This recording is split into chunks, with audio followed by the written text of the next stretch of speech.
business, if you started your business, if you're a budding entrepreneur, if you're trying to scale your business.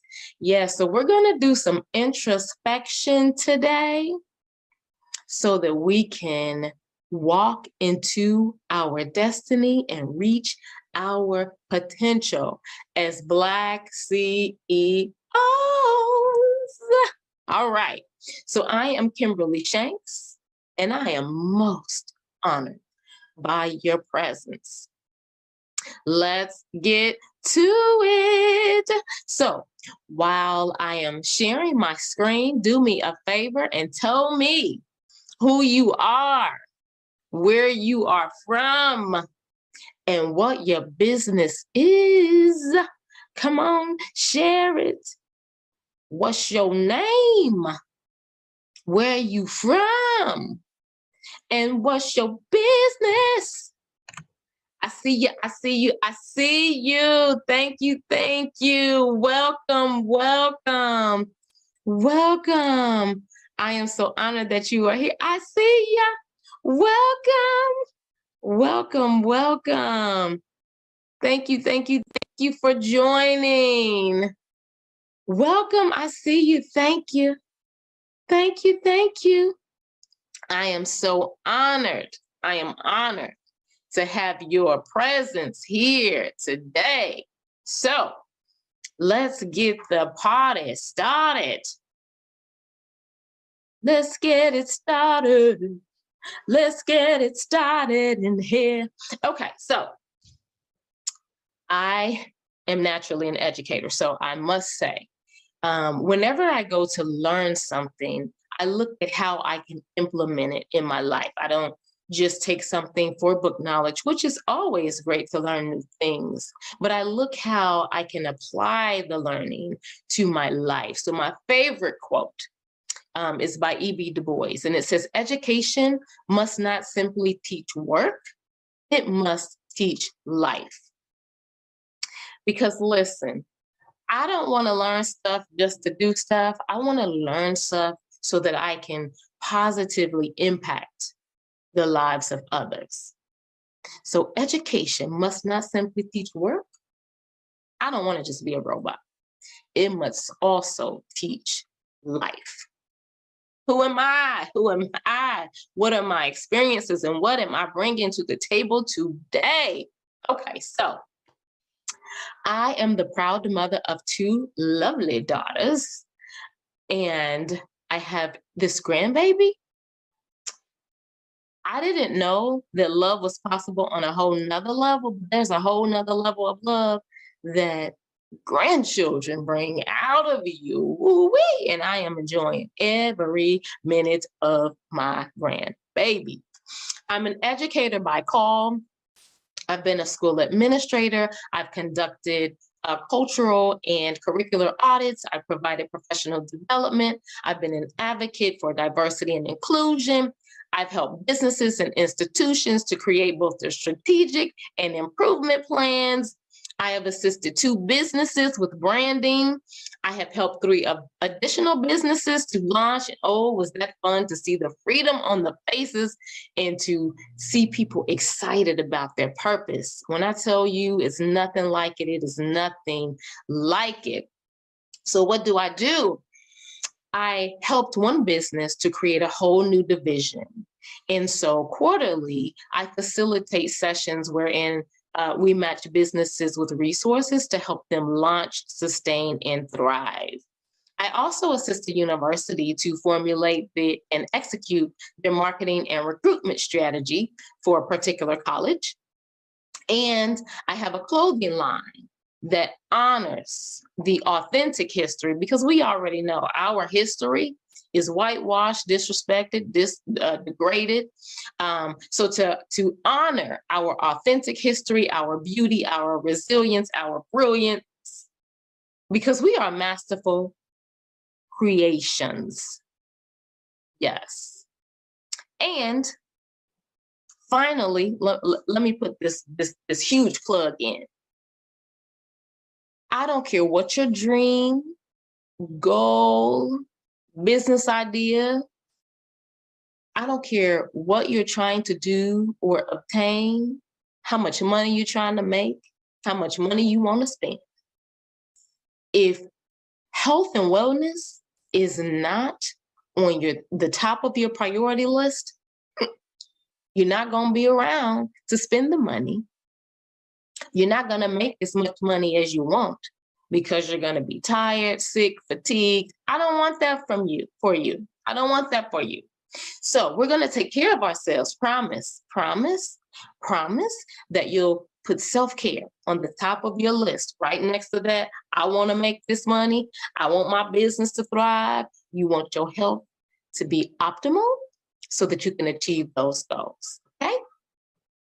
So during the past 2 years, during what I call this purposeful pause, I did some self-reflection. Now, I am introspective by nature, but this really helped me put some things into focus. So I took inventory of my life. I looked at how I was making money, with whom I was making money, what businesses I were attached to, my relationships, the institutions that I was connected with, my circle of influence. I looked at everything. And I said, are you happy with the life that you're living, the people that you're connected to, the way you're making money, the jobs that you are connected to make this money? Are you happy? Are you fulfilled? And the answers were no, no, no, no, no, and no. I was doing things out of duty. I was working in spaces where I was not valued. My ideas weren't always respected. And my hair wasn't even honored. You know, Black girl magic differences. And so I decided to let go of things, people, institutions, and systems that no longer served me and were not beneficial. They were not healthy. They were not helping me to grow. They were sapping and draining me. And I was feeling sick.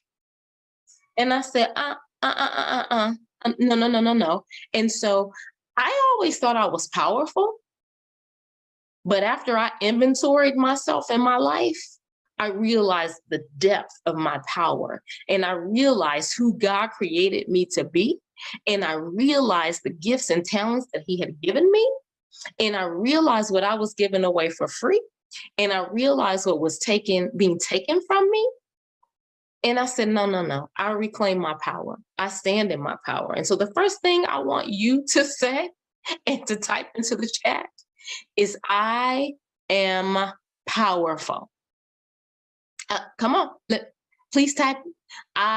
Yes, I see you. Thank you. Thank you for your participation. I am powerful. You are powerful. The essence of your being is powerful. Your melanin alone makes you powerful. So I am very much into the psychology of colors. What colors, the reaction that colors bring out. Colors connote certain things. If you take a look at certain businesses, the colors that they use, they influence your buying power. They influence your spending. So when we think of the color Black, type in the chat what Black usually connotes. When people think of the word Black, the color Black, yeah, dark, evil, yeah. And I want to tell you, Black symbolizes power.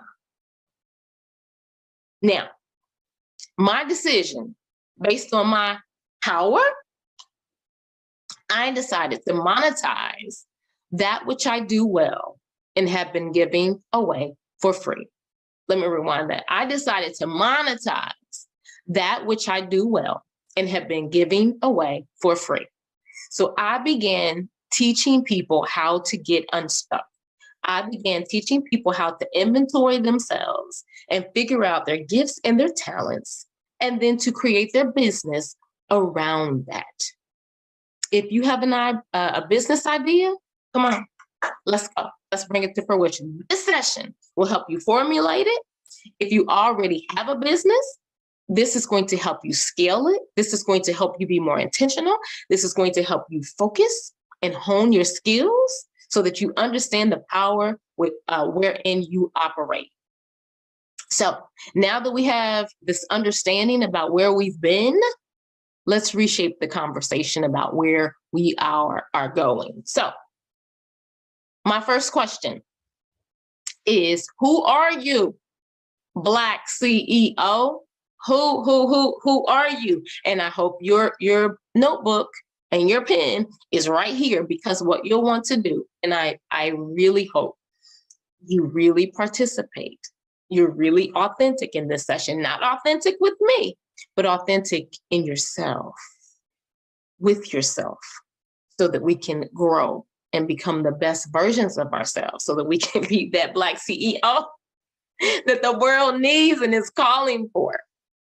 So you, my brother, my sister, your melanin, your essence, remember, is what? Powerful. So let me ask you this. What do you bring to the table? What do you bring to the table? Think about it. What do you have to bring to the table? Remember, I told you during the purposeful pause, I did a very in-depth inventory of who I was and what I had to offer and what I could offer the world. What do you bring to the table? What do you have to offer the world? What are your gifts and talents? What have you been created to do? How will you impact the world? How will you impact this global and local economy? What makes you tick? What's your temperament like? Why did you want to become a CEO? So, what do I have to offer? What do I bring to the table? So I'm a problem solver by nature. So you bring me a problem, I'm going to research, find the answer, and I'm going to help you solve it. I'm a leader by nature. So I don't follow the crowd follows me, because I've shown myself to be a leader. So that's what I bring to the table. I'm a peacemaker. I'm a mediator. So I'm going to bring people together. I'm a bridge builder. That's what I bring to the table. What are my gifts and what are my talents? I am creative as all get out. I can design something. I can see something in my mind and I can bring it to fruition. You can give me your idea and I can make it happen. If you have something you want to do, I'm going to figure out how we're going to do it. We're going to bring that to fruition. What have you been created to do? I was created to impact the world. I was created to be a sphere of influence within my circle. I was created to encourage and to inspire. How will I impact the global and the local economy? Well, first of all, I'm going to scale my business so that I have employees within my community.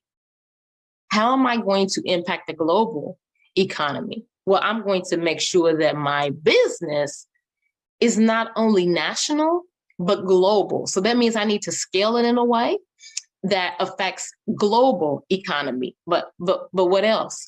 I need to make sure that as I spend my money, that our dollars circulate more than 8 hours in our community. That's how I'm going to impact the global economy. Now, what makes me tick? Doing those things that I love, honey, makes my adrenaline flow, or doing absolutely nothing at all when I get the chance. That's what makes me tick. Now, what's my temperament? I'm laid back. I'm an introvert who does extroverted activities because I have to. I am adaptable. So I can adapt to any situation. You can take me anywhere and I am comfortable. I know how to carry myself. I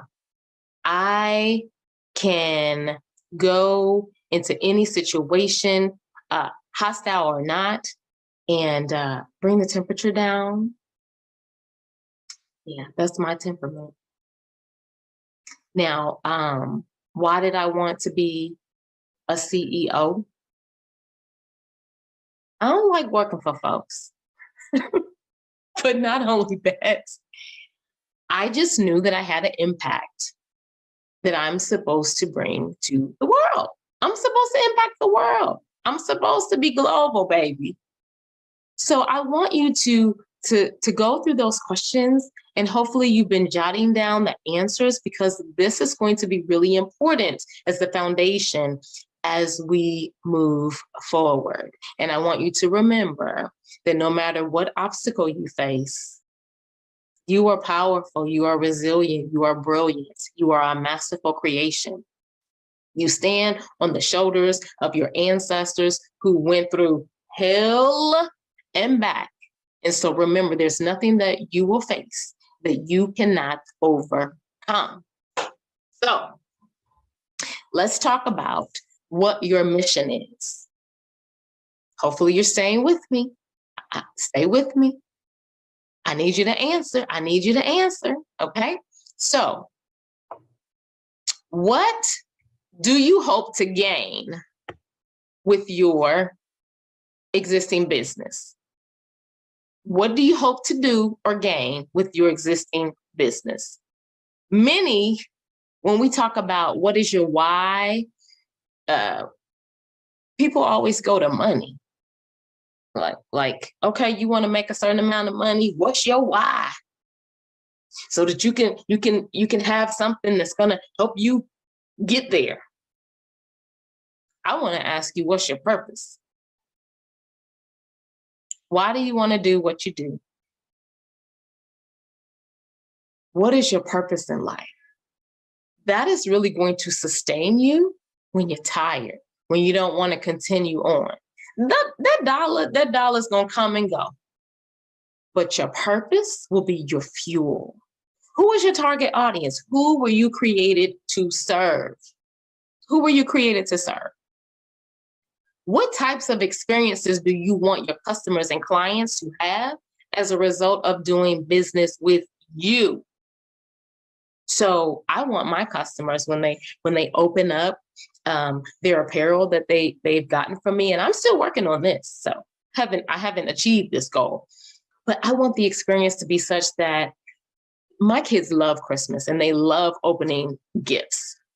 My thing is, I don't like wrapping. Oh my God, I'm going to put it in a bag. Here, Merry Christmas, Happy Birthday. And they're like, really, a bag, Mom? So what I learned from them is people want the experience of opening up a beautiful package that's wrapped and it looks beautiful and it makes them feel elegant and luxurious. So that's the experience that I want them to have with my clothing opening experience. But then the clothes that they wear, I want them to feel like the fabrics make them feel even better than they look. I want them to be proud with what they have on their chest or on their back from what I have created. I want their experience with me to be an effective, efficient one. I want them to want to recommend me to others because, oh, the customer service was amazing. The follow-up was even better. And she cares. It's not just about the dollar. So that is the experience that I want to create. And the quality and the service is second to none. What do you want your customers to feel and remember? Yeah. I hope you're writing. I hope you're writing. I hope you're writing. So let's, as a result of that conversation, let's take a look. Let's take a look at a few things. Your idol business. So what does that mean? What business is your idol? What businesses do you look up to? What businesses do you look at and say, ooh, if I could emulate that, ooh, I love that business. Ooh, who are you referring to that business and why? So what does that business offer? That business that you look up to, the business that's your idol. What do they offer? What types of products do they offer? What services do they offer? What is the experience like as a result of engaging with that business? Why are you a repeat customer? What makes you go back over and over? Why is that the only place you want to shop for those items? Why is that the only business that you want to frequent? What are the benefits of being a customer at that business? Do you get rewards points? Do you get rebates? Do you get free items? Do you get subscriptions? Do you get tips, regular tips that's going to enhance your life? What are the benefits of being a customer at your idol business, that I call it? So let's take a look at some businesses, and I won't name them, but they're on the screen. So that first business, tell me what that first business is known for. And you don't have to love these businesses or agree with these businesses, but at the end of the day, they are around because of some things that they offer. So that first business, tell me what they're known for. I see you. I see you. Low prices. Absolutely. Yeah. And did you know that you can return anything to that business, used or not? So you can drink a Coke, take the can back, and say, I would like a refund. I would like to return this. So low prices, and you can return anything at any time, no matter how long it's been. Okay, so what about this popular second business? What about that second one that's listed? What are they known for? Go ahead and drop it in the chat. I see you. Excellent customer service. Excellent customer service. Right, they are known for excellent customer service. The other thing that, whether we agree with this or not, they value closing down, whether it's for religious reasons. On that Sunday, I have gone many a Sunday and said, oops, they're closed. I won't be eating this today. And so they value rest. They value taking time, whether it's to worship, whether it's to have a day off where everybody's off. They value those things. And what about that last business? This is my favorite. When I tell you I would be broke for this business, yeah, I'm broke. Okay, drop it in the chat. What are they known for? That's right. Bring me my package in 24 hours. I love ordering, sitting in the comfort of my home, and my things coming the next day. And I could get groceries the same day. Oh my goodness. So that is what they're known for. So do you see how we can think of a business, and right off the bat, you can tell me how it feels to do business with them, what they offer, the customer experience. Yeah. Yeah, you see what I'm getting at? That's what you want your business to be known for, okay? Excellent customer service, the values, the experience, the customer benefits. Yeah, okay? So we're getting somewhere. Now, stay with me, stay with me. Now, why is this in blue? Remember, I'm into the psychology of colors. So blue is a symbol of productivity. People are more productive in blue environments. So the question is, what are your strengths? So why do we need to know what your strengths are? Oh my goodness, I'm already in business. I'm getting ready to start my business. I know what I'm doing. Let's make sure. So what are your strengths? Why do you need to know your strengths? Because your strengths are what you do well. So your strengths, that's your blue environment, those are your expertise.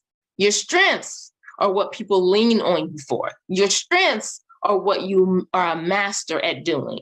It requires no training for you. Just your natural ability, your strengths. What can you do with your hands tied behind your back and blindfolded? Those are your strengths. So your strengths, so when, in your business, as you're either formulating your business or you're trying to scale your business, if you pay attention to your strengths, those should be areas that should be operating efficiently and effectively. Pay attention to those areas. If those are your strengths, then those should be the strengths of your company as well. Okay? So for the established, profitable, and budding businesses and those still dreaming, tapping into and honing your strengths will help your business to excel. You'll understand what you're good at. You'll understand what you need some assistance at. But those areas of strengths, you don't necessarily need to hire out, but you'll need to manage and make sure that those areas are tight. That's what you do well. So your business should not be lacking in your area of strength.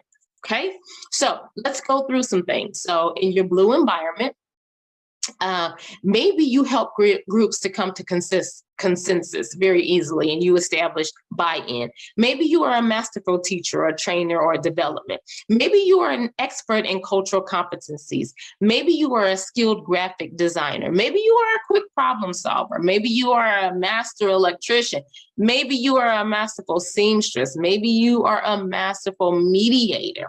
Whatever your expertise and strengths, there should be no issues in getting these areas off the ground and established. Now, do I want you to do everything because that's your strength? Absolutely not. But what I'm saying is these areas in your business should absolutely not be lacking. Now, if you will be involved, these are the areas that you need to make sure are top notch. And then for the other areas that are not your strengths, we need to hire out.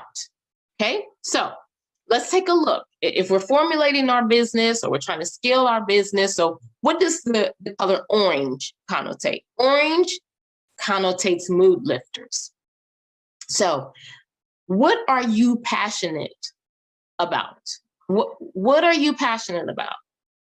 Your passions, again, are your mood lifters. So what makes you smile? What do you enjoy doing? What do you find yourself talking about and sharing with others? If you could do anything in life as a career and not worry about money, what would it be? What do you do for entertainment, to relax, rejuvenate, to make others happy and comfortable? Again, if you're trying to formulate your business, you want to lean into your passions. If you already have an established business, you'll want to make sure that it's not business for business. You'll want to tap into your passions, okay? Because when you live in your passion, there is less chance of burnout, quitting, or being stagnant. You enjoy that space. So you are rejuvenated in that space. You thrive in that space. Use this place to launch your business if you're trying to figure it out, or if you're trying to scale. Make sure you are living in your passion. In your passion is where the money lies. Many think it's just in your skill set. It's not just in your skill set, because in your skill set, you can be drained and fatigued to the point of giving up. In your passion, you'll be tired, but you'll continue to be fueled. It won't be work. Oftentimes it can be play. In your passion lies your bag of money. Now, we know what our skills are. We know what our strengths are. What are your areas of opportunity? You're not going to be great at everything, okay? So green, psychology of color. Green promotes restfulness and calm. It improves efficiency and focus. So these are most likely areas of stress, restlessness, inefficiency, and heavy focus because you do not know how to do them. Okay? So these are your hire outs. These are not the things in the scope of your strength bag. These are not things you can do blindfolded. These are things you struggle with. Okay, so what are your areas of opportunity? What areas do you feel stuck in? You're like, I can't figure that out. Oh my gosh, I'm trying to scale this business, but this part I just don't get. I need help. Say it again. I need help. Say it again. I need help. I don't got it. Okay. So these are areas that you need to lean on someone else who has that expertise. Don't try to do it all.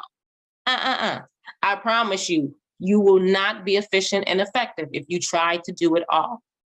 And your business will lag in certain areas, okay? Because it's not your area of expertise, okay? So what areas are you clueless in? Oh my gosh. What areas do you have to lean on others or you need training, okay? Your business and relationships are as strong as the weakest link. So the areas of strength can be the booming areas of your business. But those areas that are not your strength, they will tank. They will cause your business to be stagnant, okay? So hire out. And you're like, I can't afford to hire anybody. Well, actually you can. You might have to get a part-time job. Oh, let me say it again. I'm sorry. You might have to get a part-time job to fund your dream, to scale your business, because it's lots of things that go into it and lots of sometimes money that you may not have, but in order to get to the next level, you need more money. Now, you're like, I can't afford it. I'm not going to do that. So what else can you do?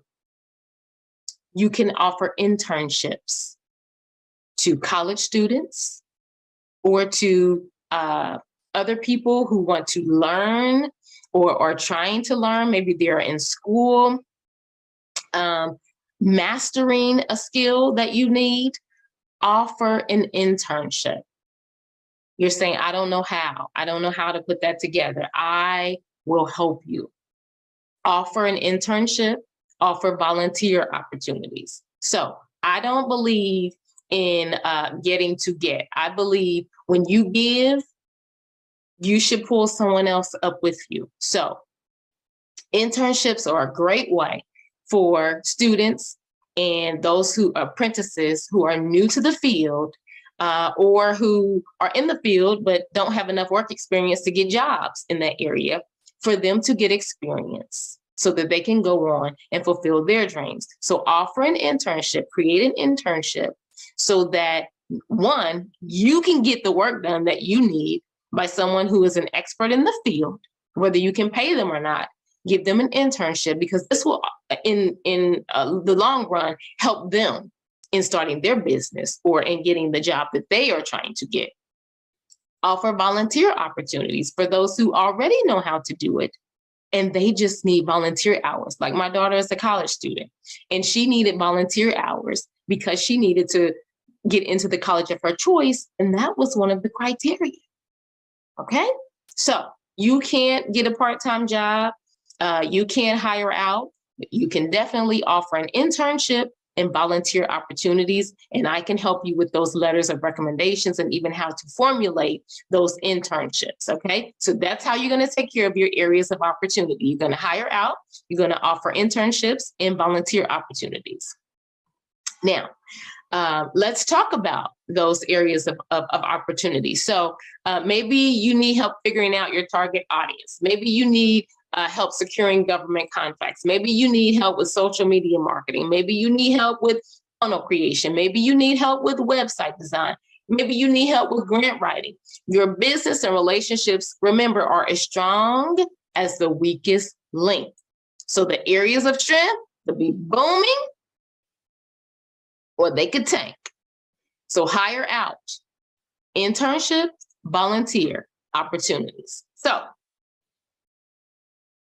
we've talked about your strengths. We've talked about your passions. We've talked about your areas of opportunity. We've talked about giving internships. We've talked about giving volunteer opportunities. We're going to write letters of recommendation. Let's talk about how your lifestyle impacts your business. We always want to focus on the money. We don't never want to focus on our health and our wellness, and how you being in optimal health helps you get to the goal. So, psychology of color. Orange is a mood lifter. I know that looks yellow, but I promise they told me that color was orange. So orange is a mood lifter. So when we talk about lifestyle, we want to sit in our mood lifters, because we don't want to get caught up in and bask in those things that go wrong. Always being pessimistic, always looking at how things aren't going right, always looking at all the food and the this and the that. So let's take a look at lifestyle, because it definitely impacts us as Black CEOs, entrepreneurs, parents, friends. It impacts everything. So the first thing we're going to talk about is diet. And by diet, I mean way of eating and your lifestyle. I'm not talking about starving yourself. I'm talking about your way of eating and your way of eating, which is a lifestyle, okay? I'm also talking about movement. So I'm not going to say the E word, because the E word tends to turn people off. So I'm going to say your movement. When we're talking about lifestyle, we're also talking about your mentality, your way of thinking. Is the cup half empty? Is the cup half full? These can make, break, or hinder your forward movement, your success, and your optimal performance. Your lifestyle, your diet, what you eat, your movement or the lack thereof, and your mentality. They all impact your progress in life. Okay? So let's get to this lifestyle. So let me just say, I am not a doctor. This is not medical advice. Please consult your doctor before changing your diet and eating certain foods, okay? Now, let's talk about this diet, this way of eating. I am not here to tell you what to eat. However, what you eat determines the following: your health, your weight, how and on what or for how long you get to spend your money. Foods fall into three categories. They are either medicinal, they operate as medicine and fuel for your body. They are either neutral, which means there's really not a negative or positive effect, or they are poisonous. They make you sick, they cause disease. So foods can help heal your body, make you sick, tired, hold weight, and cause disease. These can make, break, or hinder your forward movement, your success, and your optimal performance. Okay, so we're still in the orange. Orange means what? Mood lifter. Let's talk about movement. Keeping your body in shape and performing optimally. Exercise, that word hangs folks up. So let's replace that word with movement, okay? Movement improves your strength, increases endurance, yields more energy, delivers oxygen and nutrients to needed areas, and it helps your body operate efficiently. It's very important that movement is a part of your lifestyle just as much as food.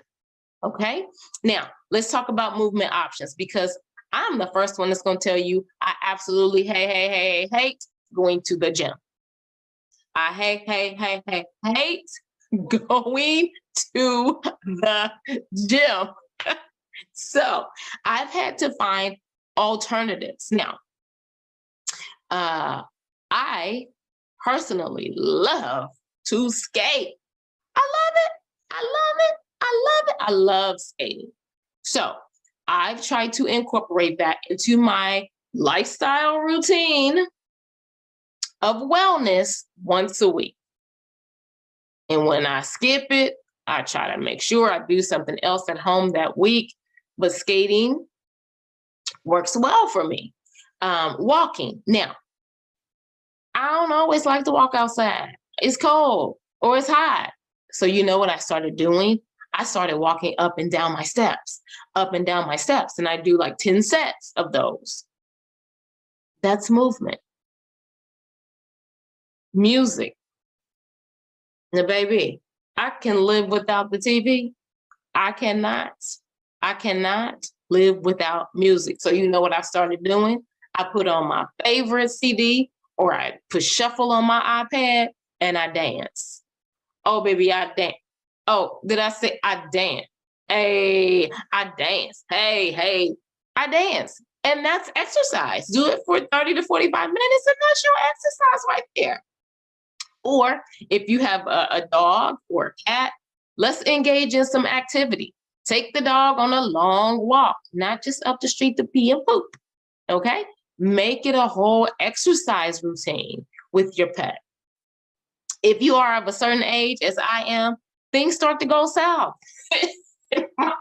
My gynecologist was the one that told me, she said, okay, now you've hit this age, so now you need to do some resistance training. And so I started putting weights on my arms and legs, and I just walk around the house and I dance and I move. And that's my resistance training. Now, based on your blood type, certain movements and exercises can sap your energy while others rejuvenate and yield optimal performance. So I won't get into all of this, but I will tell you that I am able to help and make recommendations based on your blood type that can actually be beneficial to you. There's certain exercises that I do based on my blood type that are absolutely draining and do not yield optimal performance and energy.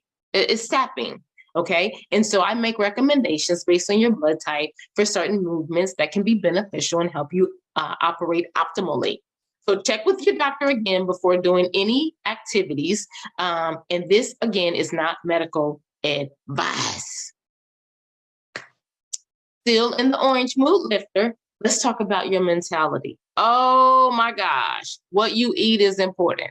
Oh my gosh, your movement or the lack thereof is important for optimal performance. But I tell you, your mentality, how you think, woo, is so important.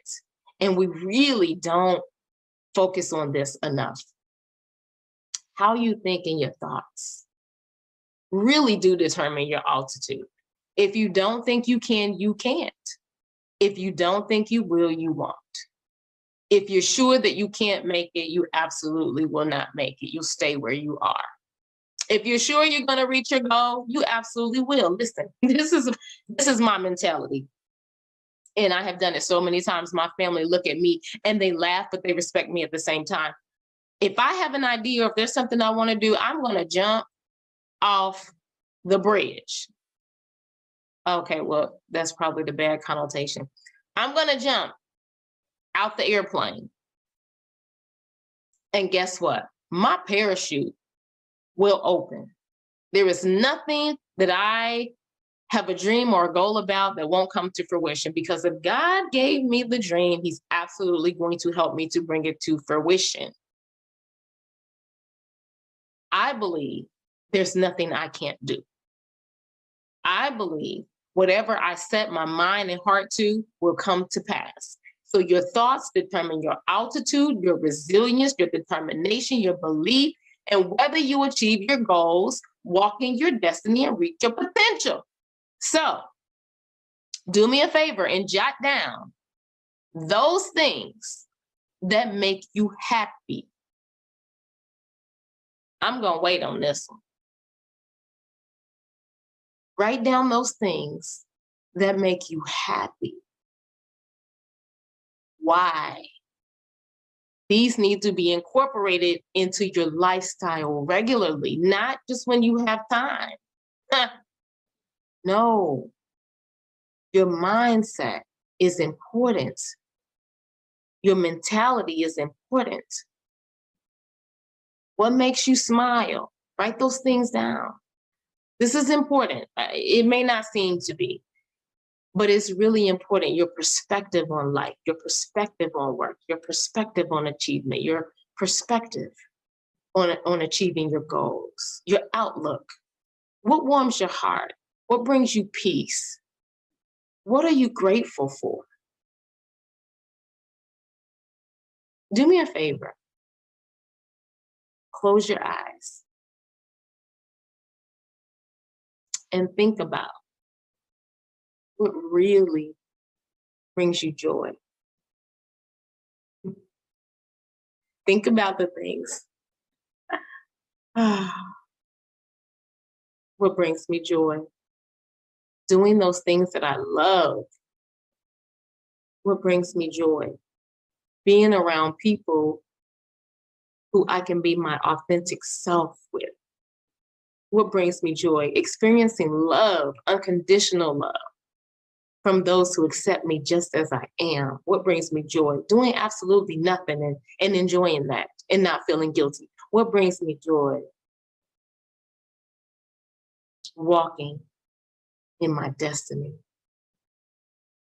What brings me joy? My grandbaby. So when things get tough, when life gets hard, I need you to think on those things. Think on those things that make you happy. Think on those things and stay in that place until your mind changes, until your spirit is uplifted. Go into that grateful space. Think of those things that make you happy. Now you know your strengths, BlackCEO. So you're going to make sure that as you're formulating your business or scaling your business is as strong as your strengths. We looked at your passions. That's where your money bag is. Don't do things just because of your skill. Do things based on your passion, because it will not be work. It will be pleasure, and the money will come. We took a look at your areas of opportunity. Those things that you don't do well, those things that you're clueless about, those things that you should never attempt. How are you going to fund those things? Because you, just like your strengths, those are your expertise. Every area of your business should be just as strong as your area of strength.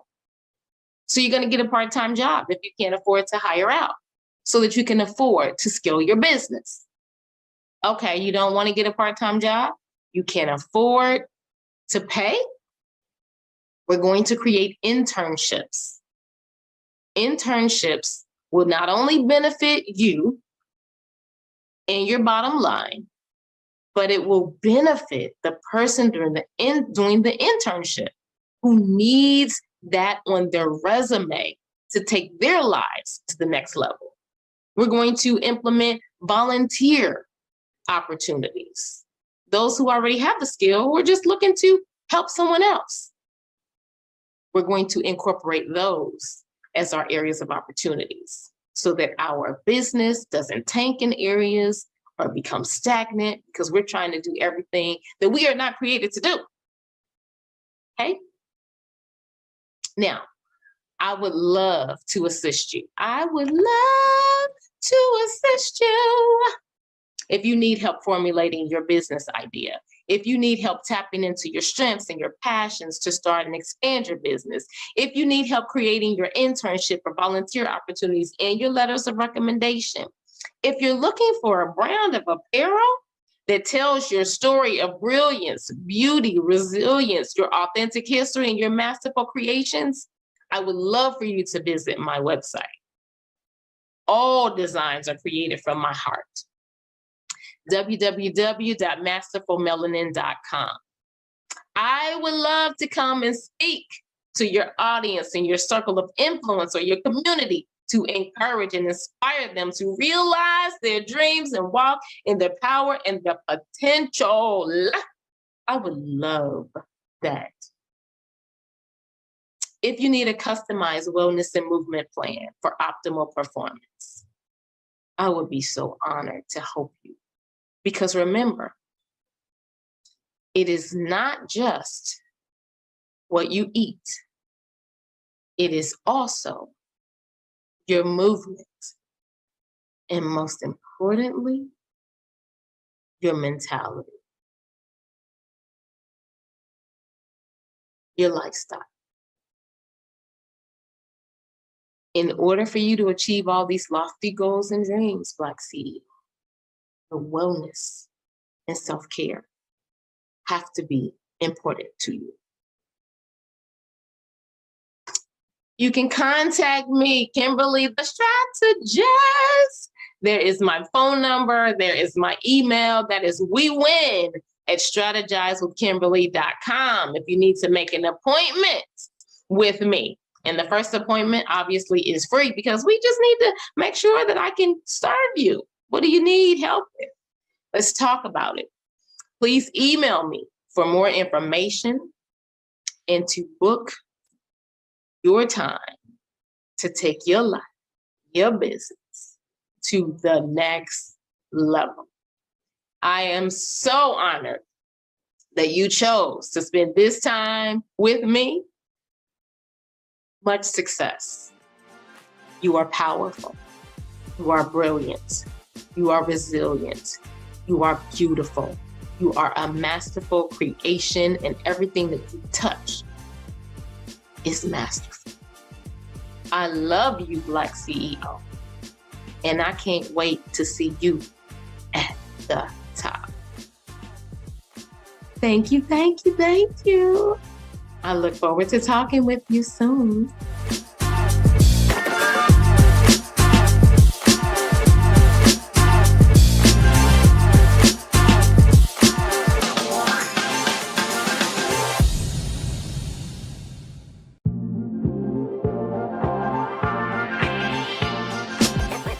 Good morning, good evening, or good afternoon, wherever you are in the world. Thanks for showing up today, and I hope and pray and wish that you get something out of this and you are learning and always continuing to push forward. I'd like to, first of all, welcome you and say my name is Akina Simpkins. I'm originally from Chicago, Illinois. I now reside in Athens, Georgia for the past 25 plus years. And I have been in business for myself for the past 13 years. And recently I've went on a new venture and I started to teach people how to start their own business, which has been very exciting because my goal in the world is to help people reach their goals.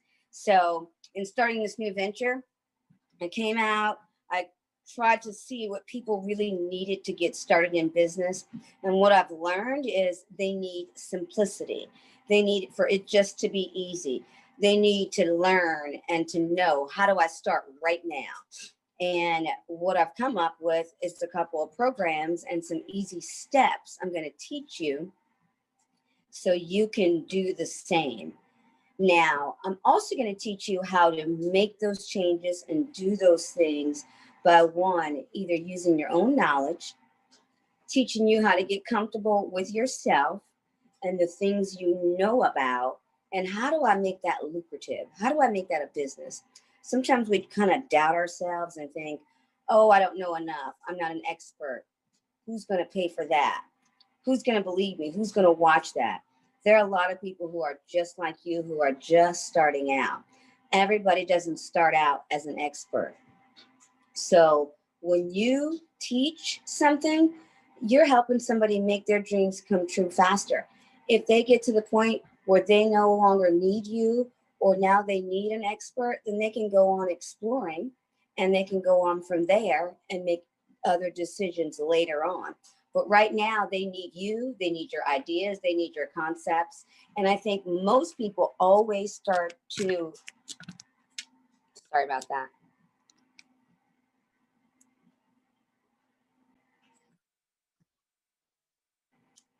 So sorry about the interruption, but just going on to say about how people need you, they want you, they're there for you, and you teaching them how to start their own businesses are giving them a new life.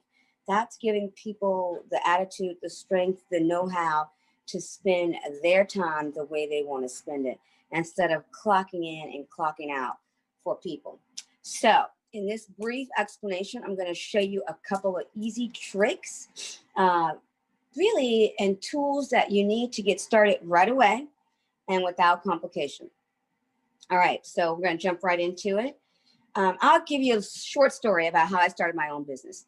I was a gymnast. I actually went to the University of Georgia. I was in business school, graduated with my master's, and then later went on to work for someone else in the business world. Didn't really like that too much. And then I went back to doing what my love was, which was gymnastics. And I worked for somebody in a gym for approximately 15 years. And then shortly after that, I started my own business. I've been in business for the past 13 years, but I remember when I was getting started, how many people doubted me and said, oh, I couldn't do it. You don't have the money, you don't have the finances, you don't have the brick and mortar, you don't have all these things that it takes to get started. And what I started to think, and what I teach as well, is how could I do that and start in the most simplest way, but get started? So that's what I did. I found a gym, a facility, a place that already had all these things that I needed to get started, and I rented space for them. So I basically took on a monthly lease from a place that was already in existence. And then all I had to do was bring my own girls in, and that would help fund my space. Now it's 13 years later. Oh my gosh, in business for quite some time now. And I started off with nothing. I started off with the idea, which is what I teach you how to do. You start off with an idea before you become prosperous, but you have to start somewhere. So number one, everybody says, oh, I don't know anybody, or I don't have a website. Let's start with that one. I don't have a website. So I'm going to teach you a couple apps. The one app is called uverse.com, and you can do it on your phone. So you might not even have a computer. Say all you have is a phone. You can go under the apps and put in Uverse, and it'll show up this little app, and it'll say free website hosting. Once you get in there, it gives you a website, a name, a domain that you can actually send people to so that they can see that you have a website. And it probably takes about 5 minutes to put up, and you can do it all on your phone. If that's hard for you and you think you cannot do that, which you really can, it's a couple drag and drops, and you just take a picture, and then they actually already have like templates that you can actually use to see if you like it or not like it before you put anything out there. So keep that in mind. You can play with that site for a little bit, even if you're not really super duper savvy with technique or technical issues or implementing anything. It's about really using a picture and then typing what you want underneath that picture. Everything is really easy and self-explanatory, and you can also get help. If you also go under the app, there are a couple other hosting sites where you can get free domains, free website hosting, and you can just go under there and look under the app. I'll give you more later on. If you go later on, we have a workshop where I can go a little bit more in detail, trying to just give you some things that you can walk away with today and get started. So my next thing is the people. Like, oh, I don't have people. I don't know anybody. I don't know anybody who would do this with me. I don't want to ask my family. I don't want to ask anybody else. Okay, totally understand. And sometimes you don't even want to really tell people until you really get into the groove of doing things. So a couple ways: Facebook, Instagram, YouTube, all those things are free. You can start off really simple. This is probably the simplest way I tell people to do it, especially if you don't want to be a big presence yet. You just want to know people who are doing what you're doing, who are liking what you're doing, who are already into it. Just go on, friend them, make some comments, actually give a little feedback about your knowledge. And then eventually you're making friends, and then you can say, hey, I can send you to this website. And then you send them a link to the website when you feel like that's comfortable enough to do. And then people will start talking about you, and then other people are going to see your website, and then they're going to automatically start to go over there. That's probably the easiest way. Jump on somebody else's ideas and what they're already doing, and show good response. And you have to show that you're concerned and you really are an avid person in this field, and you really want to learn, and you really are here to teach, and you really are concerned about their needs as well. They will follow. They will enjoy. If they're getting messages and knowledge and they're learning from you, they're going to keep following you and talking to you. So that's one of the things I wanted to teach you. And the last but not least is I'm going to tell you and I'm going to teach you how to take action. We always commit to something and then we don't really commit to it. We always say we're going to do this, I'm going to do it this time, and then we don't do it. So I'm going to teach you how to commit because you have the courage, you are capable, and you are competent. I'm going to teach you how to stay committed to the simple. That's how you stay committed. Don't make it so complicated that you do not know where to go next. Do not get information overload and get stuck in doing nothing. So I'm going to teach you how to start really easy by getting you a little website, getting you a couple followers, and then getting a product, a niche, something you really like that you can just first start teaching people only information. So let them learn from your knowledge first. Don't worry about a product right away. Do not get stuck on products, okay? So in the end of this video, you can later on watch me.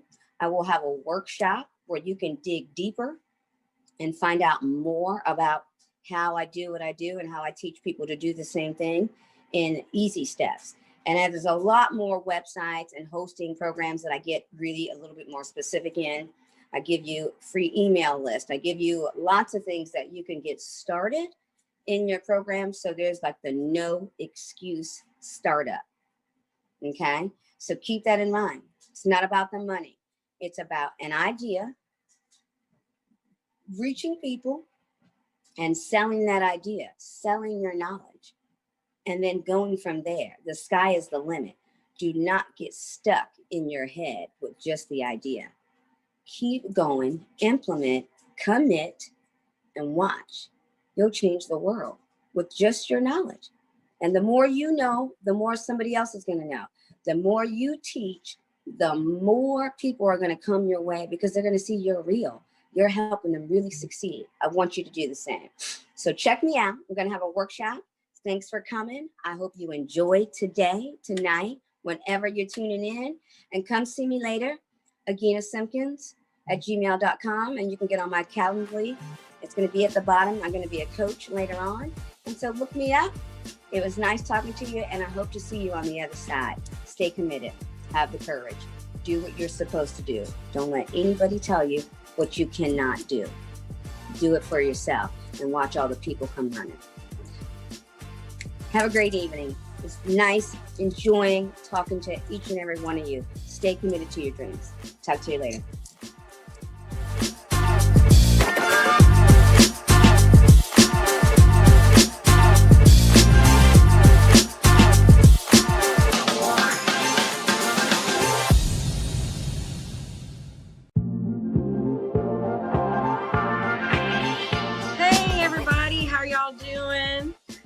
I actually just want y'all to get relaxed, get comfortable, because I'm actually about to take y'all back, way back to 1996. Now, imagine getting a phone call from your dad. Mia, Mimi. Answer, turn on the news. I believe that's JR. So I turned on the news, looking at from the news, from helicopter view, a car being pulled out from a ditch. And the moment that I saw that car, I knew exactly that was JR's car.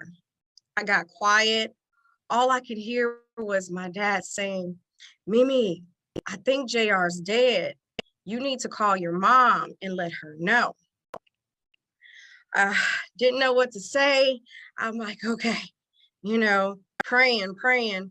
So I picked up the phone and called my mom. I could hear the phone ringing. Walgreens Pharmacy, this is Shantae. How can I help you? I said, Mom. She heard it in my voice. What, Mia? I said, Mom, I need for you to sit down. What, Mia? Mom, please sit down. Mia, just tell me. Mom, JR's dead. Phone just drops. All I can just hear is screaming, oh, Lord Jesus, why? Lord Jesus, why? Everything just changed within that moment. My mom, my dad, they didn't know anything about life insurance. That burden actually fell down on me. And I told myself, when I get older and I have kids, I want to make sure, if heaven forbid, if something was to happen to me, that, it wouldn't be that same situation. So that is why I'm so passionate when it comes to life insurance and educating people to understand what life insurance is about. So my why is the picture right here in the corner at the top. That is Glenn White, AKA JR, my brother, who I love and who I miss still to this day. Under that are my kids. The one in the middle, his name is Glenn White. Yes, my oldest. I named him after my brother. Next after that is Jonathan Risher and my little mini me, Mia. So this is why I do what I do when it comes to life insurance. So let's bring back the life and life insurance. And just to educate you, for you to understand what life insurance is truly about. So the biggest problem is people is avoiding that financial conversation because if they know if they have it, they got to do something about it. So let's just might as well go ahead and have that so we can do something about it. But, imagine yourself just taking total control over your financial future and handling that and knowing that, heaven forbid, if something was to happen, you'll have a peace of mind because you already put plans and things and actions and you're protected, and anything can happen, but you are protected for the unexpected and the things that are expected to happen. So I'm your girl, yes, Mia White. How y'all doing? So I do have 3.5 years of experience in insurance. I said, I had to get out here and educate myself to catch up to the ones who's been in the business for a long time. I've helped over 100 educators, professional with their retirement planning. I have almost over $1 million in assets under my management that I take care of. And I have placed 1.4 million in life insurance. So in 2019, I was the top agent at American Income Life Insurance. 2020 and 21, yes, I still hold the title. I'm excited about that.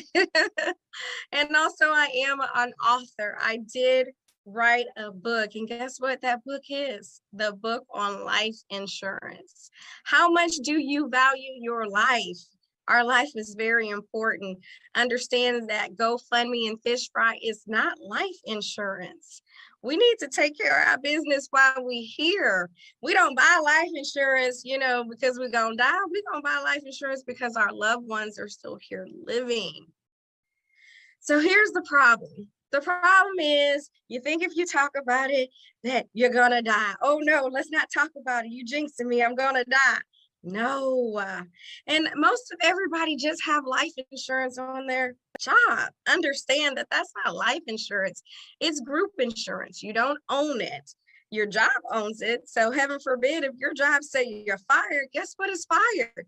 Your paycheck is fired, but not only your paycheck, your benefit is fired too. So if there's like an underlying condition, you might not be qualifying for life insurance ever again because you already have an underlying condition. And why are we leaving burdens behind? Come on now, that burden fell on me. I'm trying to prevent it from falling on anyone else because it don't feel good. And we don't understand the real value of life insurance.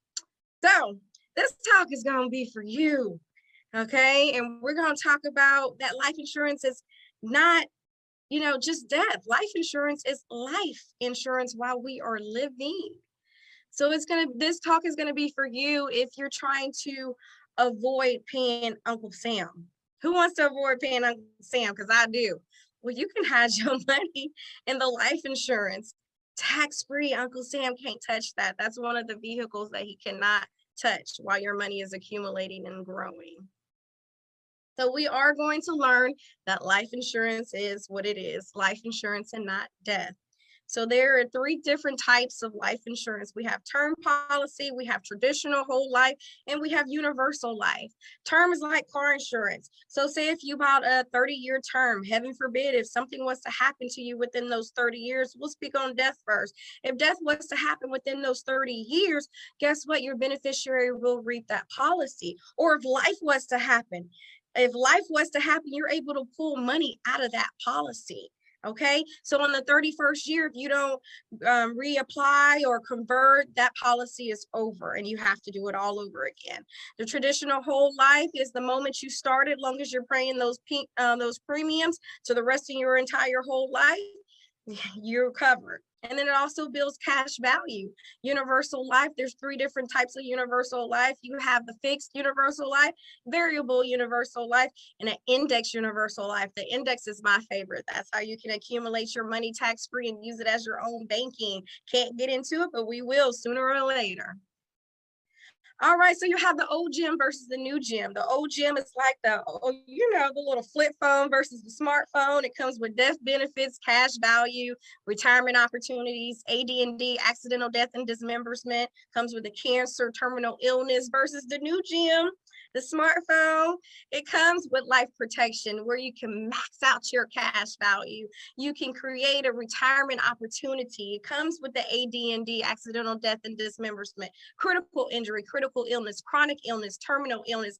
Heaven forbid if you were to develop coronavirus and it's really severe and you're hospitalized, guess what? You're able to pull your money out of your policy if you have the right policy.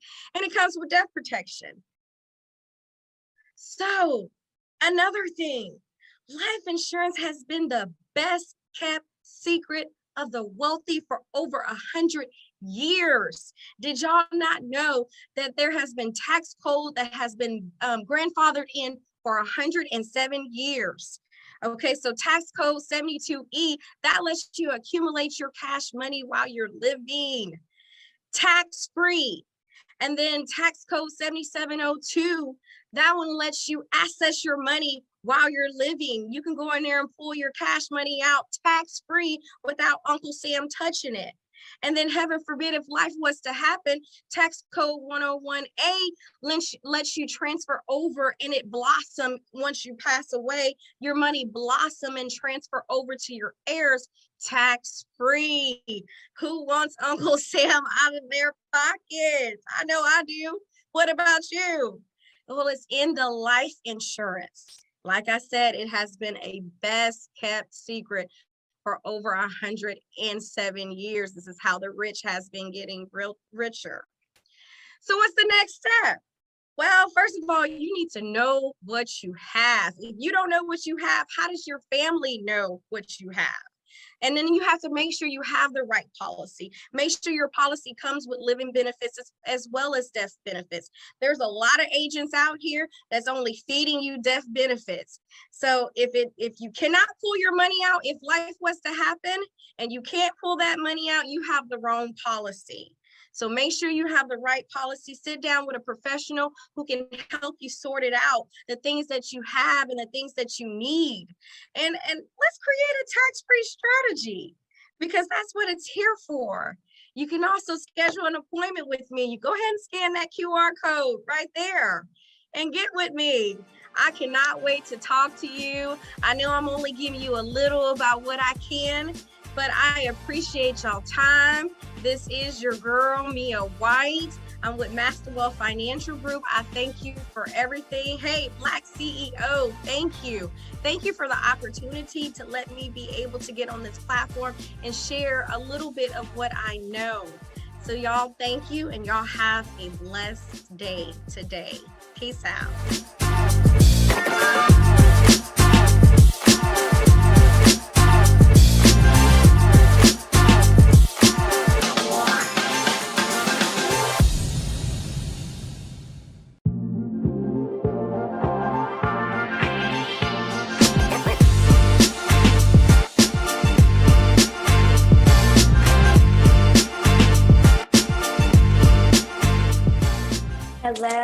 Hello, everyone.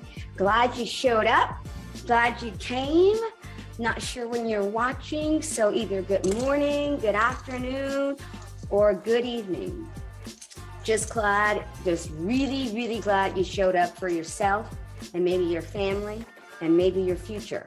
So what I'm going to do is we're going to kind of go straight into what you really need to start your business, right? So if you hadn't heard of me before, my name is Agina Simpkins. I'm originally from Chicago, Illinois. I now live in Athens, Georgia for the past 25 plus years. I started my own business about 13 years ago, and that is called Imagine Gymnastics, where I coach gymnasts in classes and all that fun stuff.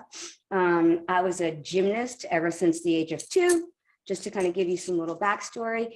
And now I teach people how to start their own business from my experience and how I started. So just to kind of give you a little bit of a backstory, I started gymnastics when I was 2 years old. I went on to be a fairly good gymnast, went to college on a scholarship, which people said that wasn't going to happen. All the things that people tell you you can't do, I end up doing anyway. And eventually, like my senior year, when I was going to be having to decide where I was going to go, I had to make some really hard decisions.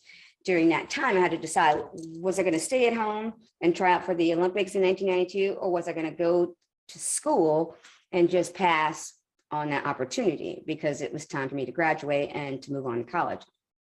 So people were suggesting maybe you should stay back and,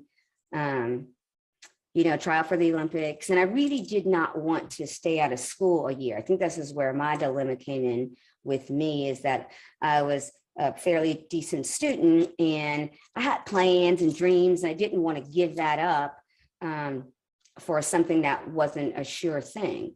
But I think that's where I start to learn that you will not get to the places you want to go without taking chances. All right. So long story short, I ended up doing both things. I didn't make a choice. I've actually made my choice based on what I thought I could do. So I went to the University of Georgia and I competed for them for their season. And then when it was time to compete for the United States of America, I went back to my gym and trained with my coach for a couple of weeks. And then I had to basically all go through the system. And I tried out. I had to go through all these meets to qualify over and over and over again. And in fact, I really made it to Olympic trials in 1992. Now at Olympic trials, that's a different story. It didn't come out so well. And I just didn't do what I thought I would do there, but I have no regrets because I tried it. I did what I wanted to do. I had a plan. I set out on that plan and I executed. And that's why I'm here now. So I teach people how to take risk, take small risk, but take a risk. Jump out on faith, jump out on yourself and choose better, right? And listen to both sides of the stories and then make a good conscious effort based upon what you know. So this is where I'm going to teach you how to take your knowledge, your trauma, your drama, your talents, your expertise, the things that you've been taught, the things that we've grown up to know and we think that are mundane or they're so simple. Nobody would, pay me for that. Nobody would do that. They will. Everything that you know, somebody is only one step ahead of you or behind you. So do not think you have to be an expertise in your field. Okay, that's where we get stuck also. You don't have to be an expert in gardening. You don't have to be an expert in teaching people how to screw something in the wall. You don't have to be an expert in furniture making. You don't have to be an expert in a product. You just have to know what you know is valuable and that you're teaching somebody and they're learning from what you are putting out as content. So let's start with, what is my product? What am I selling? What do I have that people want to learn from me? Now, some of you might already have a project or a product or an ebook or a course, anything like that, that is awesome. And you can still listen and make better changes based upon what you know and what you hear and how to expand your business as well. So let's start with the people who have nothing. So say you know how to garden really well, and people walk past your neighborhood all the time and tell you, oh my God, your yard looks awesome. And you're thinking, thank you so much. And then they start giving you, asking you questions and giving you great compliments every day. And a lot of people are doing it, not just one or two. Bingo. Okay, there's a business. Have you ever gone up and down your street and looked at other people's yard and you thought, oh, I wish I could help them? You can. You really can. Now, to start out with, maybe you should start by giving your services for free or helping friends or family, and then showing those people's responses, their outcomes about what you've given to them. And it doesn't have to be paid for, but they can just say, Becky Simmons is the best gardener in the whole world. And it could have started in your own backyard. It could have started with 3 houses up and down the road. It could have started with your family. You go to everybody's house every year and start their garden. And now they have this great garden because nobody has a green thumb in the family except you, right? So these are things and testimonies that you can use later on. So I'm just going to start to tell you how to start to make your moves. So let's think about it. So say you don't have a product, or you feel like you don't have something that's tangible and you like, I don't have anything to sell. Okay, so what do you know that's really good and you could really talk a long time about that? That's a great subject to start off in your business. What's something you can tell somebody and you don't have to think about? You could just start telling them a story and they were, oh my God, that's so awesome. How'd you learn that? Those are opportunities to realize that's a business. That's something that they didn't know. And through that, they can prosper themselves. So let's start by just selling your time. Okay, so you're like, I don't have a product. I don't have a course. I don't have an ebook. I don't have anything. Okay, let's start by selling your time. And an ebook is really easy. I'm going to give you this little tidbit. I'm going to give you my first free tidbit. Okay, if you can talk about something for at least 15 to 20 minutes, if not longer, into a microphone, into a speaker, into anything you can actually kind of think of that can record you, your phone, anything. That's an ebook.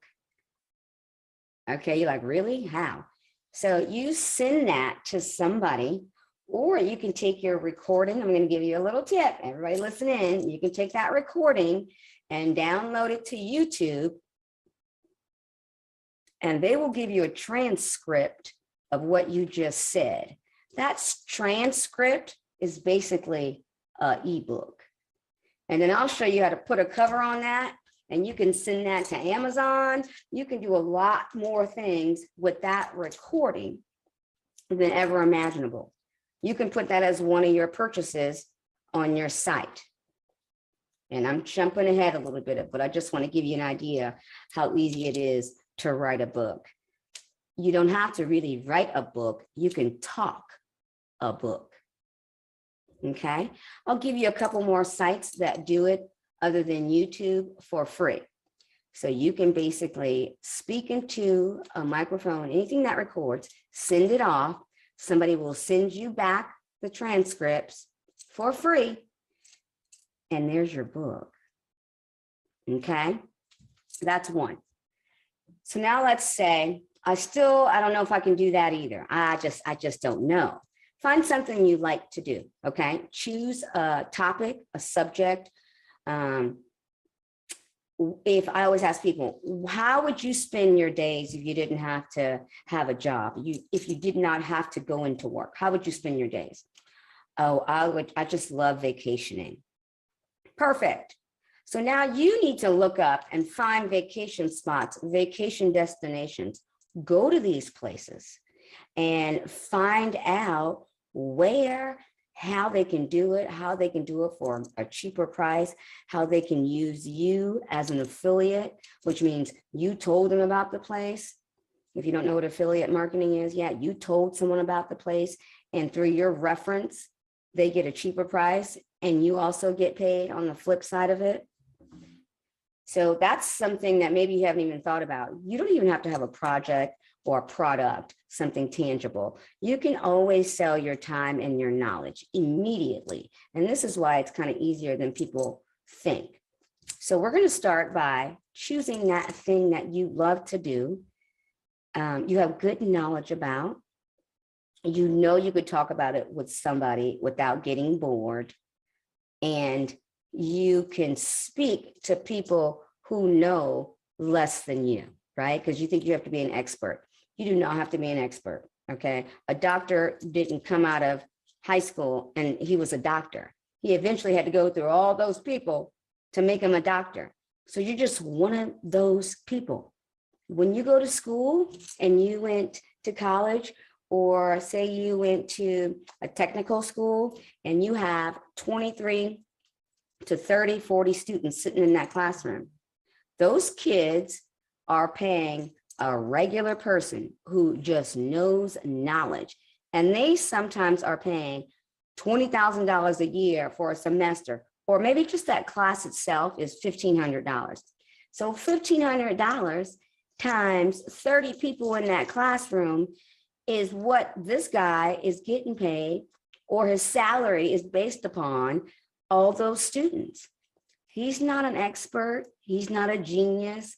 A lot of the times they haven't even done the work, but they know the information. They know the product. They can teach you about it. Sometimes even their experience is not hands-on, okay? They are still there to teach. You're there to learn. And there's a service that is being exchanged. And that's why we pay them. We pay them because we're learning things that we do not know. You can do the same. They're not an expert. Don't feel like you have to be an expert. Don't get stuck there. All right. So now we've chosen something. I'm going to do, let's say, gardening, and I'm going to sell my knowledge. So when I say my knowledge, just think about it as being whatever you know how to do. A gymnastics flip, a cartwheel, a handstand, screwing something into the wall, teaching people how to paint, teaching people piano lessons, teaching people how to market. I mean, what your knowledge is limitless, okay? The basic thing is what I tell people to do is start off basic. Don't start off so far that you lose a lot of people, or you never even get started, okay? So now we have a product or an idea or a thought or our knowledge or an experience, okay? Maybe I didn't go over experience really well. Your experience could be, I was a single mom, I raised 5 kids by myself. How did I do that? That's an experience. Do you know how many people want to know how to raise 5 kids by themselves and not go into debt and maybe not be on government funding, and how they still was able to grow and show 5 kids how to love, live, and find marriage again? That's an experience.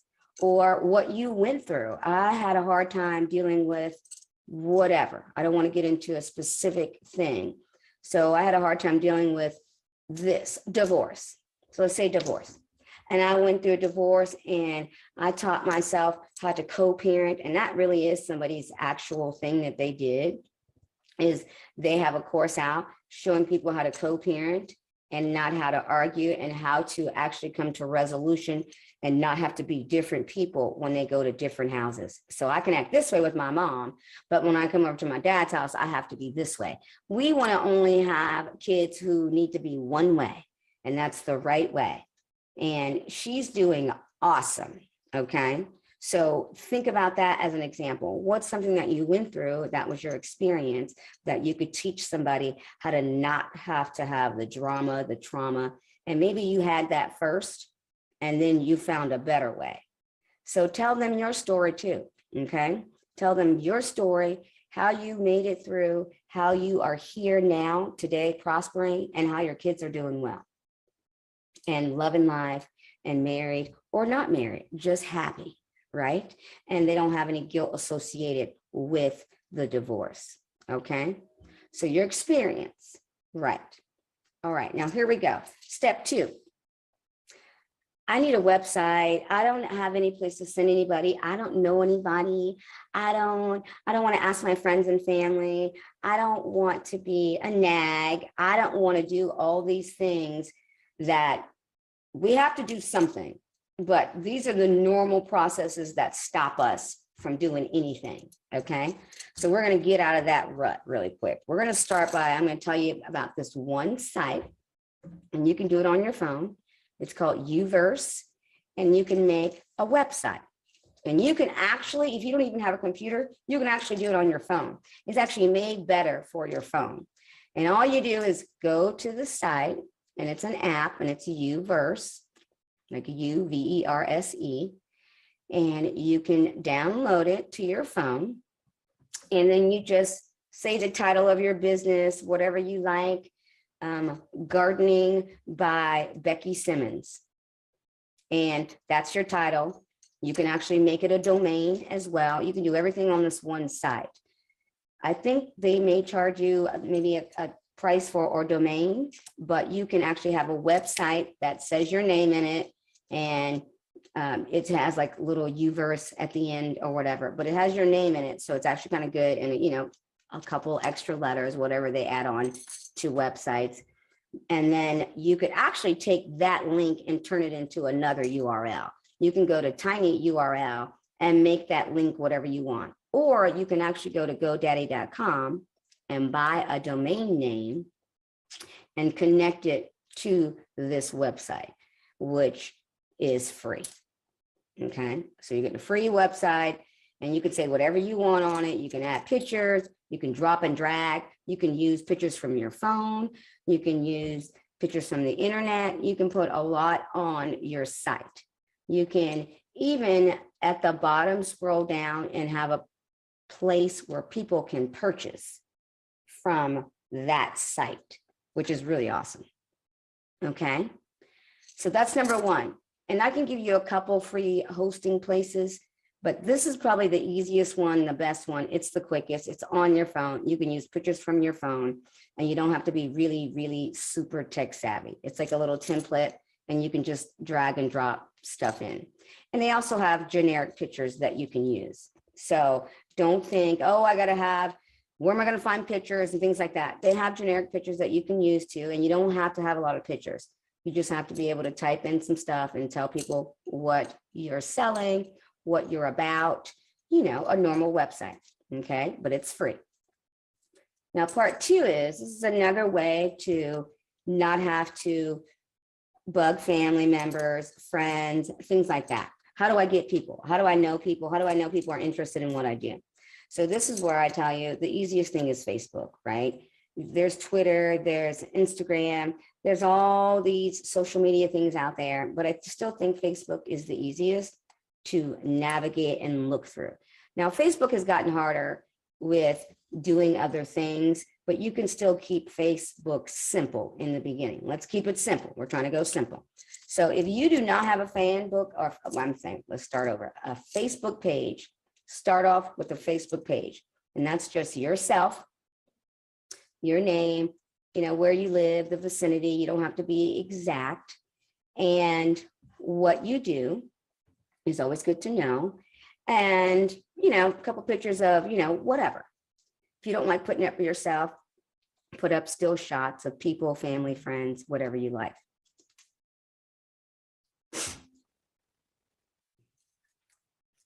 Okay, so I had a little moment for a second, but after you start your own special Facebook page, and it's just about you, like I said, keep it simple, doesn't have to say a lot. Then I want you to start a fan book page. So if you look on the side of Facebook, either at the side panel or at the top, it'll tell you, it'll say like pages groups, all these kind of things. Just hit pages, and then you're going to start a new page, and it'll say like fan page. So you can start there, make a fan book page, and that can be something geared towards your business. Again, like Becky Simmons Flowering. So something where they know it relates to you, or it relates to what your business is about. Okay, so don't have a random, I don't know, that would be good. Something that's just random and I don't know what it is just from the title if I'm scrolling. If people are scrolling and looking for things about gardening or working out or tennis or gymnastics or business or entrepreneurships, you want to make sure you come up in that search. So use a name that will show up when people are looking for the type of business you're in. So don't make it so random that I don't know what's going on.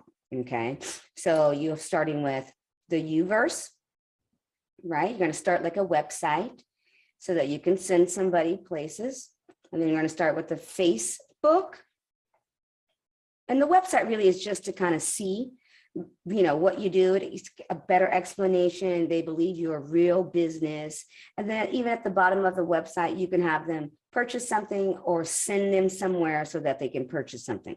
Or you don't have a place to send them. Okay, so that's the next. I don't have a place to send anybody. Okay, have them call you, have them email you. That's a place to send somebody. Okay, don't get stuck there, because that's the next thing we do. Oh, I don't have anything else. Okay, so you made a free website and you have an email. And if you don't, go to Google and set up an email account.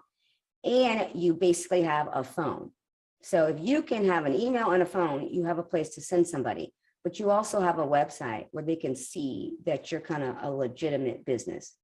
Now you can take that website title or URL and change it to another, heading if it doesn't look like it pertains to your business enough, and change it. You can go to tiny.url and they show you how to change the URL so that you can make it seem more like your business. Okay, that's just a little tidbit.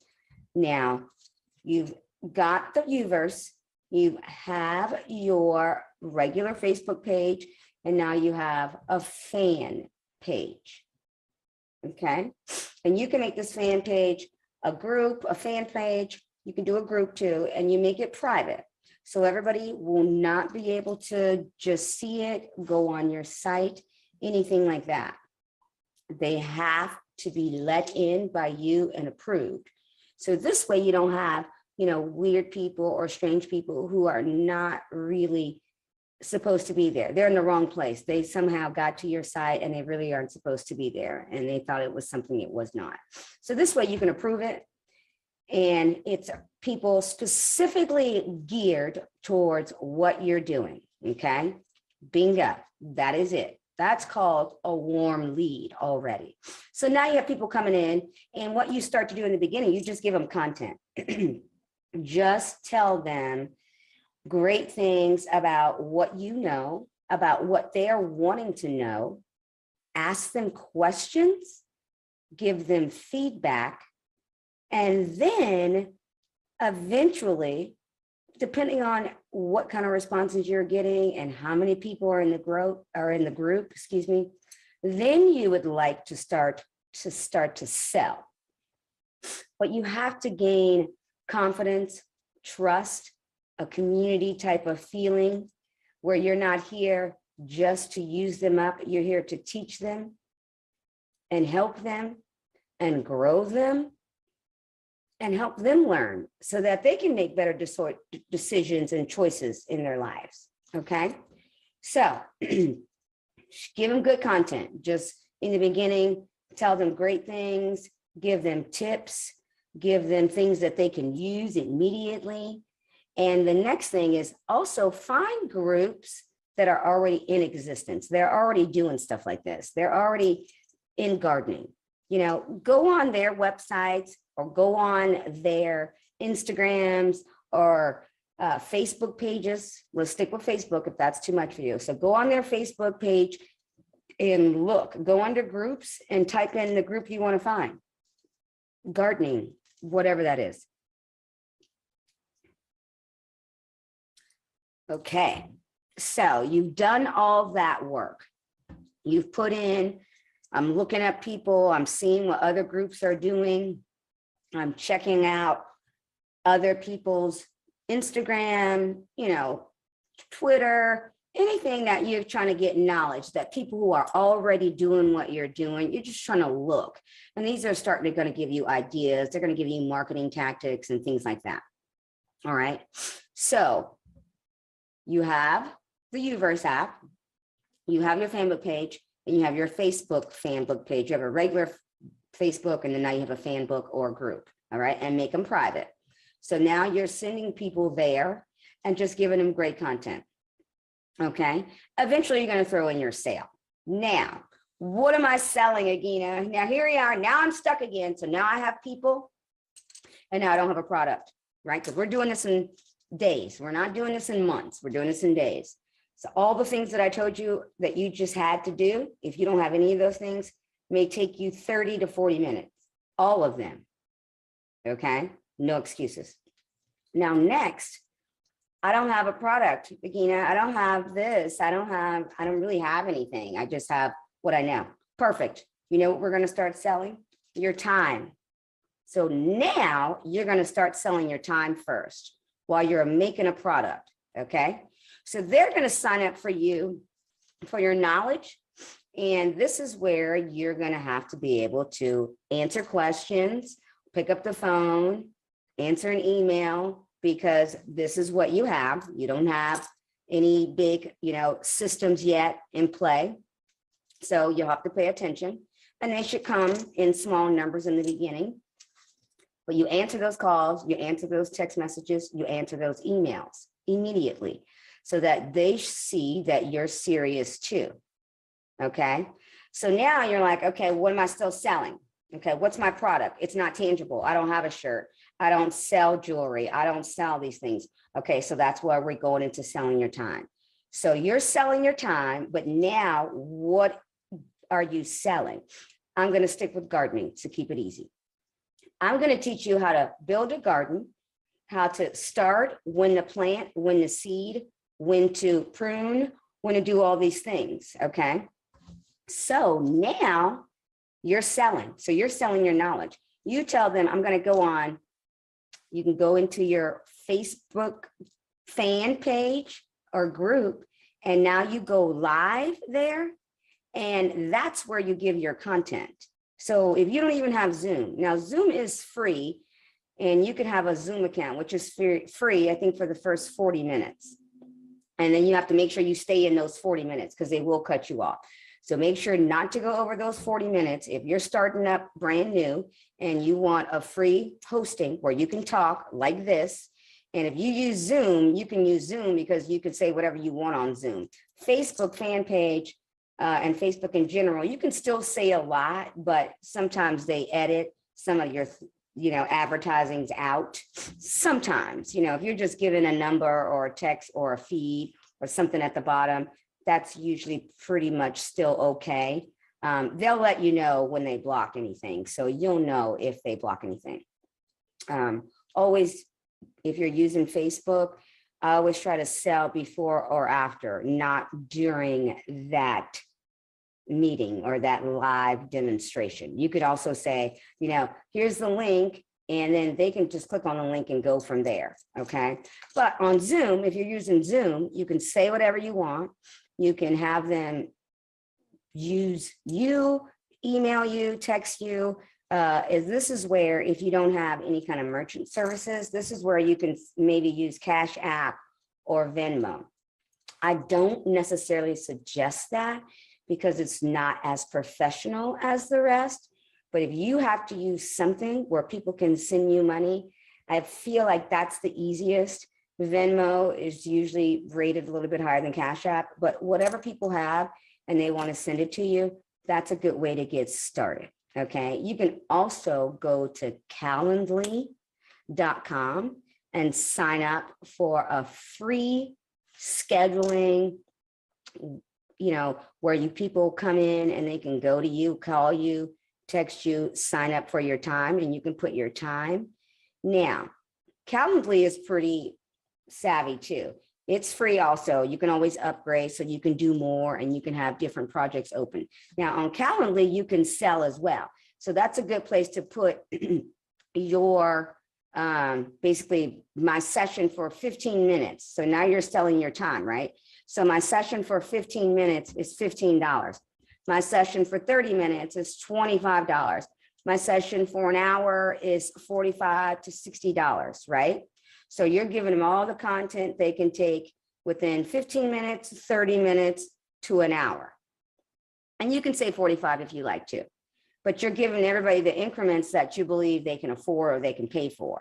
And since you don't have a product, you're just selling your time. So you have to make those scheduled calls. And that's why they go to Calendly, because now you're sending them to a place, it's free, and they can sign up for your time. So that's what you're selling in the beginning, is just your time. So now, yay, I have a product. It's you. You're your product, you're your brand right now, and you can get started. So they go to Calendly. You have to make little boxes of what you would like them to be able to sign up for. I would start off simple, maybe 1, 2, or 3 options. And then in those options, you set a price. So even before they go to the Zoom meeting or your Facebook page or fan page or wherever you're going live, they've already paid for the purchase. So you don't have to say anything about money during those recordings, okay? You can always add something at the end. If you want further knowledge or if you want more information, go back to my Calendly and schedule an appointment with me so we can talk about what's next for you, okay? Start with just giving them a place to go after they've learned what you've first offered, okay? You always want to say, what's next, what's next, what's next? And you make what's next based on what they're asking you. Now, this is the other part. When you are actually doing the videos or the live feeds or the Zoom calls, you have to record yourself, because this is going to be your marketing strategy, your marketing genius. So now you have recordings of your teachings. So now I have a course I'm going to make. So this is course 101, where I teach you how to plant, seed, flower, how deep to put the plants, depending on what they are. And thank you, bingo, that's what they purchased. Now, next year, next month, whatever they think, oh my God, it was such a great season. How do I keep those up? Do I have to replant all those? Do I have to prune those next year? So now you're giving them course 102. And you're recording yourself as you're teaching people when they want to know. So you keep recording and recording and recording all your sessions. And then you make that in order, put those things in order. And now you have a course. Now you have an ebook. Now you have things that will work without you having to constantly show up. Woo! Bingo. That's how we make our stuff evergreen. That's how we make making money around the clock. So you start off by putting the work in and recording. Then when you start to level up and upgrade, I show you how to scale. I show you how to put that someplace where people can purchase that later. I've already showed you how to do it in Calendly, and that's free. Now in Calendly, I think you can only have 1 or 2 things that you offer at a time for the free account. If you upgrade, and I think it's a yearly subscription, or it's pretty cheap if you do it monthly. I want to say like $2.99, $3.99, but I think if you do it for the year, it's like $39. It's something extremely affordable, and it works really, really, really well. And you can put pictures up on there. So when you send somebody a link, when they click on it, it looks cute, it's pretty. You can put yourself, you can put your logo. You can do a lot with Calendly if you have not ever tried them. And it's really simple. Like I don't even really have to explain it. That's how simple it is. When you go in, they tell you what to do, and it's really easy. Okay. And that's a place where you can collect money, show your product as far as if it's not tangible. So you're selling time, or you're selling an appointment to sell something else, or you're selling the appointment right at that point, and the next time you meet, it will be on Zoom or Google because they've already signed up for a time. Okay. So you have all these things that people say, oh, I can't do. Right. And you can attach Stripe. If you have Stripe, or if you have merchant services other than Cash App or Venmo, you can connect that to both Uverse, which was the place that I told you to go on your phone to start a website. And then you can also connect it to Calendly. So there they can pay before they show up on your sites, on your Zoom, on your Calendly. And then you can also make things for free. Once people are in the group or in the fan group page, or they're in your group, and you just want to go live and give content and information for free, that's fine. Especially if you're doing a subscription, they've already paid for the month. So when you're giving free content, they appreciate that all month. And then next month, it's only for the people who are in the group already, and they've already paid you because they're on a monthly subscription. Now you can either keep that like that all the time, or when they drop out, you can remove them from the group. If it's a free group, keep it a free group. But then I would also have a private group where people are paying, and you also offer a little bit more. Okay. And you can have more than one fan group page. Okay. So some people think, oh, she only wanted my money. No, you keep giving those people the content, and you can keep one for free, and you can keep one that's paid. And that's a good way to level up. Okay. So they can like, hey, you're on this great site, and it's my fan book page, but then we have a private group for people who want to level up faster. And that's only $17, $18 a month. Okay, do the math. When you have 20 and 30 and 40 people and 100 and 200, that's good money. Okay, and I'll break that math down later. Okay, so what I want you guys to do is start by doing those 3 simple tasks: website, fan book, regular Facebook, fan book or group page.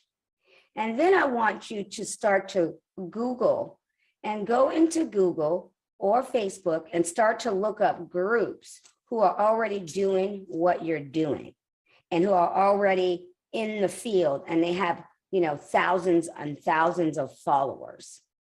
Go there, say good comments, say things there that are encouraging, give content, invite them to your page eventually in a nice way, or to an email. Oh, email me if you want more information about, maybe they asked a question, and you can say, oh, I went through the same thing. I don't know if I want to share all my business right here, but if you email me, I'll tell you how I did it. I'll tell you how I got out of that rut. And now you have their email, and then you can send them to your site, because you don't want to look like you're stealing people from other people's sites. You don't want to be blocked in certain groups. So say nice things, nice things, nice things, nice things, nice things, nice things, comment. Doesn't always have to be nice, but comment, give real comments and good content in their group. And then when somebody responds back to you, you can say, oh my God, that is so awesome, or what have you. And then invite them to either your page, an email, and then after the email, they can then you can send them, where you want to send them. But start off by just comments, okay? So now you're getting people who know you, and you know what they start to do? They start to look you up, and they become your Facebook fan page follower, or Facebook, they look up your name. That's why I say get a Facebook page also. And then they've reached out to you, and now it seems totally normal. Now they're trying to friend you. It seems totally normal when you start interacting with them and giving good content and information, and you send them someplace else. It seems like they reached out to you, and you responded so nicely and so graciously as to help them even more. So you look like a savior, okay? So keep that in mind. look up other people's faces, fan book pages, Facebook, Twitter, Instagram, and see all the followers, make comments, look at their ads, if they're having any ads or anything like that. I'll show you a good place. This is another little tidbit. Write this one down, where you can show or find how people are advertising. You can go to Facebook ads in Google, library, and then you're going to get to a little screen, and then you can type in whatever your subject is or your niche or what you're looking at to start to do, or, you know, anything you like, your talents. Like I said, your trauma, your drama. It could be, you know, divorce. It could be a lost child, like people who lose children. I know that's a hard subject to deal with. And you put those things in, and then you see their ads and advertisements and who are at the top of that list. And then you kind of mimic those, or you get those ideas from those ads that are already in existence and are converting. Okay. So those are things you can do, right? What I want you to do now is take action. I want you to do those 3 things. And if you already have a Facebook page, a website, a hosting, you're already in business, I want you to start to go look up ads. So look up the ads in Google, Facebook ads library, so that you can start to advertise. If you're not making any sales, or you're not making the sales you want to make, this is what I suggest you do. Start looking up ads. And then if you would like, you can text me or call me or email me or go to my Calendly. I have a Calendly set up as well.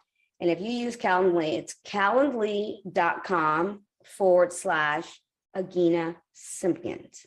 So it's basically my name, and my name should be on the bottom of this, but my Calendly is Agina Simpkins, and it's actually calendly.com/Agina Simpkins. You can go there, and that's probably the easiest place to go first, and sign up for a free consultation. And I'll talk to you, and I'll see where you are. Are you already in business? Are you trying to expand your business? Or do you need more followers? Do you need more people? Do you have nothing and you want to like start, you know, immediately? And there's all different places that we are in this process. Or you have a lot of information and you don't know what to do with it. So I've been there, done that. So what I'm going to do, I'll send you that link, and you'll see the link at the bottom of the page. Or you can just email me. Again, my name is Agina Simpkins, and it's at gmail.com. And it's AGINASIMPKINS at gmail.com. Those are the 2 easiest ways so that we can see where you're starting, where you're coming from, and where you're trying to go. Okay. And then we'll go from there. On my Calendly, you'll see other options. If you want to jump in instantly at someplace else, you're welcome to do that as well. If you want to have a free consultation, you can do that as well before you get started. But I'm so glad you showed up. I want everybody to get up and tell yourself that this year you are doing what you say you're going to do. You are not giving up anymore. You're not changing your mind. You're not going to let somebody talk you out of it. Okay? You're not going to listen to the people who tell you what you can't do. We're done. We're not doing that anymore. We're going to trust ourselves and our knowledge, have the courage, have the commitment to do more. You know you don't want to work for anybody anymore. You know it's time to start your own business. Do you want to have people continuously telling you when to clock out, when to clock in, when to go to the bathroom, when to take a vacation, when to go see your kids at a game, a recital, a football game, a basketball game, soccer, lacrosse, cheerleading competitions, gymnastics? Okay. You want your time to be worked around you, not around somebody telling you what to do. I think that's why I started my own business. And that's why I'm here. I'm here to take and teach people how to take their time back, how to work for themselves, how to take their knowledge and their experiences and give them the courage to step out on faith and take what they know up here and make it a business, make it a profitable business. And then the next thing is like, oh, I don't know what to charge. I don't know what to, what to do with my time. How much is that? How much is that worth? When we start talking about people's time, it's priceless. It's priceless. And that is another thing I help you do. I'll help you manage what you're offering with the time you're offering and how to make that profitable in the beginning. Because I know that can be a weird situation. But if you are helping people, people are willing to pay way more than you think. Because you're helping them. You're helping them level up. You're helping them go to their next level. You're helping them be a better person. Everybody wants to do that. So remember, stay strong, stay tough, stay committed, and look me up. I will be there for you. I will help you. I will help you stay committed. I'll give you the courage. I'll give you the clarity.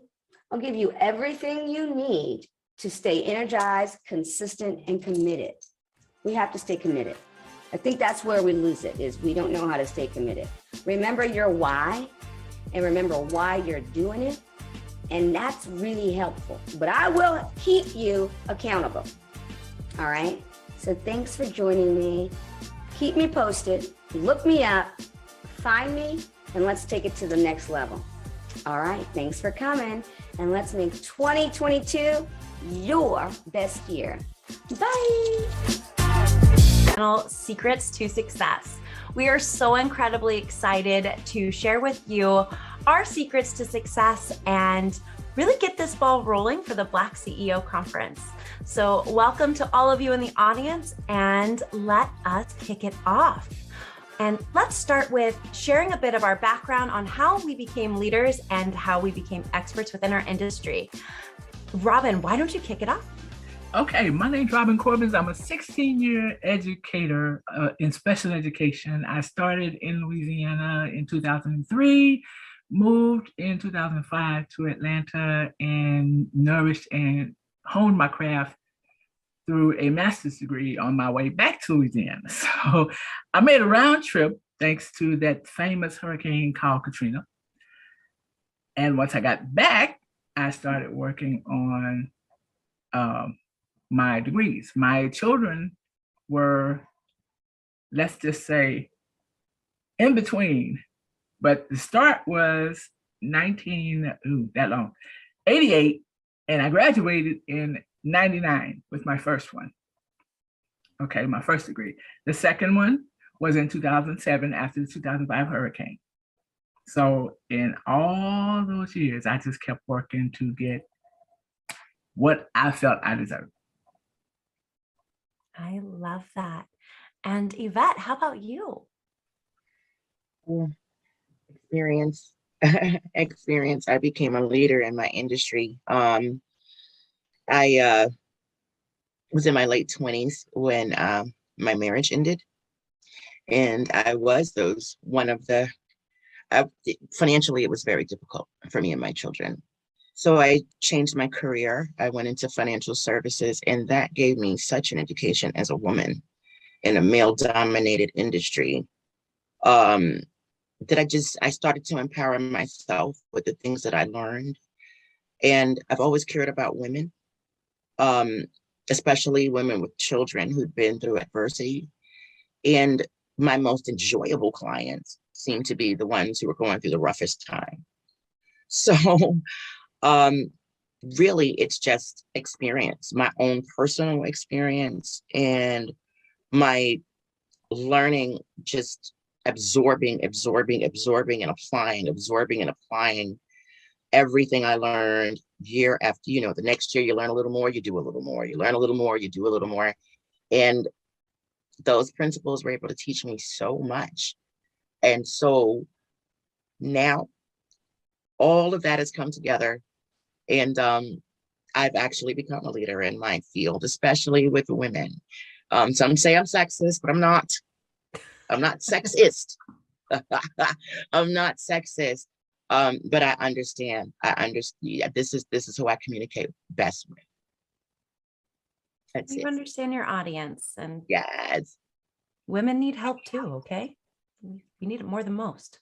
We make the world go round. We birthed you. Yes, we do. And let's introduce Tanya. Hello, everyone. My experience actually started when I was a teenager. I developed a love. I discovered that I loved writing, and that was like a way for me to be able to express my creativity. So I went to college, of course, and got my degree in mass communication. My focus mainly, of course, was journalism. And I worked for a newspaper for about 4 years and realized that I actually wanted to do something else. I wanted a little bit more, I guess you would say, freedom as far as being able to express my writing. So I went into marketing and PR and found out that, hey, I love being a storyteller and helping others to be able to tell their story. So that's how I got into this, and I love it. It's my passion. That is incredible. And last one, best one on our panel, we have Amber. Hello, everyone. Amber Hawkins, hailing out of Toledo, Ohio. Long story short, came to love computers. Although I didn't go total technology, I do know some IT, information technology and the like, but I would say my specialty is as far as bridging the gap between those who know and those who don't know about computers and technology. I went to the matriculation of school, elementary, junior, high school, college, all of that, and also have a master's in educational technology, human resources specification. The thing was that with all of that, it was challenging as far as employment was concerned. Varied experiences, which I'm glad about, but I found myself very unusually laid off more than employed. So I went through probably about 6 or 7 layoffs. I lost count after 5, but anyway, I went through a program locally here in the Toledo, Ohio area, SS Toledo, which is a 13-week program that shows individuals who would like to start their own businesses how to do it, because I need like a classroom structure type of thing, because after the wee hours of the morning, job hunting, it was like I just sighed and said, that's it, no more. I'm going to start my own business. At least I won't have to lay myself off. So went through that, went through the ups and downs of entrepreneurism, and that is going to be constant. I'll tell anybody, that you stick with it and do what's necessary in order to stick with it, and been doing it ever since, and loving it where people have that aha moment, especially if they find computers and technology challenging. I absolutely love that. That is incredible. And all of you have amazing stories to share. So before we kick it off, I also wanted to introduce myself. As a little girl, I was raised to be a leader from probably the day I came out the womb. That was my dad's mission for me, was to be a leader. And so I took that seriously. I'm the oldest of 6 kids. I was always captain of my cheer team, a president of choir, those types of things. That at the beautiful age of 17 was a store manager for an ice cream shop. Go me. So as I continued to grow up through my careers and college, I found myself always in management roles within sales and marketing. And I carry that on with me. And I'm sure none of you are shocked, but 2020 happened, and it wasn't the glorious thing we all thought it was going to be. Nope. So 1 week before my birthday, my 30th birthday, I was laid off, and I was a single mom. I was devastated. I was going into a new decade of life jobless, and I didn't know what to do. And like everybody else and their dog, was calling unemployment and on hold for about 1 trillion years. So that wasn't going to work for me. I don't sit still very well. We will notice that in this panel. I will be moving everywhere. So I was looking at Grayson, watching him play, watching Disney Plus, wondering how Disney Plus was going to stay on. And in that moment, was also scrolling through Instagram, and it dawned on me that I could really teach people how to use social media and turn it into a scroll stopping moneymaker, because I was an award-winning salesperson and always top in my departments for being the queen of social media.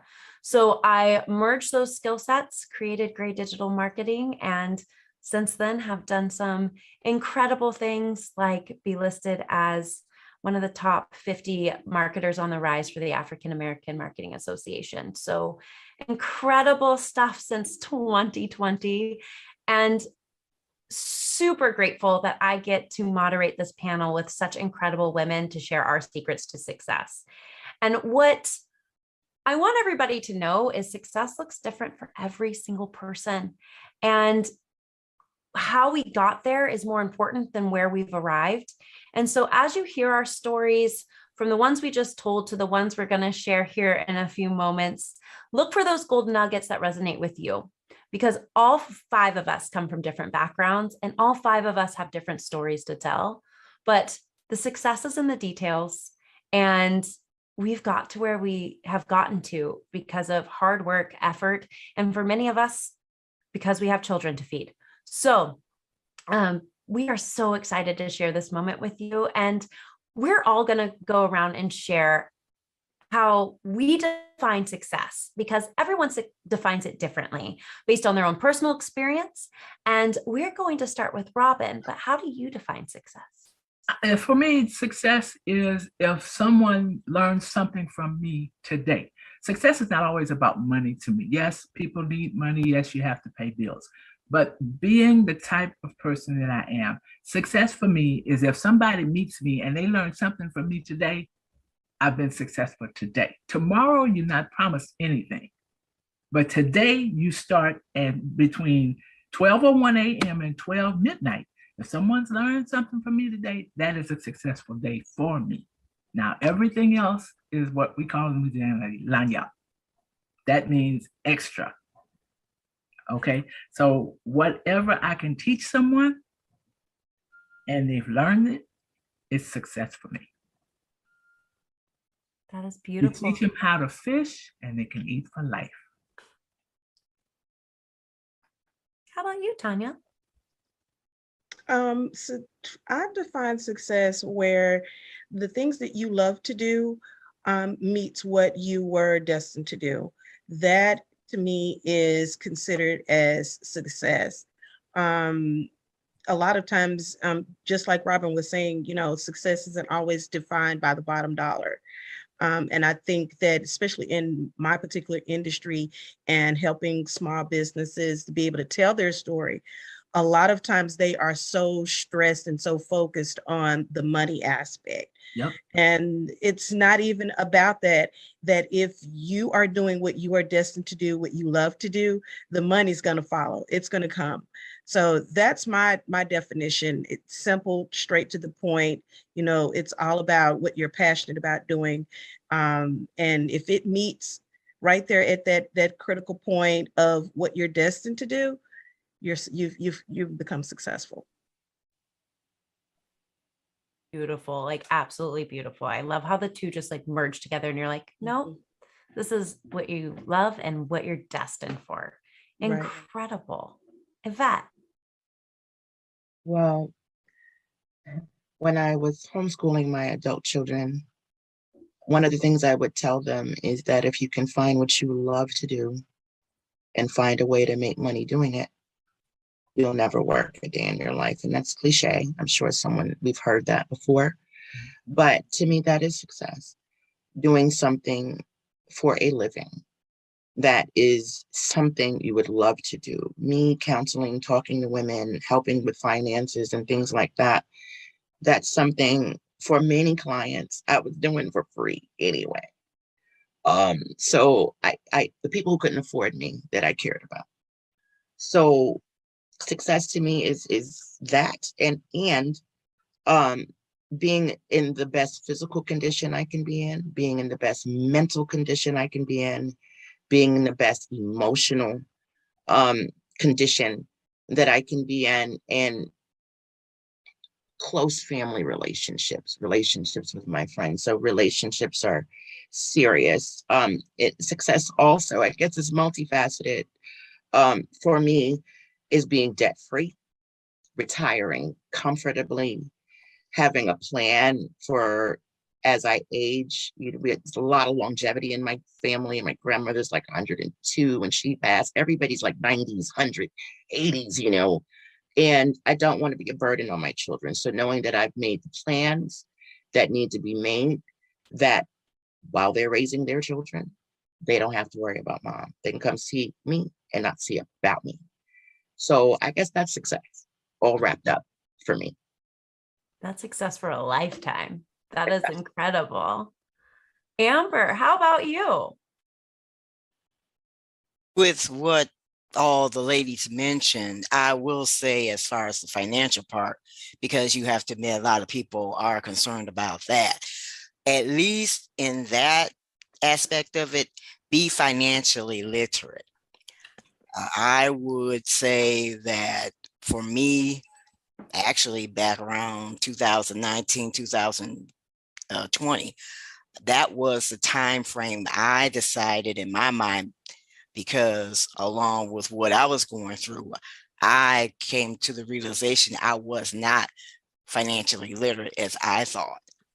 And that was very important to me. And it's actually very important as far as our livelihoods.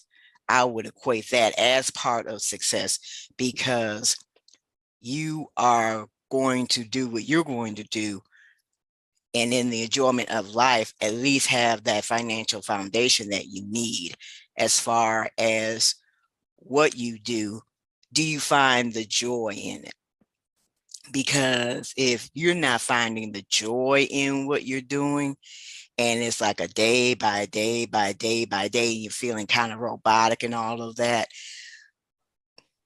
maybe that needs to be investigated, and like, okay, wait a minute, is this going to equate to the life I'm trying to live, or is this going to be where this is how things are going to be it your job, be it business, be it whatever the case may be.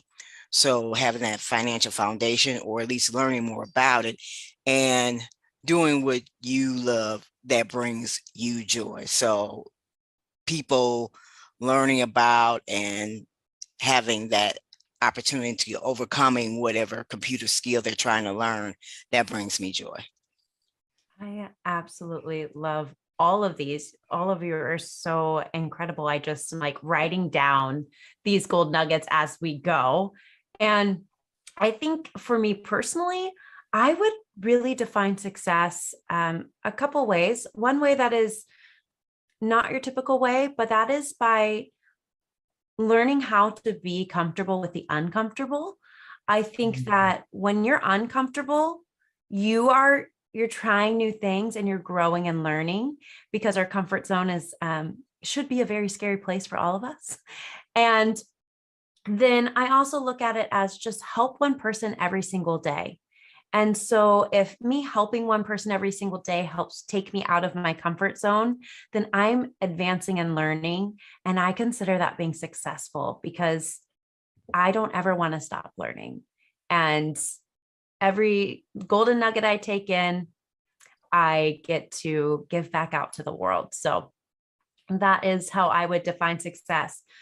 So we're going to keep going with this panel. And if you haven't yet grabbed your notebook and pen, I suggest you do so, because it's only going to get better from here as we move along to our next beautiful question, which is, what adversity did you overcome to reach your current level of success? And looking back, what do you wish you did differently? And we're going to swing that lovely question over to Yvette. Belief. I think belief in myself was probably the biggest thing, because the comfort zone is not comfortable. You're used to it, but the comfort zone is not comfortable. and the belief that I could take it to the next level, the next level, the next level, was something that was very challenging for me, because everything I wanted to do and the ways I wanted to advance were things I didn't know yet. I had to learn. And things I had to implement that I just was not used to doing. So I think belief in myself was the biggest thing. And then I think looking back, I would realize that you can't be a one-woman show and run a business. You need people. We need people. There's nothing you can do on your own. So that's probably the biggest take, getting overwhelmed because I just didn't realize things get so big and it was just one me. Wearing 20 hats, the marketer, the newsletter, the content writer, the this, the that, the person taking the appointments. I was doing everything. So that's the biggest thing, is just always knowing that you need people. You cannot do it alone, and believing in myself. I literally just told somebody thank you for that exact thing. Like, I can't do this alone. It's too hard. Full stop. Makes you go a little crazy. Yeah. Oh, yeah. Robin, how about you? I would say the one thing I would have done differently would have been started a little bit earlier. In case you can't tell, I'm not 17, 18 and a half. I think I would have started a little bit earlier. In my particular situation, I come from a small town where I was raised by my grandparents in a village. Well, my grandmother in a village. So college was not in the card for me earlier. By the time I went to college, I was almost 25 years old. Most people at 25 have 2 jobs, the picket fence, the house, all of that. At 25, I was a single parent, divorced, and signing up to go to school. And I started at 18. Yes, it would have been different. But because my journey started late, I believe that what I went through from 25 to the age that I actually finished my first college degree was a benefit, because now I'm strong enough to teach my children. Because at 18, no matter 18, 17, like I said earlier, you have other things that you're interested in. But by 25, you have an idea what you want. You know how to go after it. And the difference between going after it and sticking to it, the determination, you have to stick to it. Going after it is cool, but if you don't persistently go after it, then all of the plans were for nothing. Persistence and the fact that I didn't start earlier, like I said, because of my situation, but where I did start, the persistence carried me the rest of the way. I think my biggest takeaway from that is that persistence carried you the rest of the way. I think too many of us quit right at that point where greatness is about to happen. Yep. And if you can just keep on and want it just 51% instead of 50, Right. like that persistence is going to be what takes it all the way. And it's really the difference between those who win and those who haven't yet. Yeah, I teach that to I taught that to my 4 kids, and I teach that to people, that just the kids that are trying to get to college. My thing is persistence.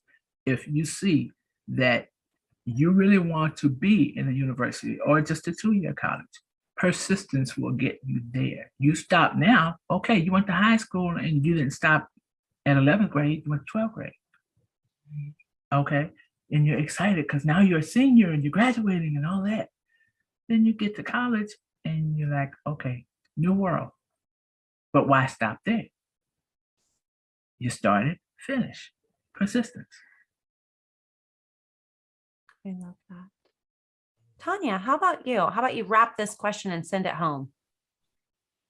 I think for me, being in the position of being divorced, losing my job, being homeless with my kids, Wow. I think that put me in a position to where it was like, you've got to fight for this. And I think that's when I discovered the light bulb went on and said, this is what you're destined to do. Because in the midst of that, I mean, I was hosting webinars and collaborating with other business women, and I didn't even have a roof over my head. Wow. And so I think that looking back, I think if I had actually just taken the time to just structure everything instead of just jumping in so fast, because I was kind of in a position similar to Robin, where I started late. I literally like just just did a 180 with my career. And it was like, okay, I'm coming back, full circle back to doing what I actually love to do instead of just doing something just to get by. So I was like, I'm over 40, and I don't have that much time left. And so I was just so quick to jump into it, and I didn't take the time to actually structure my business, take the time to learn more about my industry, because from the time that I was working up until 2015, marketing and PR had changed a lot. It had changed a lot. And it just kind of just was like this moment where it's like, okay, Tanya, you've got to go back to the drawing board.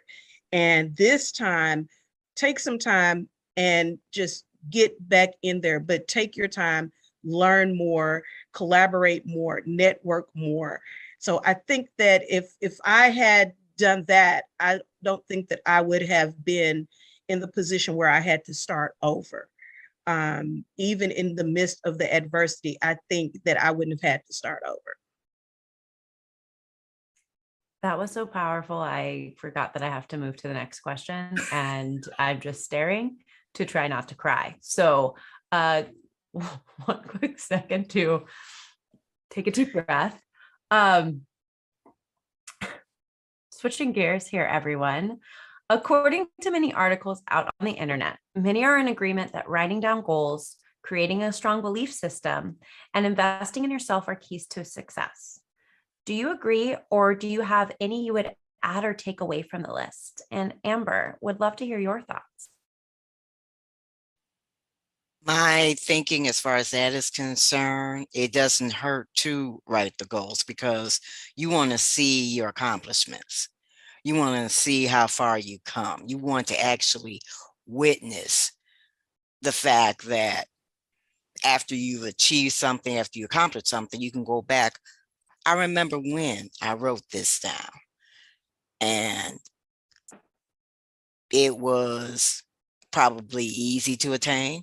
It probably was. I had to go through this, go through that, jump through this hurdle, jump through that hurdle. There was a time I did not think I was going to make it, period, to accomplish this goal, because this happened, that happened, whatever. But I accomplished it. I did it. I'm thankful. On to the next goal. And if you have to be your best cheerleader, if nobody's cheering for you, at least cheer for you, because it is you that you want to be the best you, and it's you who is doing everything from writing. And with computers and technology, you can write, you can type, you can write it on and put it as part of your smartphone, have apps to do that and everything from there. So yes, you do set your goals. Yes, you do set your boundaries, because you want, well, when I say boundaries, I'm going to narrow down boundaries as far as what are you going to tolerate in this process? Are you going to tolerate the naysaying, or are you going to set boundaries like, look, this is who I need to be about. This is who I also need to be surrounded by in order to accomplish this goal, in order to accomplish that goal. Because sometimes in the process of it, you're going to get those who will either put an obstacle or be an obstacle that you need to overcome. You have it where, they mean well, but then at the same time, what are you going to do as far as accomplishing this goal or that goal? And let me add, getting the help that you need too, because sometimes the goal that you're trying to accomplish is not going to be a one person thing. You sometimes, actually all the time, I should say, research it. That was mentioned before. You need to research as far as, okay, this is the goal I want to accomplish. It looks like it's something I really don't know the steps to take. Let me research what it's going to do, and maybe in the research have it where, okay, I see where from the Google results that pop up that this person accomplished this goal, but they took it a different route. But I do have an idea that, okay, it's going to be more than I anticipate, so let me get the help that I need. I just love that. When you said, look at who you surround yourself with, two things came to mind for me. One was, I am a firm believer, since I do social media for small businesses and entrepreneurs, like sometimes we have to unfollow people in real life. Yeah. Hashtag unfollow somebody who's holding you back today. But also, I don't know if anybody remembers this scene or which movie it's from, but Medea is literally explaining that people are like leaves on a tree or something along that line, where she's like, it's like seasons. Sometimes they grow and sometimes they gotta fall away. And I always think of that when I think about those who are surrounding me. And I love people. I really, really do. But sometimes I have to recognize that negativity just doesn't need to live here. Right. Live out there. So, which really goes into belief systems. And Yvette, I know you had talked about overcoming and like your belief within yourself. And so curious how you feel about what all of those articles on the internet say from all of the life coach gurus in the world on goal setting and belief systems. Would love to hear your hot take. I agree. But I would add to drown out the noise, sort of like what Amber was saying. Because my family believed in me, but my community didn't. They didn't, so sometimes you have to drown out the noise. They didn't think I could do it. Many people were, just like Amber said, they were sabotaging, trying to assassinate character. She thinks she's this and all of these things, and she's not what she's. You have to drown out the noise. You have to stay centered. And as you said, your boundaries have to be very clear. Who's allowed in your world, in your home, in your business, as a client. Sometimes I leave money on the table because I know good and well I'm not having an annual review with this person, but that's what I do in my career. Some people will drain you. So you have to set boundaries in all areas of your life. But most importantly, you really, really do have to drown out the noise. And then with all of the advice that they have, then you have to take massive action and be kind to yourself, because there's a duality of life. There's negative and there's positive. Expect it.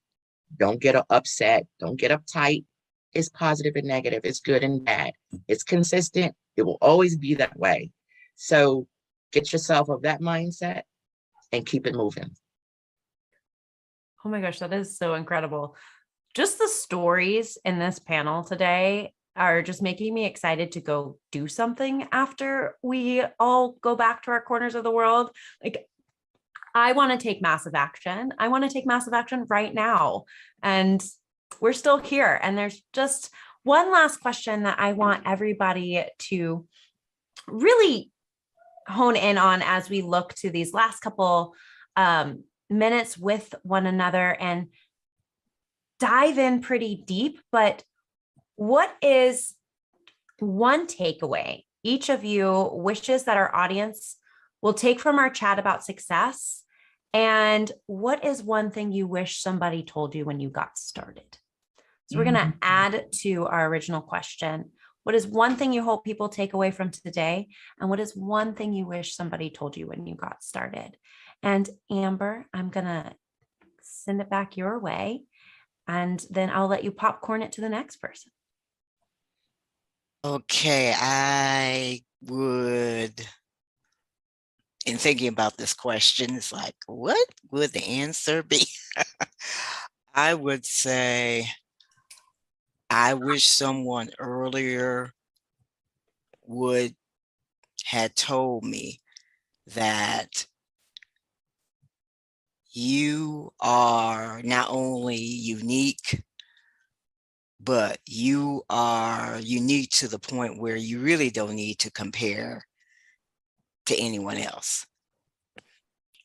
You may see people getting ahead in whatever that they're doing, and it's like, why isn't that me? Why didn't this happen for me during this time or that time or whatever? You don't know what a person had to go through to achieve what they achieved. So you have to wear the shoes that is best for you. You can't fit into every shoe, and you can't wear every size. You hone in and you embrace, and you also congratulate yourself on how unique you are, because it's best that you are an original and not a copy. That is just wow. Like, you are unique and you do not need to compare. Everyone, grab your paper and your pen. Okay, good job. Can we patent that statement, original, not a copy? Yeah, can we please? Like, if you put that on the internet, make sure you tag her. So I feel Just, right. Okay. just make sure I get my cut of the, Yeah, make sure we backlink that for SEO. Right. Oh my goodness, I know I told you to popcorn, but here I am being the distracting human that I am. No, that's fine. I thank you for mentioning that, Robin. So, hey, well, we'll go along with Robin, because I love this, and also at the same time, I think we all can agree that we are the best that we are, and we are all originals of us. And whoever, what was imitations, the flattery, or something like that, I can't remember. But if they're trying to copy what we're trying to do, like, oh, okay, there must be something going on. if a copy is trying to do what the original can do. Come on. She's over here just dropping diamonds on us all. Okay. Watch out, y'all. Robin, how about you? Okay, I need a couple extra minutes, because she just like, she's the bomb out there. Everybody else is okay.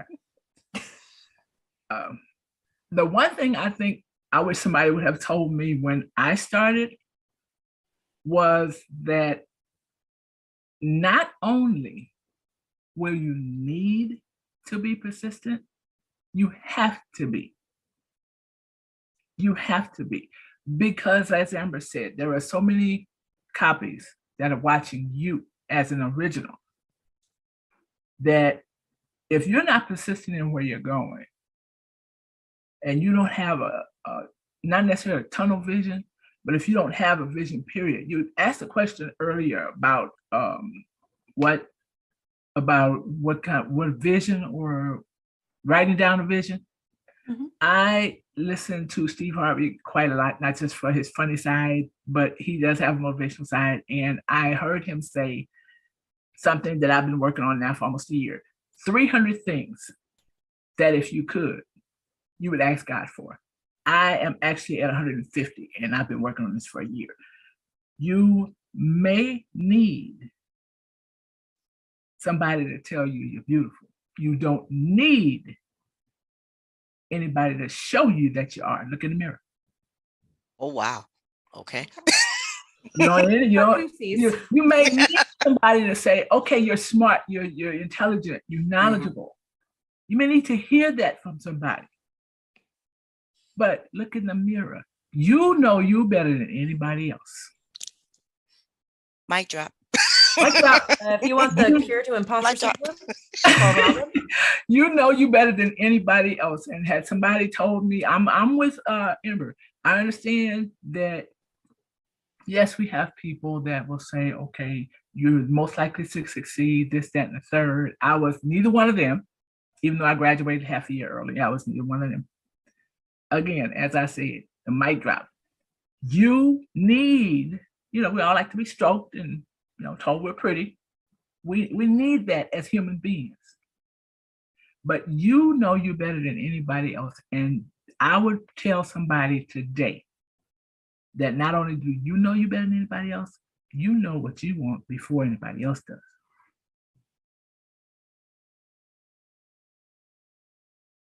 You know what you want before you tell anybody else. You have already had a conversation with yourself on what you're going after. Persistence. Well, now I feel like I need to go get a whiteboard marker and write it on the mirror and just stare at myself and read it. I literally have chills. I don't know if I'm scared to hear what my drop's telling you about. No, don't be scared. Don't be scared. You better. Tanya and Yvette is just gonna add some flavor to it. Just fuel to the fire of greatness. This they're gonna add some fire. Epic. That's it. They're gonna add to the cake. Come on, bring the icing home, somebody. Oh yeah, we got to finish this cake. Oh my goodness. Okay, well, again, notebooks, people. And by the way, this is where I started. So here's where we're at on my notes. Oh my goodness. Okay. Robin, who are you popcorning it to? Because I'm still writing look in the mirror. Okay, Yvette. Well, I think one takeaway that I can take from listening to all of everyone who has shared so much valuable jewels. I call them mental vitamins. You take your mental vitamins when you hear those things that just resonate inside of you. And one of the things that I seems to be a trend is it's loving yourself. Love yourself enough. Love yourself enough to know that, as Sister Amber says, the substitute won't do. There's only one unique, love yourself enough to give yourself a chance. Love yourself enough to set the boundaries you need. It's all, everything everyone has said on here, it's just all loving yourself and believing yourself. And I think the encouragement that we would give other people, we need to give ourselves that same encouragement. And what I wish someone would have told me when I got started is the difference between being self-employed and running a business. I thought I was running a business and it was only me. And I became critically ill. And when I became critically ill, when I shut down, what I thought was my business shut down. So now I understand very clearly that if business runs, whether I shut down or not, that's a business. It keeps running. I really wish someone would have told me that, because I sure thought I had a business. I was in business and it was just me. That's a start. It's a necessary step in the process to get started, but that's not the end. I agree on that part. Any business has different aspects, as Yvette mentioned. I just wanted to quickly interject that burnout is no play in the park. I've experienced it myself. Being burned out. Woo-hoo. This era of self-care, as they call it. Oh. Say what you want, but it is extremely necessary. Like Yvette said, and I believe she is also saying too, if you don't take care of you, how can you take care of anything and anybody else? Mm-hmm. Mm-hmm. Show of hands, how many of us have had burnout to the point of collapse? Yes. We could probably spend a whole hour talking about how to avoid burnout. Burnout. Yep. Avoid it. It's a secret to success. Mm-hmm. I mean, so powerful to just love yourself. And literally, we could spend a whole hour just talking about what it felt like and what it looks like on the other side. of burnout and why it's important to love you. Who cares if you're conceited? Worry about you. You can't help others if your cup isn't full. What are they going to drink from? An empty cup? Okay. Hey, another mental vitamin. there you go. There it There is. you go. You are all bringing it out of me. Like, I'm so grateful. Tanya. Tanya. Bring it home, Tanya. Everything that you all have said has been amazing, amazing nuggets, gold nuggets.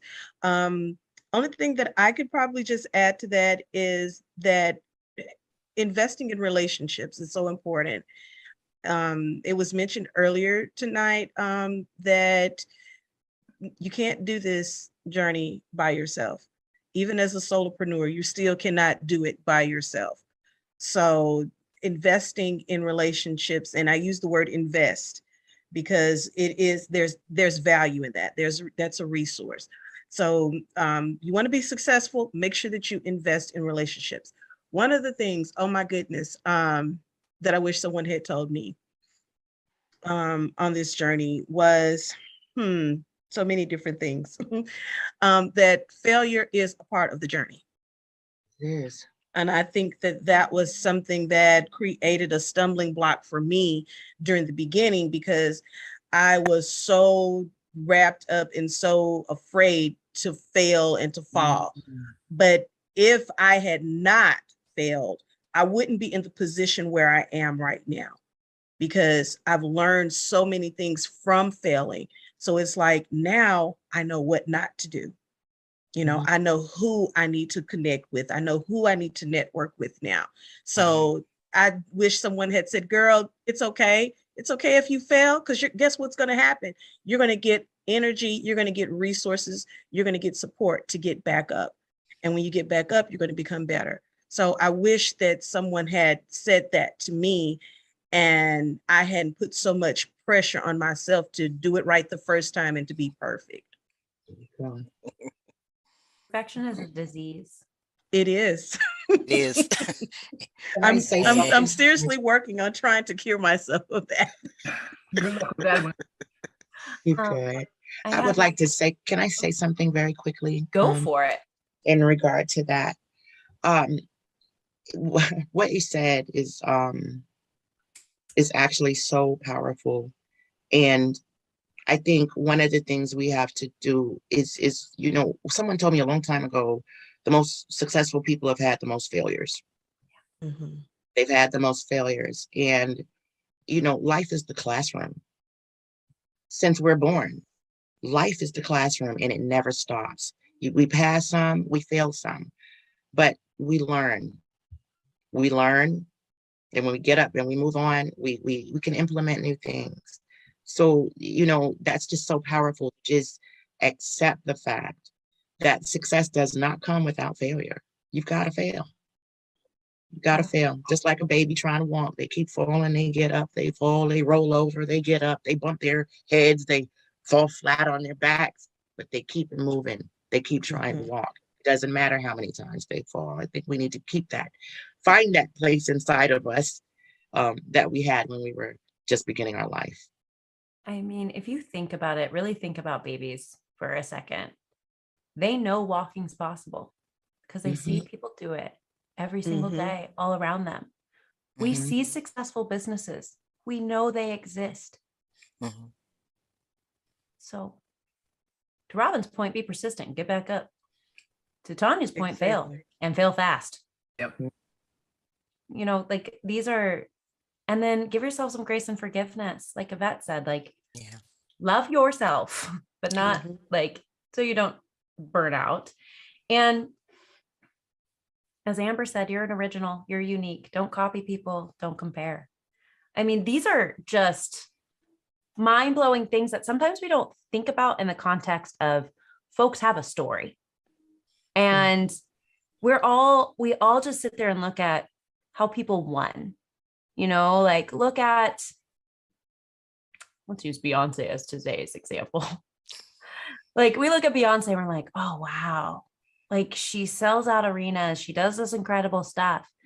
But what about Beyonce when she was 5? What about Beyonce back when No, No, No, No, No came out? Like, Right. anybody remember that? Because she was not Mhm. selling out Madison Square Garden. Nope. Okay.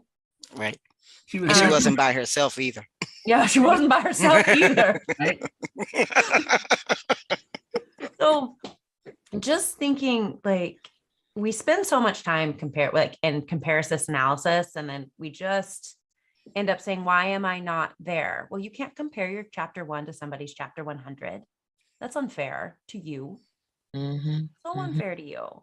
And I mean, I'm guilty of it. I'm sure everybody's guilty of it at some point in time. We all went through middle school. It's when it reared its ugly head. Right.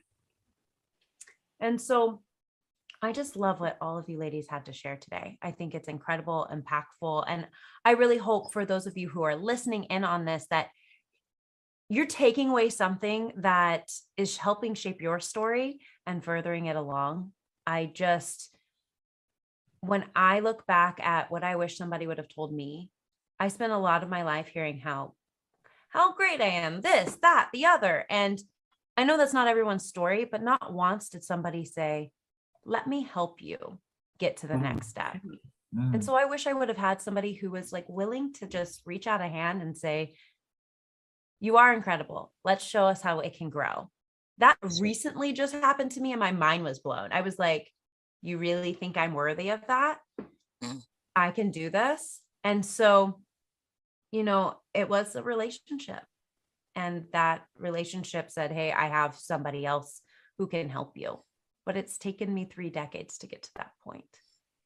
And if I want anybody to take anything away from today, I want all of you to look yourself in the mirror, because Robin's was like my biggest goosies.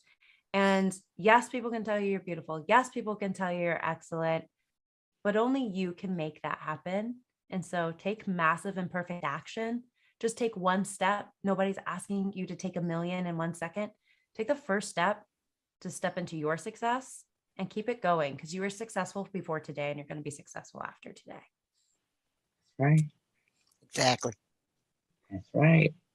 Man, we're just over Good here. stuff. I don't even know who I am today. So it's because of all these incredible women. Oh, you have 5 Absorbing. Absorbing. It is. Absorbing. Yes. Ladies, I know we're wrapping this up, but I think it's super important. Every single woman on this call is a business owner. And so I want to know how folks can connect with you. If somebody's sitting there going, gosh, I wish I had somebody to write my content, or gosh, I wish I had somebody to help me just move forward from PTSD, or gosh, I wish I knew how to get my kid to college, or goodness gracious, somebody help with this computer. How can people connect with you, Tanya? You can connect with me on my website at mjsvirtualservices.com. I'm also on Instagram, mjs_virtual. And you can also find me on Facebook at MJS Virtual Collaborative. I love it. Amber. They can reach me, yourcomputerneeds.net, and click on the contact link for Facebook, Instagram, Twitter, YouTube, and also LinkedIn. The letters YCN as in Nancy, OTLLC, the number 0, the number 5. Love it. Robin. You can reach me at using my name at Facebook, Instagram. I am doing Robin 2019. You can reach me, the easiest and the quickest today would be thequeenmother2017@gmail.com, because that is my email address, and that is like my phone. I check my email quicker than I check my phone. So you can reach me at Facebook on my name, Robin Corbins. You can reach me at Instagram on Doing Robin 2019, and you can reach me email thequeenmother2017@gmail.com. I love that email. The Queen Mother. The Queen Mother. I love that email. I earned it. I have truly earned it. I have 4 now adult children and 1 brand spanking new 4-month-old granddaughter. So I feel like I have earned it. Yes, you have. Yes, you have. So that would be the quickest way to get in contact with me, other than I believe I have a LinkedIn page too. I don't use it a lot, but we need to talk, Amber. We need to talk about you and those computers, because my computer has seen better days. Okay, definitely will. Okay, so just remember the Queen Mother 2017 show. Email and we'll talk. Definitely will. Hit her up, Amber. Start typing that now. Nobody can forget my phone. Nobody. Your phone. Uh-oh. What's going on with the phone? My phone is my computer screen. Oh, I understand. Okay, that is my computer screen. Uh-huh. Okay, so yes. Call it, girl. We must talk. But ladies, thank you for the nuggets. I appreciate the time. I would definitely say, let me just throw a little something else in here. Those of you, now don't wait until your baby is 18 and contact me, because she needs to be in 9th grade getting her money together to go to college. Okay, and anybody else that has a teenager, do not wait until they get into their senior year to find that money, because believe it or not, it's too late. Too late. It's too late.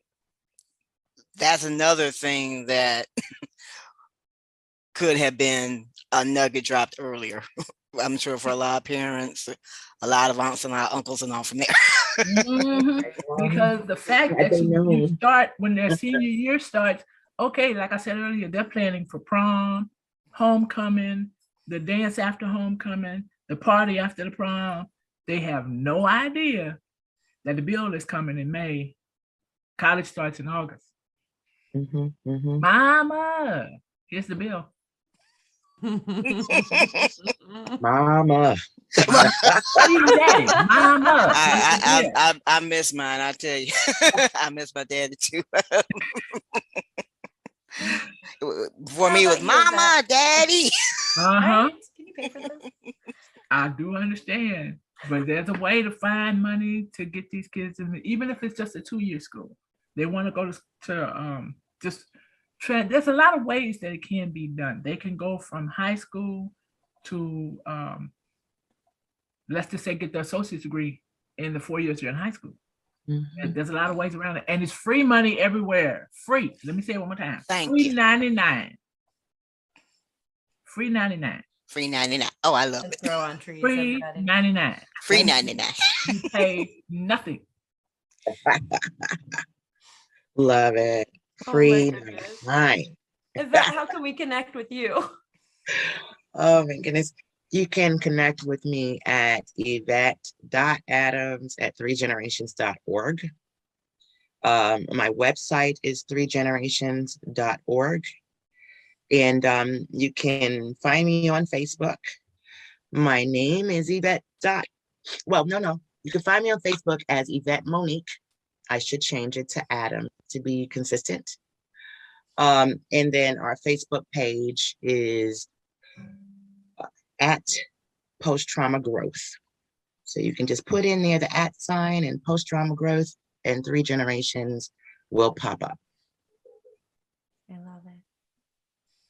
Well, friends, if you would like to connect with yours truly, easiest ways to get me to answer you quickly would be follow me on Instagram and send me a DM at Gray with an A, digital MKTG. You will see a lovely picture of me in a hat. Usually I almost wore it today. I'm like the queen of hats because I wear many of them. And then you can also find me on LinkedIn under Rayland Logan. That is RELANDLOGAN. I am the only one, so you're not going to get lists of them. So if you really ever want to find me, just type in Rayland Logan and I will be the only thing that shows up on the internet. So happy and excited that we got to spend time with all of you. Please, please, please connect with any of these fabulous women that are on this panel. We make things happen, and they had such incredible stories to share.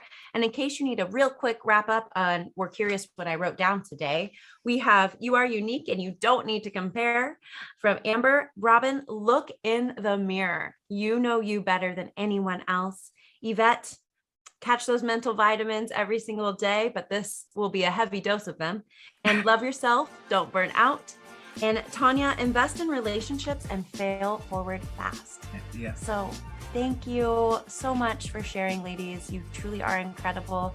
I hope you hear that time and time again. And if not, please follow Robin's advice and go look in the mirror. And everybody, remember to fill your cup because you can't help anybody with it.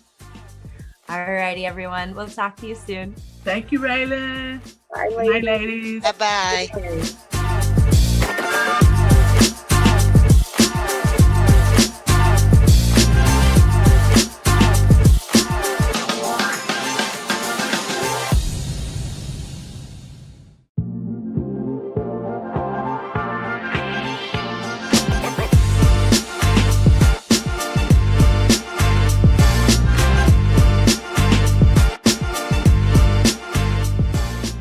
Hello, and welcome to Girl, Get That Contract, positioning your business for success in the contracting space.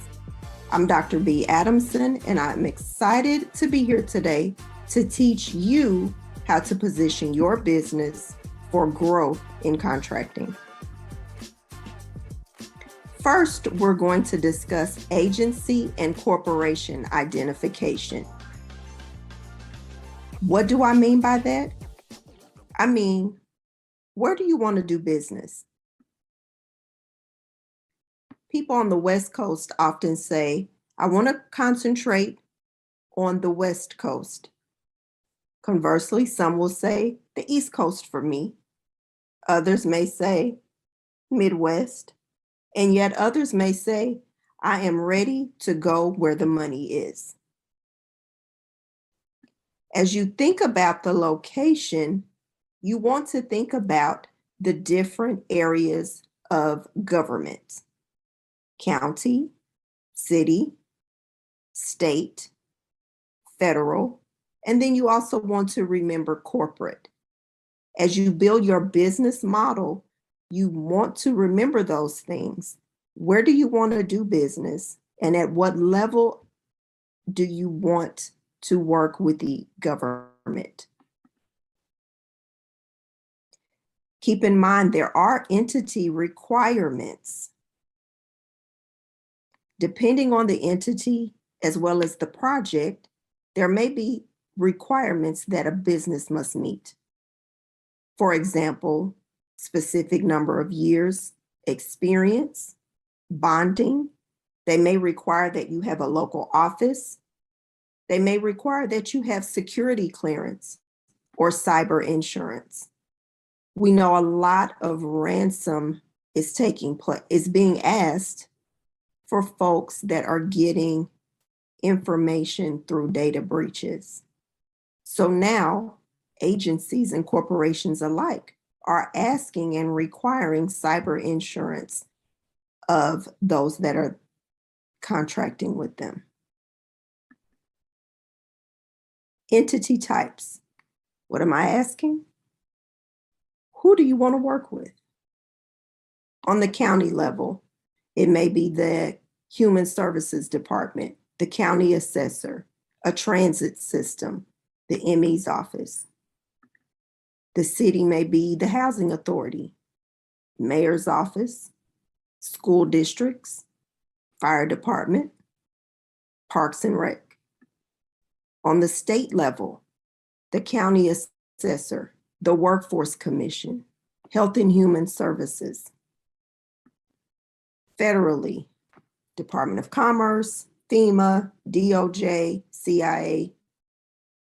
Understand that this is not an all-inclusive list. It's here to give you an idea of companies or agencies.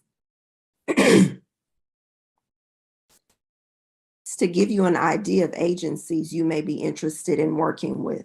This is not an all-inclusive list, but I encourage you as you develop your business model to make a list of those agencies you're interested in working with. Let's not forget the corporations, airlines, casinos. Let's not forget the corporations, the airlines, the hospitals, hotels, and theme parks are just some of those corporations you may be interested in working with. What is your niche? As a Black CEO, your minority status is an important thing to think about. A lot of business owners say, I'm not interested, it takes too long, they're asking for too much paperwork, I really don't want them in my business.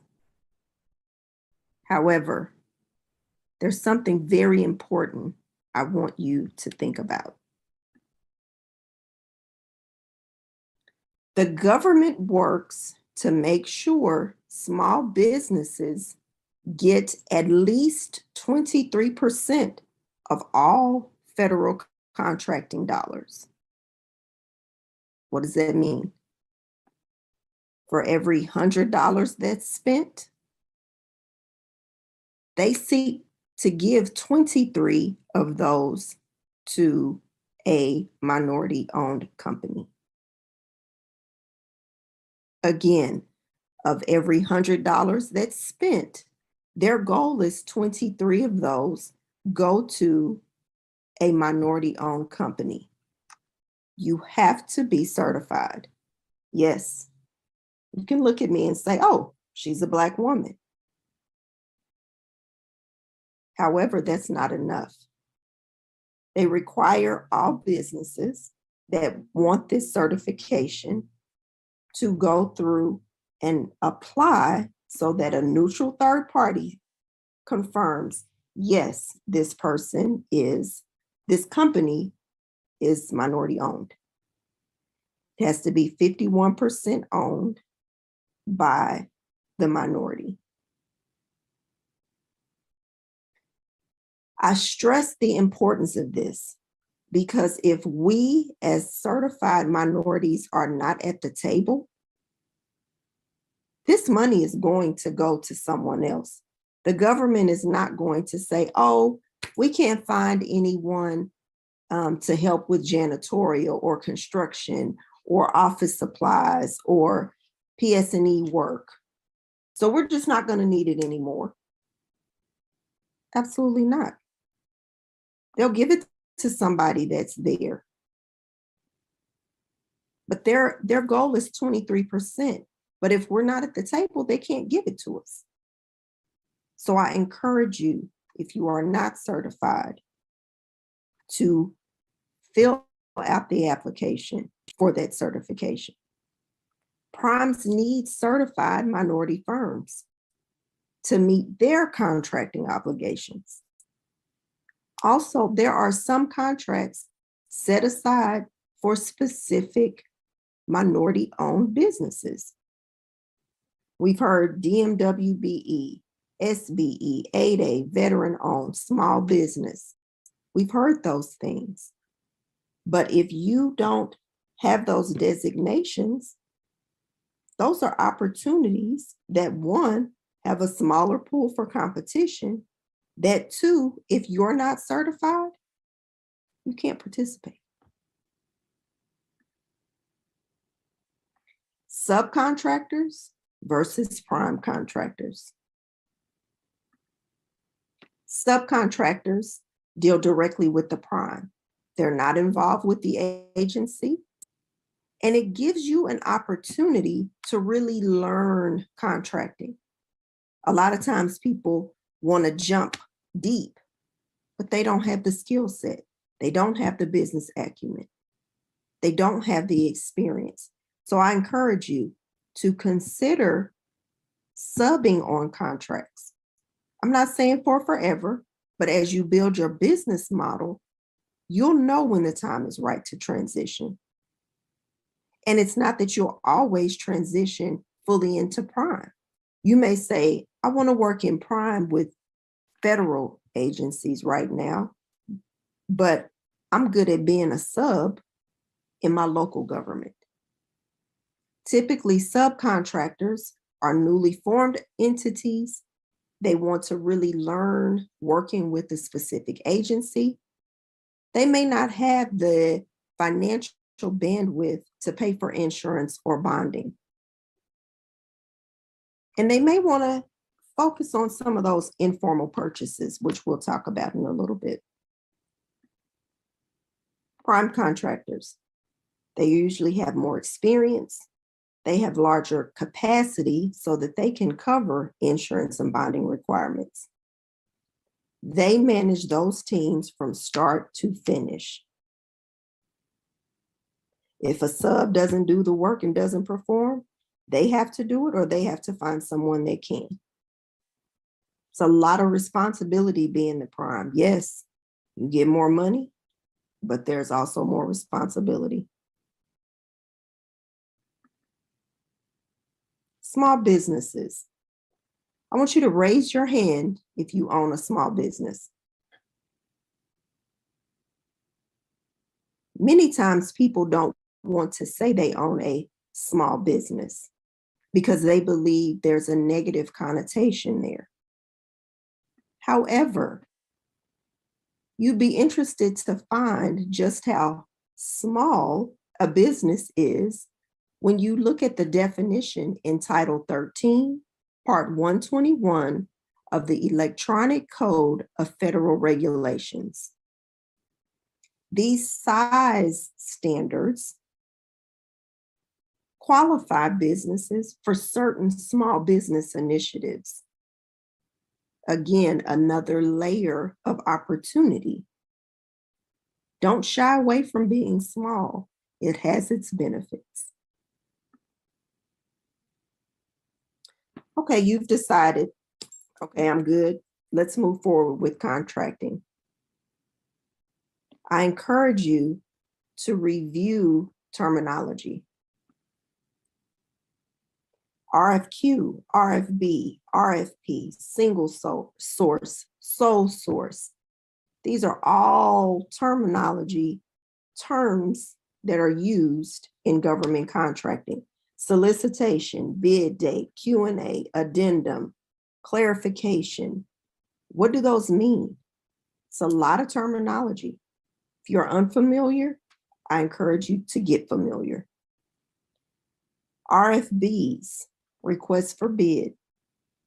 You've often heard it referred to as low bid. They're looking for who can do it the cheapest, who can deliver it the cheapest. Do not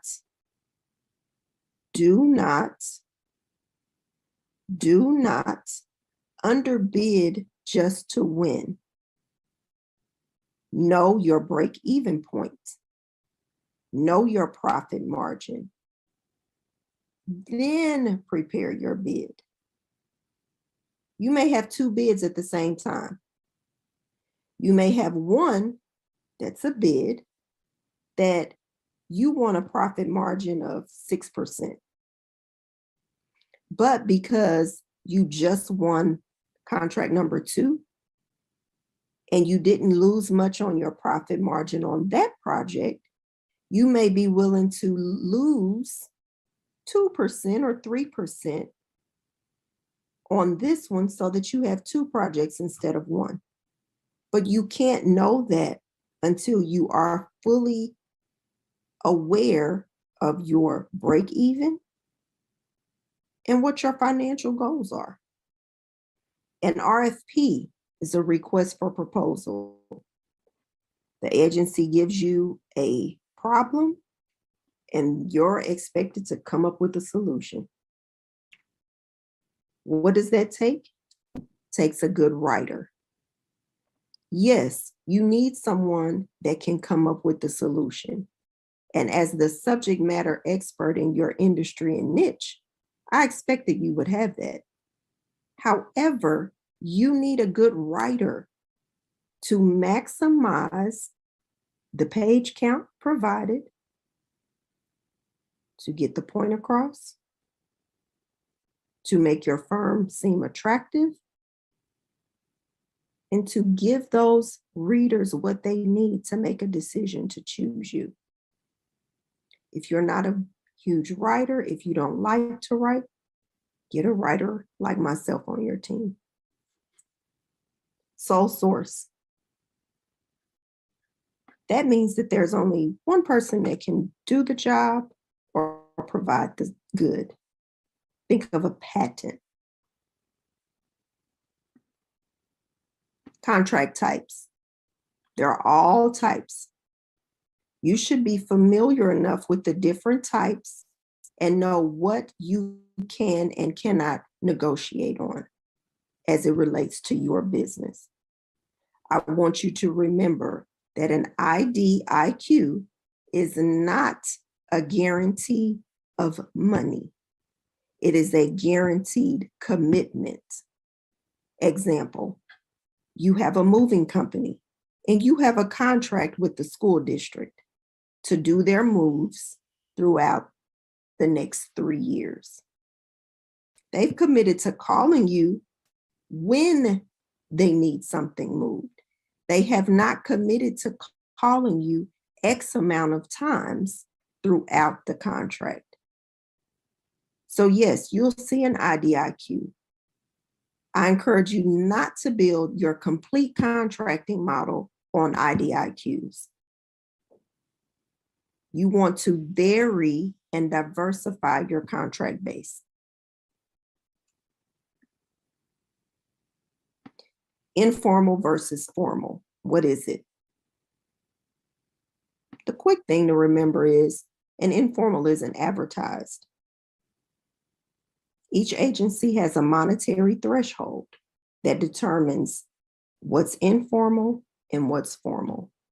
It may be 10,000, maybe 30,000, maybe 50, maybe 75. In your research, as you're developing your business model, as you're identifying which agencies you want to work with, you'll find that information out. An example of an informal, you're a coach, you have experience in education, specifically, you were a principal for 4 years. An agency, being a school district, calls you and says, oh, we see that you coach principals. We've got 12, we're a small district, but we've got 12 principals we'd like you to work with. We've got some administrative goals, we've got some professional development we'd like you to work with them on, and just to coach them to be better within our districts. Now, you've done your research and you know that their informal threshold is 50,000. They told you they have 12 principals. So get your calculator out. You know that on average, 50,000 divided by 12, it's about $4,000. But you know your break even may be 2,500. So you said, okay, my break even is 2,500. I'm only going to charge 3,200 per principal for this 1-year contract. So you're at 38,400. They may say, oh, great.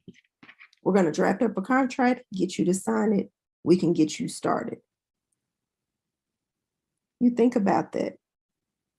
If you do that in 5 more districts, that's almost $200,000 to do something that you've already mastered, something you already have experience in. Look for those opportunities that allow you to use what you've already mastered to increase your bottom line. Formal projects are larger in value. They usually have a longer term. And here goes that word again, subcontracting. They have subcontracting requirements. There's also, again, insurance and bonding required in many instances. Okay, you ready to roll up those sleeves? Ready to get a little work done? Ready to move forward? I hope your answer is yes. Letting schedule. What is that? What is a letting schedule? This shows the days that bids are scheduled to be open. It allows you to strategize which opportunities you want to follow and subsequently bid on as a prime, or partner with a prime and be a sub on their team. Letting schedules are often used by the Department of Transportation. Contract specialist. This is the point of contact for the opportunity. Now, I said contract specialist. It could be a purchasing agent. It could be a purchasing manager. It could be a purchasing specialist. The title is not the important thing. The important thing is that this is the point of contact for a specific opportunity. They will provide answers to clarifying questions. They may host outreach events or public meetings related to that project. You'll want to keep that person in mind and keep their contact information handy. Project forecast.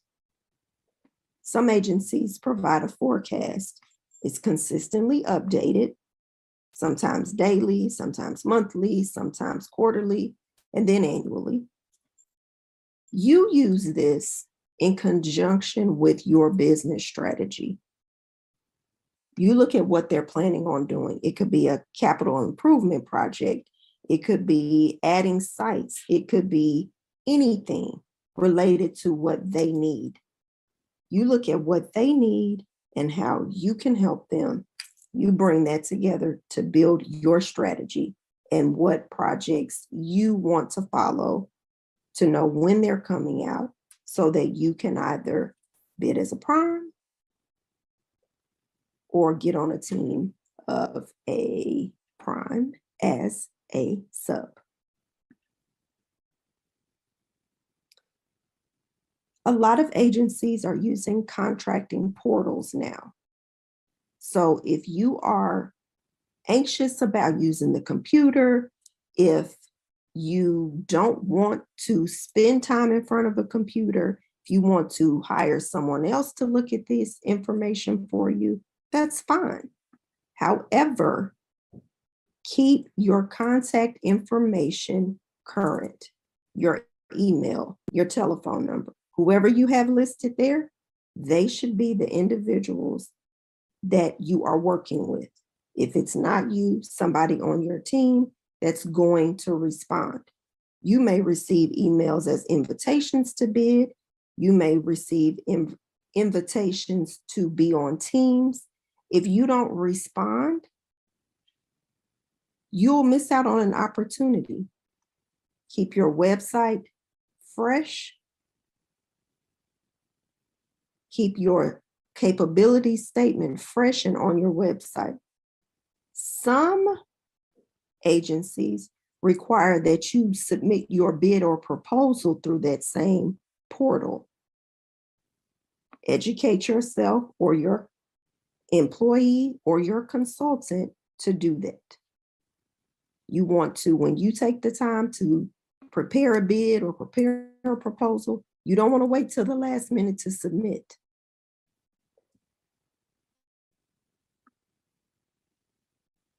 It's not just about looking at lists, doing research, and watching websites. It's about building relationships.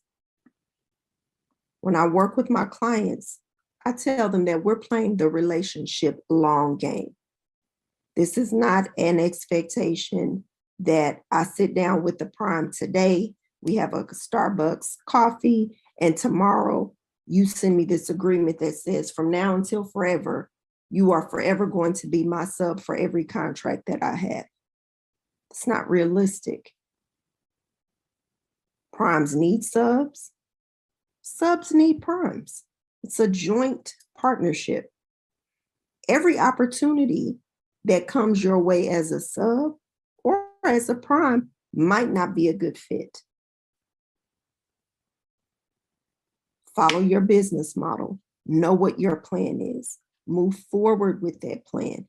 There may be opportunities that come to you that you were unaware of, that you may adjust your business strategy, and that's fine. But know that building these relationships is for the long haul. It's not just what a prime can give to you as a sub, but also what you can give the prime as a sub. Your knowledge, your tools, the things that your company may have built in relation to IT, the experiences you've had, your network of folks. Because while you may be one minority certified business, generally, you associate with others that are as well. A prime may say they need a minority-owned firm in a specific area. You may know who that person is. Share that information. But remember, every relationship will not result in a contracting opportunity.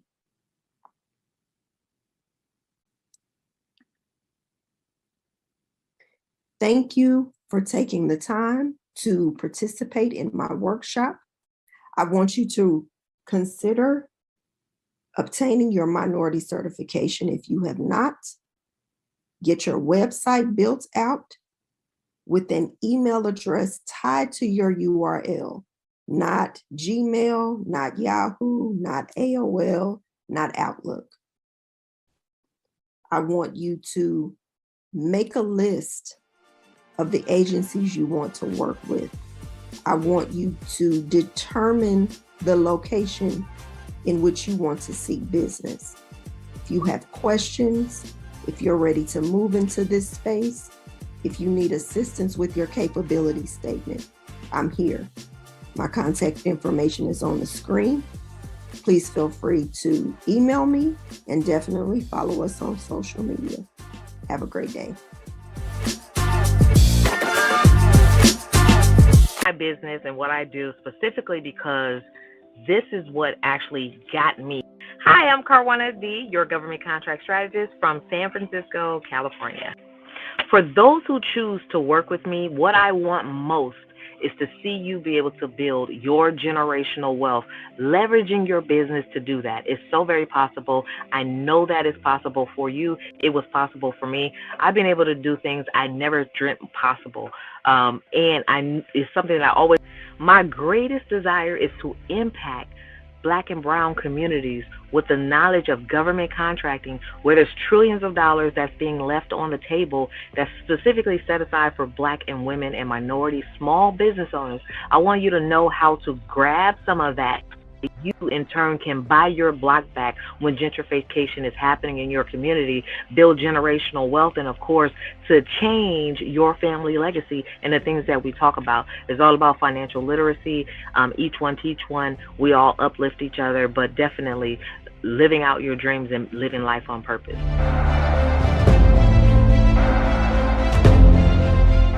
Listen up, you all. Coming to the stage next is Carwana Dyson. She's going to talk to us about getting those governmental contracts. She says, stop chasing individuals, stop chasing groups, stop chasing those people that you have to chase. Instead, let's get those minority contracts because they're seeking businesses, small minority-owned businesses. If that's you and you feel that it's what you need to do, so I get the song in there. I want you to get your pen, your paper. Come on, dial in. Y'all know what to do. Hit the emojis. Bring Carwana up to the stage. Come on, Carwana. Give us that thing so we can get these pesos, dineros, the mola.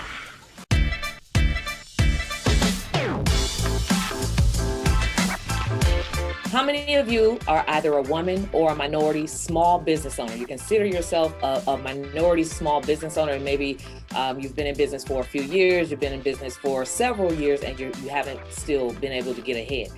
Did you know that the U.S. federal government spent just last year during the pandemic over $10 trillion on small business products and services? Okay, if you didn't know that, just know that at least 26% of that, which is a little more than 2.6 trillion, was obligated to be spent with minority small business owners, right? And so my question is, are you getting your piece of the pie? And if not, you definitely want to sit back and take notes of every single thing that I'm going to share with you today, because today I'm going to give you some information that the others don't share that's going to help you transform your business, okay? So I'm Karwana D. I'm a government contract strategist. I help minority small business owners learn how to grow their business with these government contracts. Now, if you think $2.6 trillion is a lot of money, just know that there's even more when we add the budget spend for the state level, as well as what's being spent on your city local level. They have money for you. And I like to show you exactly how you can go about getting some of that piece of the pie, okay? So today I want to empower you with this information. I want to first start with a little bit of how I got started. I am Karwana D. Again, I'm a government contract strategist who actually help people learn this step-by-step process and strategy, just like in the movie War Dog. So a little over 10 years ago, I actually was broke, busted, and disgusted. I was sitting in the very same seats that many of you are sitting in today, trying to figure out how to get ahead in my business, trying to figure out how I was going to pay my bills, have consistent, sustainable income, and never have to worry about going back to a traditional 9-to-5 ever again, right? So I had 2 kids to support at the time.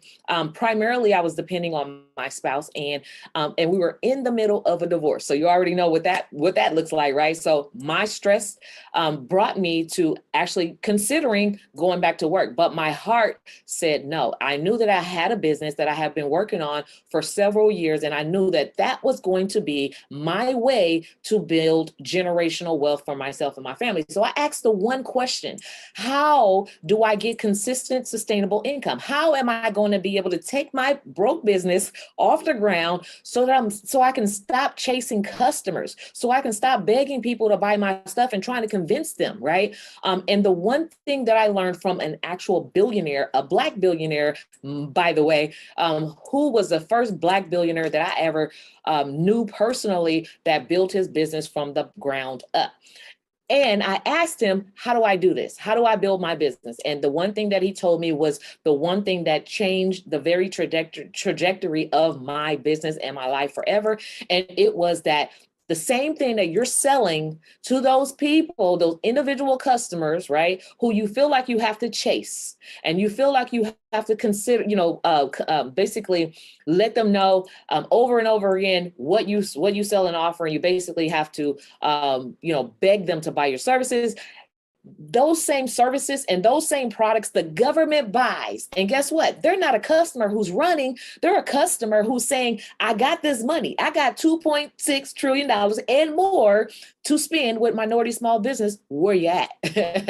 And so that's basically the one thing that caught my attention. And I said, oh my goodness, why don't we know about these things? Why didn't I know about this when I spent, a couple $100,000 getting a master's degree in business to learn how to build a business that is a broke business, right? Learning the traditional way will keep you broke. Now, this is why I coined it the $1 trillion secret to government contracts, because this is the stuff that is hidden in plain sight and nobody really knows about. Nobody's really talking about, but I'm here to talk about it today because I know that you are in business to make money and you are in business. And I know the power that your business can have in your life and in your family with helping you build that legacy that you're here to build. Okay. So the very first contract that I landed after learning about government contract, of course, it took me some time. It didn't happen overnight, right? It took me some time to really learn how to do it the right way. The very first contract that I landed was a $70,000 contract for, guess what? 28 days of work. Right. And this was actually shooting photography services. So when you think about it, I was actually on site for about 2 hours a day. So that's not even when you calculate all the hours, not even 3 days of work, 3 8-hour days of work, where I was able to walk away with $70,000 in a contract for my very first client, government contracting client. Right. And so For most businesses, especially minority small business owners, that $70,000 is not even something that they maybe will ever make, in the first 2 to 5 years or whatever. For some, you haven't even gotten to the first 5. And for others, it'll probably take you like 1,000 customers in order to reach that type of thing. But that was just the one. But guess what? I'm here to tell you that one contract actually ended up duplicating and tripling and quadrupling. Before I knew it, I was actually landing multiple contracts simultaneously, and those contracts began to get larger and larger. And before I knew it, I learned how to land multiple 6-figure contracts for very part-time work. And this is the stuff that I'm excited about. So if you're excited, leave a comment and let me know that you're excited. If you're one of the ones who said, I am a minority small business owner, especially if you're a woman minority small business owner, because that makes you a double minority, leave a comment, because this is the money that the government has for you. And my question again to you is, are you getting your piece of the pie? Okay. So why don't we know this? Why don't we know this stuff? I really can't tell you, but I do know that I'm here to tell you that it exists. And if you just really Google it, government contracts for small business, you will be amazed at the type of things that you can sell. And you can pretty much sell anything. And my test to that is, if you can sell it to a person, you can sell it to the government. Because guess what? The government is a body built up of persons, a bunch of people, right, that are inside the government. So here's the thing. What I want to share with you today is the 3 steps to actually getting started. Okay. And if you can master these 3 things, of course, there's going to be more. If you can master these 3 things, then you will be well on your way to actually getting started as a government contractor. Number 1, in order for you to do business with the government, you do have to have a business, right? And not just a freelance business, but an actual business where you've built a foundation, meaning that you have your checklist of items, right, that you're supposed to have, right? And those items include your business license or an articles of incorporation if you have an LLC or any other type of entity that you went above and beyond to build. You have to have an EIN, a Dun and Brad. You have to have at least 2 years of taxes. And as I caveat, not 2 years in business, but 2 years of taxes, whether it's business or personal. So do not disqualify yourself by thinking I have to be in business 2 years to sell to the government. Now, you can actually be in business today and sell to the government 30, 60, 90 days from now. So you can be very profitable. So it takes me back to what I learned in school was that, of course, it takes you 2 to 5 years to build a business, right? In order to be profitable, you have to wait that time period. But guess what? With government contracts, it's a game changer, because you can be in business today and be highly profitable in the next 30, 60, 90 days. And it changes the game. It changes the idea that we have to chase customers, because here's a customer who's actually already looking for you. Don't you want to know how to connect with them? Okay. So the second thing is, yes, they have contracts that are set aside for minorities. They have contracts that are set aside for women in business.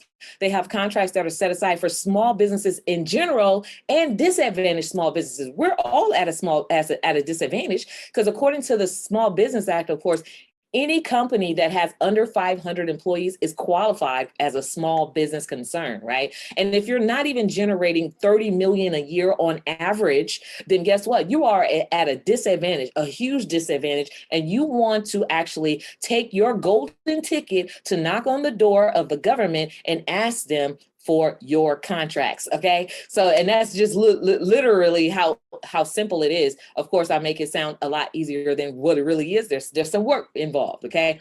But it's not just enough to be those things. There's a certification process that has to take place to officially become a small minority woman disadvantaged small business. So there's a certification process. So that's the second step. The third step is, of course, once you've actually gotten your business foundation in order, and you've got actually officially certified yourself as a minority small business that's at a disadvantage, the third step is to submit proposals, right? So every single day, every single minute, there are thousands and upon thousands across every single agency, federal, state, and local opportunities that are put out there where the government is saying, we need this service, we need this product, we need this. And it's everything, including janitorial services, communications, photography, video production, of course, catering, restaurant, event planning, you name it. I've actually have a client who actually sell prosthetic wigs to the government. So do not think for one moment that you cannot sell to the government. So that third step is just basically looking for those opportunities that they're putting out there and responding to it. So if you can master those three things, right? Getting your business in order, getting certified as a small business so that you can actually go after those certified, set aside contracts for certified small businesses, and then responding to the opportunities, then you will actually have made yourself a legacy business, because you not only are you able to land multiple contracts simultaneously, but these contracts are large in size. So now you're buying your time back from chasing those individual customers. So hopefully that information is resonating with you. And hopefully you are now aware that government contracting is something that can change your life, and you will begin to take action. And so now I said all that to say, and in closing, I want to say this, right? I want you to be like the little engine that could, that think they can, right? Because it all starts, your belief system, it all starts within you thinking that you can actually accomplish this, right? And then two, I know I can, right? Because there's the engine, just like, the engine, I don't know if you guys remember from childhood, the little engine that could, he was watching all of these other engines and trains, with their big choo-choos. And he's like, I think I can. He had a little tiny choo-choo, but he was trying to get to become that big choo-choo train. Just like a small business looking at all of these giant businesses and saying, I think I can grow into this giant business. But guess what? Those giant businesses, I bet you believe that they are doing business with the government. That is the secret. And guess what? This government contracting thing actually levels the playing ground to even the little train like you can do it. So you go from thinking to knowing to actually doing it, because it's going to take action in order to participate in this multiple $1 trillion spend that is there. And then once you do it, you want to come back and you want to empower, educate, and inspire someone else that they can do it too. And so that has been the evolution of my success journey.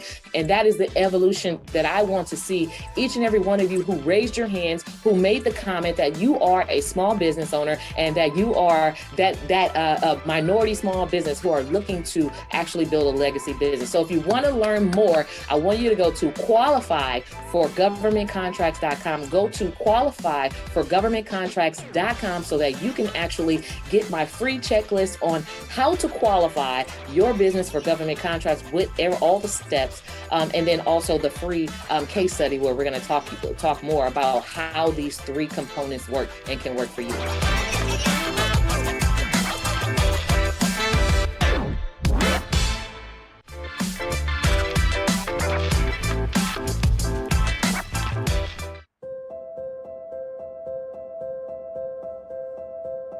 Boy, have I overcome some challenges and obstacles in my life. So years ago, I was diagnosed with a major illness, and I was absolutely devastated. I was prescribed medication, none of which I wanted to take because I knew the negative side effects on my body. One day I go to the doctor and my doctor's out, but his dad is also a doctor and he's there, and he reviews my chart and he says, I don't want you to take those medications. I want to try something natural because you need to heal on a cellular level. Light bulb goes off for me. Natural ways of healing.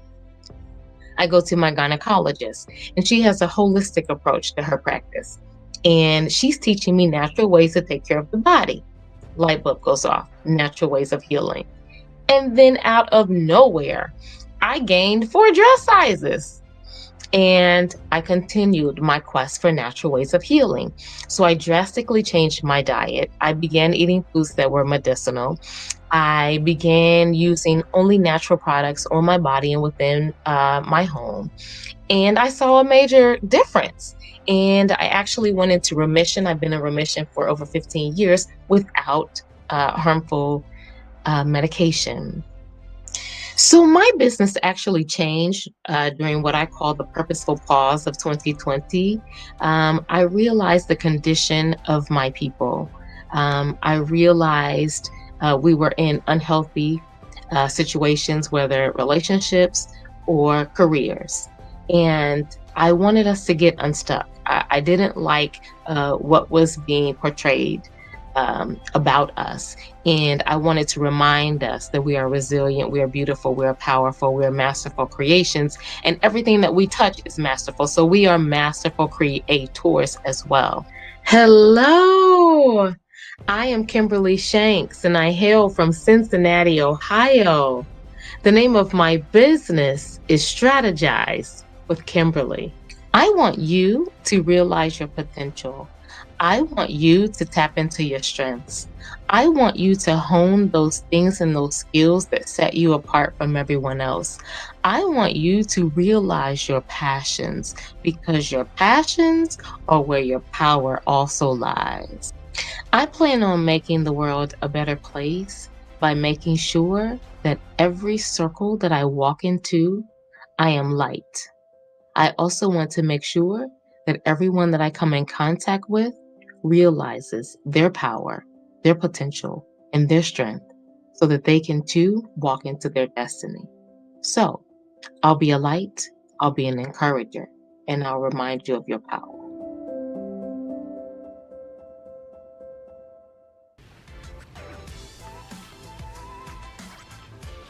Kimberly Shanks says, who are you? Who are you and what sets you apart from other folks? In this world of dog eat dog and everybody wants to be brilliant, everybody's fabulous, what sets you apart? Don't you want to know what sets you apart from the next person? That I know who I am. Do you know who you are? She kept asking you, who are you and what sets you apart, and do you know what it is? Do you know what it is? Let's get to it. Hit the emojis. Hit the emojis. You are brilliant. Hit the emojis. Let's go. Let's go. Let's go. Let's go.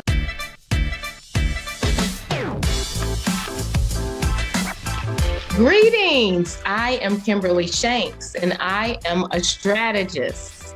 It is my job to help you, your business, or your association to realize your dreams and to meet your goals.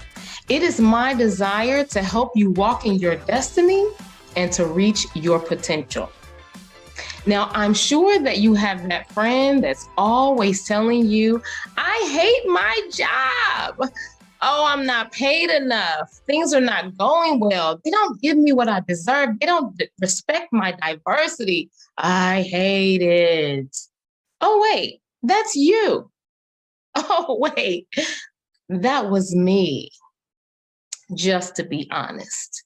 So last year, during what I call the purposeful pause, everything came into perspective clearly for me. I decided that I would no longer assimilate into a system that did not value me, my diversity, my ideas, my worth, what I bring to the table, and even my hair.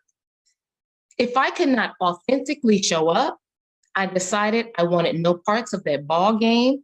I don't even want those relationships anymore. So I needed my own. I began entrepreneurship, this journey, like in 2008, and at times still working for others. But last year, everything changed and everything became clearer.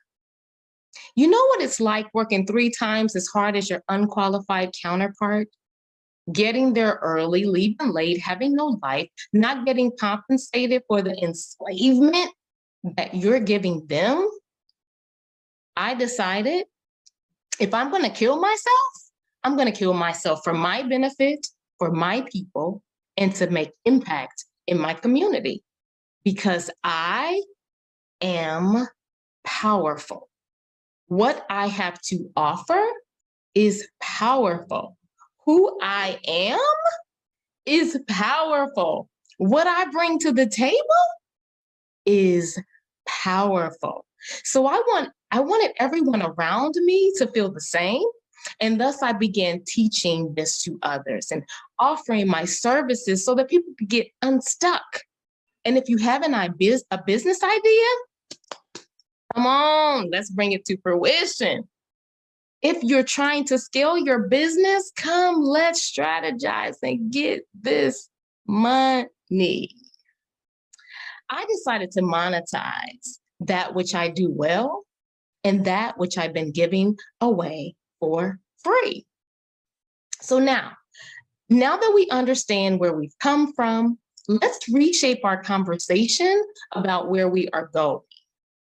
So, Black CEO, I ask, who are you? What do you bring to the table? What do you have to offer the world? Why were you even created? What are your strengths? What do you do well? What do you do when your hands are tied behind your back and you're blindfolded and you can still pull it off?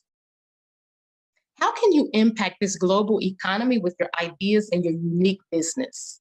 More importantly, how will you impact and support your community and your people? It's one thing to obtain wealth. It's another to share the wealth. And as you rise, bring another alongside. It's not enough for Black Wall Street to be in one city.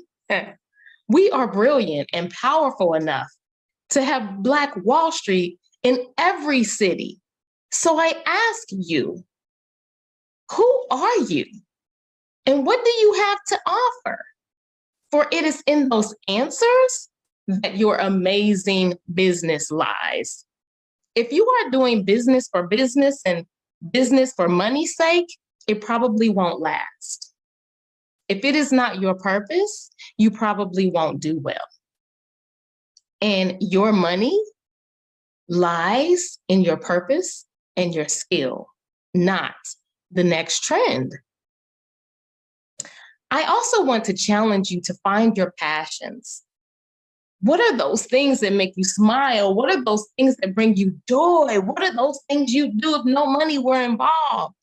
For it is in your passion that your strength lies, that you can continue to move forward when things are hard, when you want to quit, when you can't even see the road ahead. When you are doing what you love, burnout doesn't fit. When you are doing what you love, rejuvenation is a cinch. Now, let's get to something that we do all too well. Talk about what we can't do, what is going wrong, what we don't have, what we don't like. I want to challenge that mindset and let's focus on what we can hire out, what we can give others as an experience. As we propel ourselves and our businesses forward, how can we bless someone else? So let's take inventory of our non-strengths. And I want you to do something different. You'll probably kick and scream on this first one. I want you to get a part-time job to finance that thing you're not good at, so that at the end of the day, your business is absolutely amazing. Remember, you're not good at everything. You have strengths, but you also have things that other people do better that's going to impact your business. So go to a local college, offer an internship wherein they can get experience that they can put on their resume or that will help them to start their business in the future. Write letters of recommendation, delineating all of the skills that they possess and what they have to offer. Offer volunteer hours as your payment. What do students need to know who are headed to college? Maybe they need some volunteer hours on their application. Maybe they're going to pledge a Greek organization and they need volunteer hours. You can give that to them as payment. Hire out what you don't do well so that your business can be effective. Finally, let's take a look at some habits that may be hindering us from reaching our potential and keeping us from obtaining wealth. And this first thing, you'll probably roll your eyes, but just listen for a moment. Let's look at diet. I'm not talking about starving yourself. I'm talking about your lifestyle. How do you eat? What do you eat? Did you know that foods fall into 3 categories? They're either medicinal, they're either neutral, or they're poisonous. If they're medicinal, they help your body heal. They're fuel for your body. They help it to function optimally. If it's neutral, there is no positive and no negative effect on the body. It doesn't help nor hurt. But if it's poisonous, it causes weight gain, dis-ease. It saps your energy that you need to run your business well. Listen, I can't tell you what to eat, but I can challenge you to be more intentional in what you eat so that your body can operate optimally. Let's talk about one more thing. It starts with an E, and I won't say it loud. Okay, so let's say movement instead, because I think people like that word a little better. When we say exercise, people turn off and they get intimidated and they say, I hate the gym, as do I. But I do understand the importance of movement. Movement improves your strength, it increases endurance, it yields more energy, it delivers oxygen to areas that need it, it helps your body to operate efficiently. So you hate the gym. It's not the be all end all. I bet there's an album that you love listening to, and you can dance to that for 30 minutes. Do you have steps in your house? I bet you can walk them. Do you have a pet? Okay, don't just walk around the block. Do an extra 15 minutes of walking with your dog. Movement is important. Maybe you like to skate. Do anything. And if you are of a certain age and things start going south, I know you need some resistance training as well. Put some weights on your ankles or your arms and clean the house. Why are we talking about movement? Because your body needs to perform optimally if you plan to run this business and get this money. If your body is broken down, I don't care how much money you have, you can't spend it. I don't care what impact you want to make, you can't make it. Let's try to eat differently and to move a little more. Finally, let's talk about this powerful mind of ours. Let's talk about our mentality. It's one of the biggest things that hinders us from reaching our potential and our goals. The way that we think. I tell my children all the time, the only limit that exists is the one that you are creating in your mind, because nothing is impossible. So the next time you want to give up or you think that you are unable to achieve your goal or to move forward, Mr. or Miss CEO, I want you to think of the resilience of your ancestors who laid in shackles, in feces, and were sick just getting to America. I want you to think of the whips and the lashes that they took for not conforming. Tell me you're going through more than that to start and to scale your business. On a positive note, because we forget how great we are, and we have come to believe the narratives that tell us what we're not, remember where you come from. Remember the power of your forefathers and your foremothers. Don't believe the hype. Don't buy into that narrative. No. Remember who created mathematics. Remember who created art. Remember who created language, the writing system, medicine, architecture, the calendar. Think of those pyramids. Your ancestors. Come forth, CEO. Let's make impact and revenue.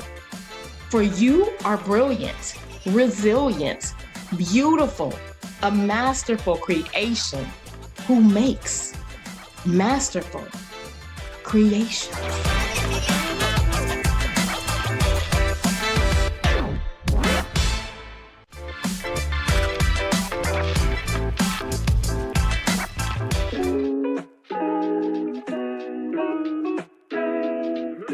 my main area of struggle was around finding my place. My entire childhood was spent going back and forth between two completely different households. I was an only child in one and number 3 of 5 in the other. I attended like 5 different elementary schools, and mostly because I did 25 years in the military, I called 25 to 30 living spaces my home. I never even had that one passion for what I wanted to be when I grew up either. When I was a kid, I was interested in teaching and anything related to the arts, dancing, singing, drawing, acting, all of it. I realized that what I love is getting curious about the way people think, what makes them behave the way they do. I love training people to accomplish tasks more effectively and efficiently. I remember seeing Ian Van Zandt and Marianne Williamson and others on Oprah and think, oh, I wish I could do that. And then I realized that my entire life had led me to becoming a transformational coach, helping people to create and manage the results they want in their lives by rightly applying spiritual principles, transforming themselves, their families, and their communities. See, the work I do is important to me because this is the legacy that I want to leave. When I lay my head down on the pillow for the last time, I want to have left a beneficial footprint for having walked this earth, that future generations will come to know their true nature and continue to work for peace, equality, and freedom for all people. I'm Denise Hanks, a life mastery consultant from Bridgeport, Connecticut.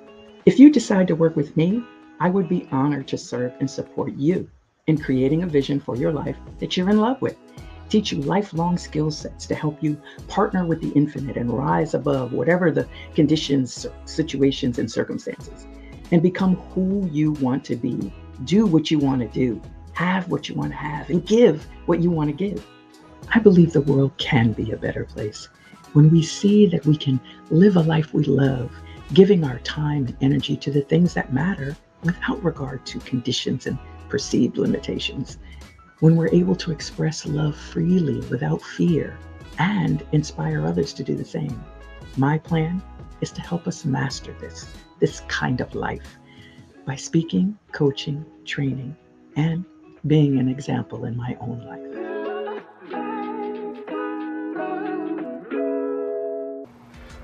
Oh, hey, friend. Oh, it is your transformation architect, Stephanie Wall. I'm still here. So now I cannot wait. I got my paper, I got my pen, and I cannot wait to hear from Denise Hanks. She's going to talk about the 5, the 1, 2, 3, 4, 5, the 5 things, the 5 pieces, the 5 steps, the 5 tools that we need to succeed. Entrepreneur, business owner, corporate person, you need these 5 tools. According to Denise, you got to have these 5 things. So I'm ready. So we need what we need. She said, get these steps, get these tools. So dial in, dial in, dial in, dial in, dial in. Have you got what you need to get what you need? Have you got what you need to get what you need? You heard what I said. Well, Denise is getting ready to give us the tools and the tips. Get your pen, get your paper, let's go. You know what to do. Hit the emojis. Hey, so I have a question. What does it really take to succeed in business today? Maybe you are a CEO or an entrepreneur who's been trying some really, really great strategies in your business, but you're still not growing as much or as fast as you think you should be. Or maybe you're asking yourself, am I missing something? Well, I am going to share with you 5 principles that I've discovered to be that missing piece. Because don't you want to feel that spark again? Or maybe find clarity in the midst of chaos? Or just make decisions more confidently and quickly? Perfect, because today we're talking about what it really takes to be successful. Now, as a CEO or an entrepreneur, and trust me, I know it's really tempting, especially in today's day and age, to focus on surface level tactics.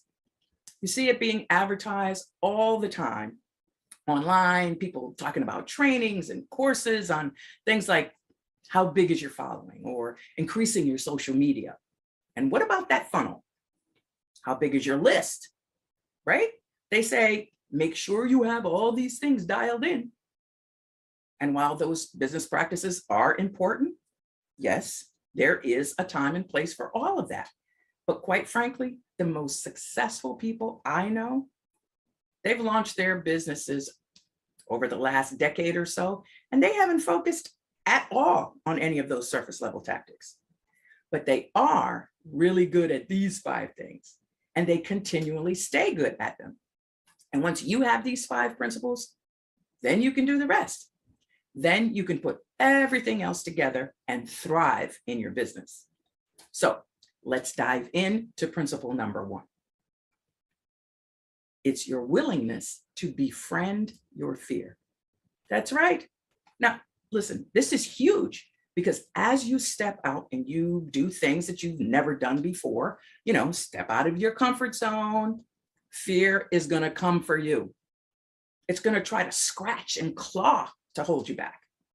But your ability to navigate your fear, befriend that fear, and move forward anyway is what separates those who never launch business or do anything big, who never make their impact, and then those who make tremendous impact.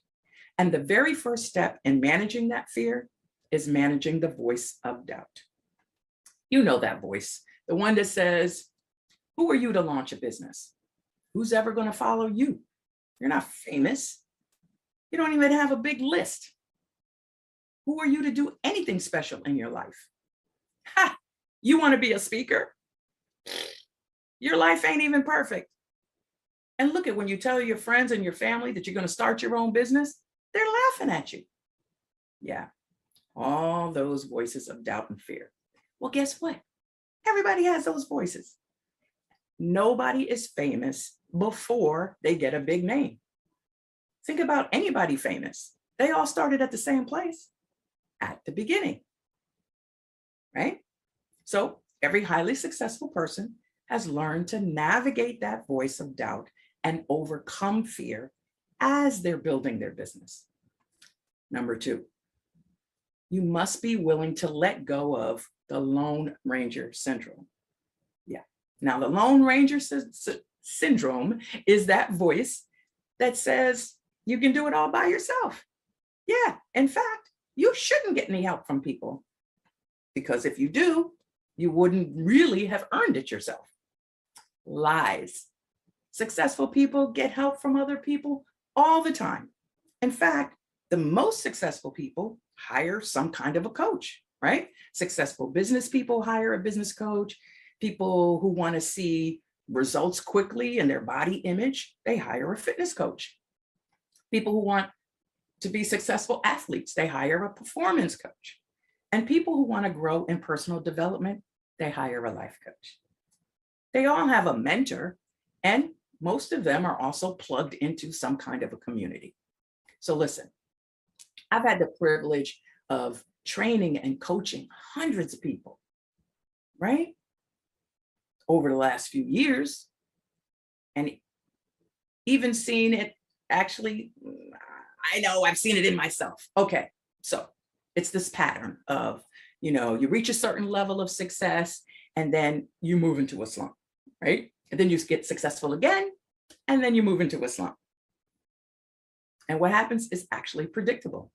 See, we get successful, and then there's this temptation to disconnect. We stop connecting to our community. We stop asking for help. We even stop getting our mentorship. And then slowly, we go into this downturn and into a slump. And then we're in this trough of struggle. And then what do? Yeah. Hey, help, I'm struggling. Things aren't going well. And then we reconnect to our mentorship, our network, and our community. So go ahead, just let go of that Lone Ranger syndrome and allow support into your life. Now, principle number 3 for creating successful business is resilience. Yes, you've got to be resilient. The most successful people I know are the ones who fail the fastest. What do I mean by that? They're the ones who try things out more often. And when it doesn't work, they get up, they try something else. They get up, they try something else. They're incredibly resilient. And you've got to have a thick skin, right? You've got to be resilient to grow your business. And if you're an entrepreneur, that comes with beautiful benefits: unlimited income potential, the deep feeling of fulfillment that you're doing what you're meant to do. But you've got to have that courage and the resilience to move yourself forward, because there will be times when it may look like your efforts have failed. But part of resilience is you got to find the good that you can take from it and then move forward. Just shake the dust off, pick yourself up, and get back after it. And that skill of being resilient is essential for being successful in business and in life. All right, we're at number 4. And that is, you've really got to be a lifelong learner. I am a lifelong learner. I feel like I'm constantly learning. I'm always willing to do something, something new to help connect with my audience, with my clients, with you, right? To help serve and impact you. It's so inspiring to look at all the greats, right? The great speakers and coaches who are always learning, especially learning things you think they've already learned. So over the years, I've attended many conferences, live and virtual events. And what impresses me the most is seeing, the big name speakers taking notes and offering takeaways after someone else has presented. I mean, how inspiring is it to see these people who are at the top of their game with massive success, and they're sitting somewhere taking notes more than anybody else in the audience? The reason they're successful is because they're committed to being learners. Leaders are learners first. And in your business, there's going to be a whole bunch of stuff that you're going to have to learn. You're going to have to skill up in order to deliver your best work in the world, and in order to impact more people, to grow your business.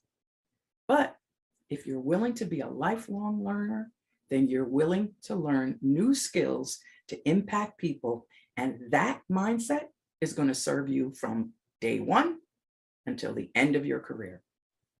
All right, we're at the 5th one. And that 5th attribute is, it will actually support you again in your business. And that is that you care about people. Simple, right? But don't sleep on this one, because whatever business you're in, you're going to have customers. Maybe you have employees. Well, you want them to grow and succeed, right? So this is what I want for you.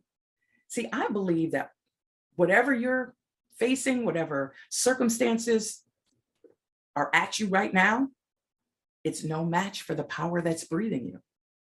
And this is huge because, look, when my clients are faced with a challenge, when they're faced with a struggle, when things just aren't going right, it's my caring for people, my willingness to show up for them, that helps me get out of bed in the morning. It helps me to be resilient, to dust myself off and, wipe off my own knees when I've had a failure. And that's what helps me to rise above the challenges that I'm facing. And it's actually a guiding principle for my own business. So when I'm making decisions, I ask, what's good for my clients? What's good for the people that I'm serving, right? For all concerned. And those decisions always lead you forward. Now, where people get into trouble is when they start forgetting about that. They think, what's good for the bottom line? What's good for me? What's good for us? But you see, universal good means that there is no private good. What's good for you is also good for your customers. So when you lead with caring for them, they're going to feel that.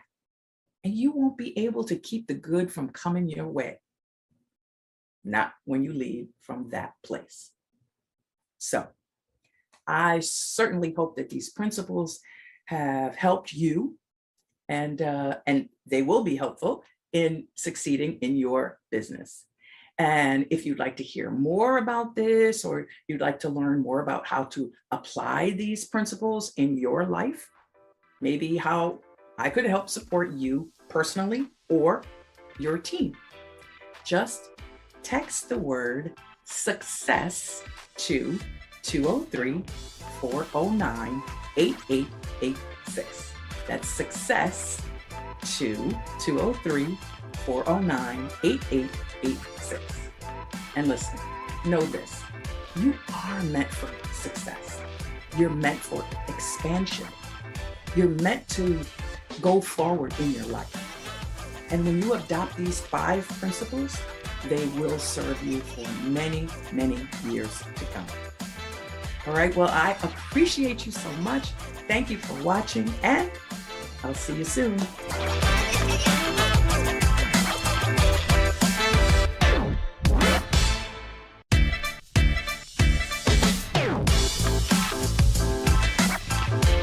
If you want to get known, get connected, and get paid, you better learn how to network.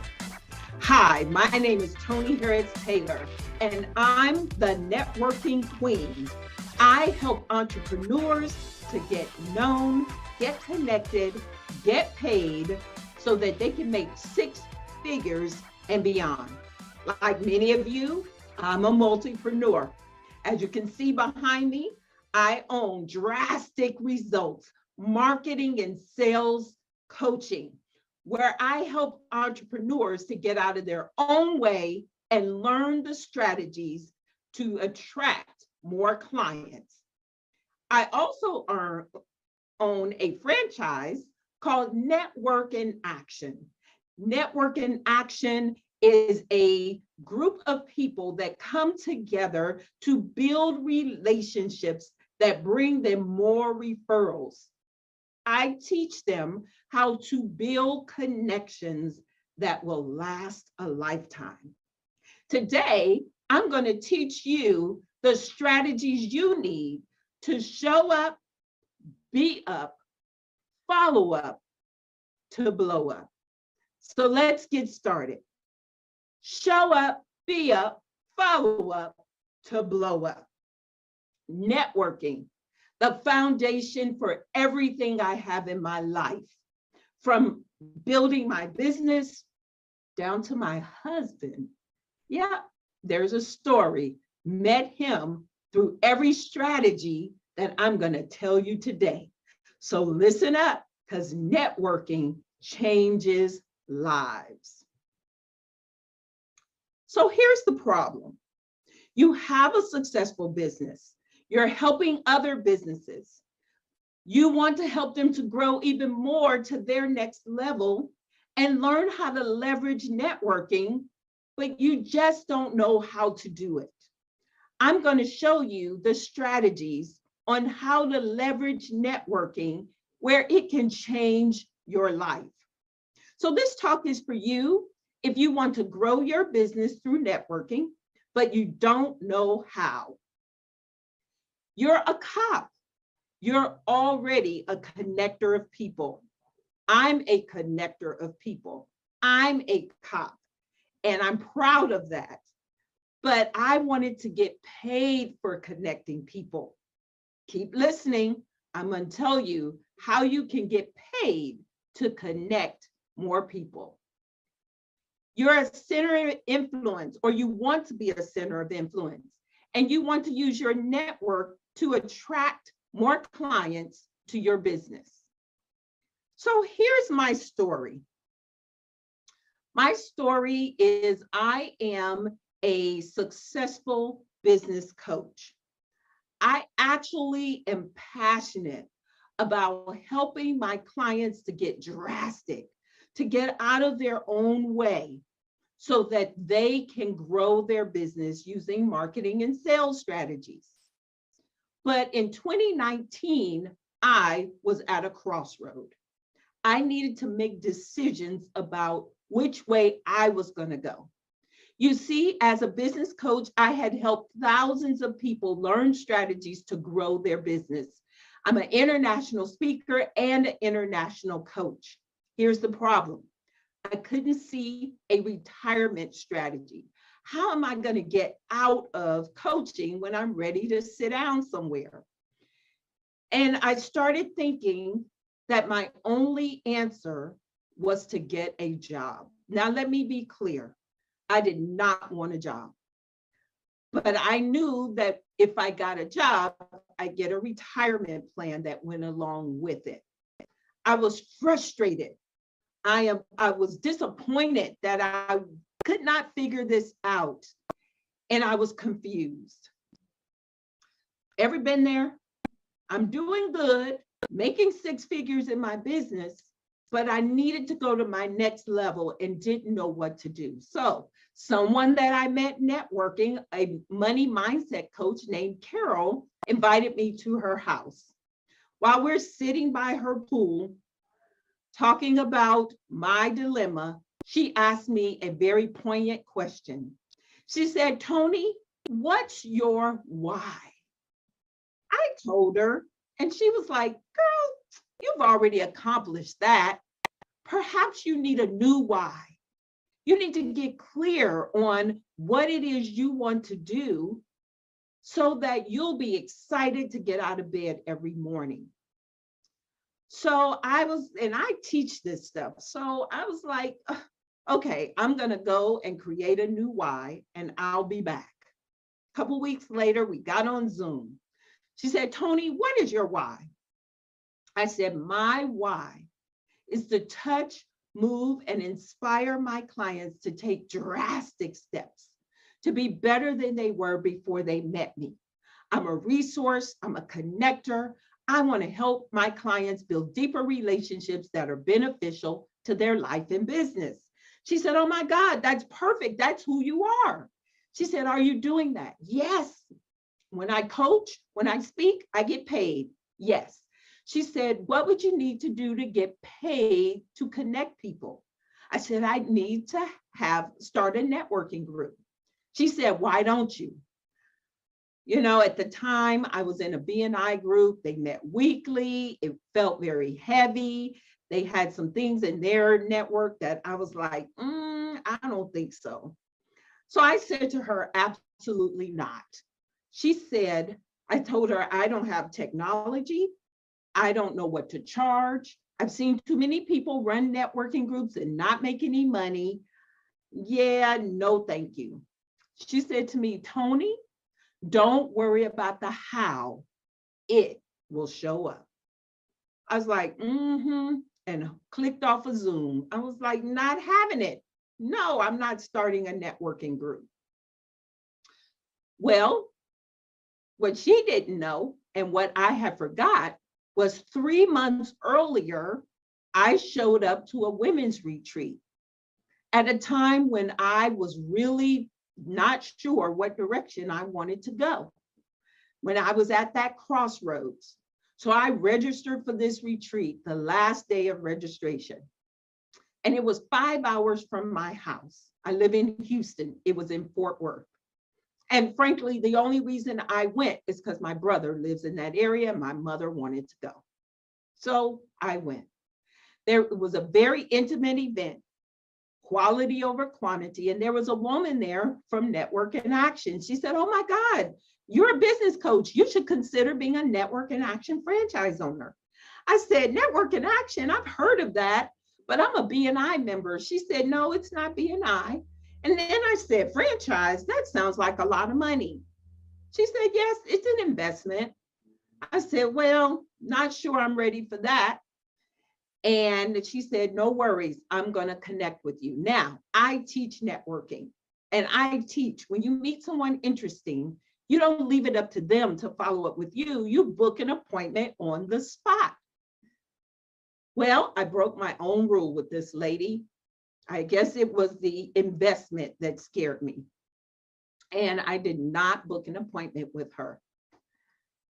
So she didn't follow up like she promised she would, until 3 months later, 1 week after the conversation with Carol.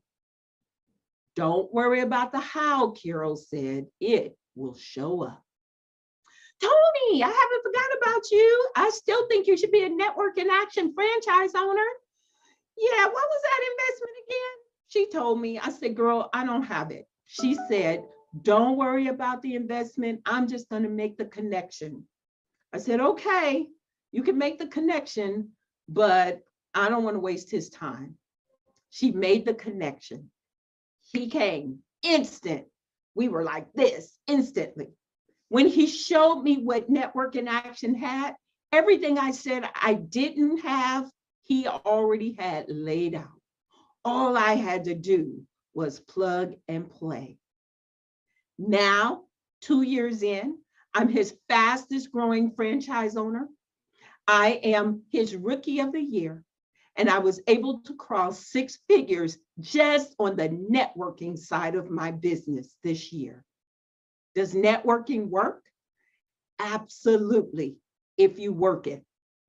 Now, I tell you this story because I want to weave the lessons that were learned in this conversation with you so you'll understand what's important. So I am going to give you my 3 steps to connect and be connected. Step number 1, you got to show up. You got to show up when you don't feel like it. You got to show up when you don't know who's on the other side. In my story, remember I told you I showed up when I was at a crossroad for making a decision to get a job. I registered on the last day. When I got there, I met someone who changed my life, and consequently, I'm now changing other people's lives. But while I was there, even though I was going through my own journey, I was tuning in to WCIDFY. What can I do for you? So when you show up, don't make it about you. Make it about how you can help someone else. And when you help other people, then you will receive help.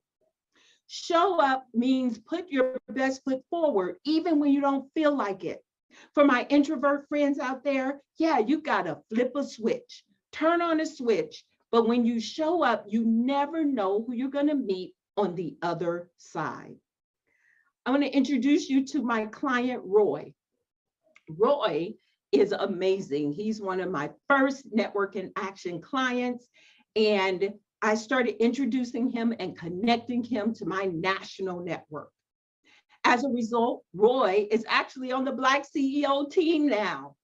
He had never heard of Trevor or Black CEO. When I opened the door for him, he gladly walked through it. And I'm watching his business flourish and his horizons expanding because of connections and his willingness to invest in himself and show up. So proud of Roy. If you meet him on this journey, Black CEO, tell him I said, hey. Number 2, you've got to be up. Remember my saying, show up, be up. Now, I'm going to talk about virtual networking. Virtual is here to stay. In fact, the gift that the pandemic gave us was it expanded our borders beyond just our locality. Now we can attend virtual meetings everywhere, but you are not there if your camera is off. You are not there if you look a hot mess. You are not there if you are not engaging. The smart way to expand your network is to turn your camera on, dress from the waist up. You don't know what's happening below, but dress from the waist up. Ladies, put your hair on. Yes, put your hair on, put your jewelry on, and show up like you mean business.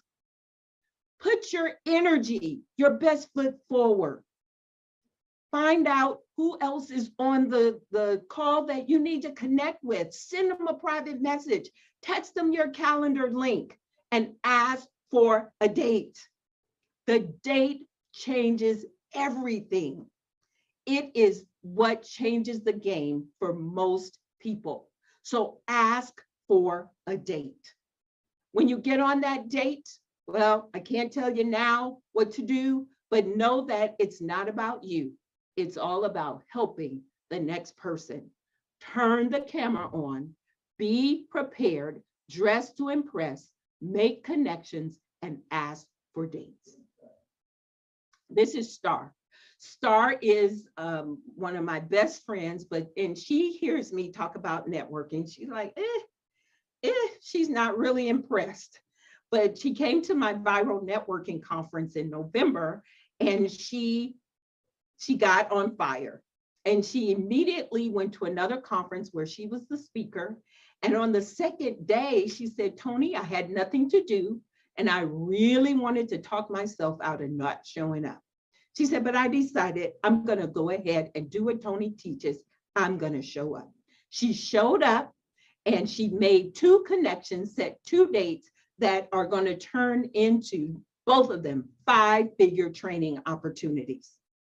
Do what Tony tells you, and your network will expand exponentially, and you will make money. Number 3, the most important step is to follow up.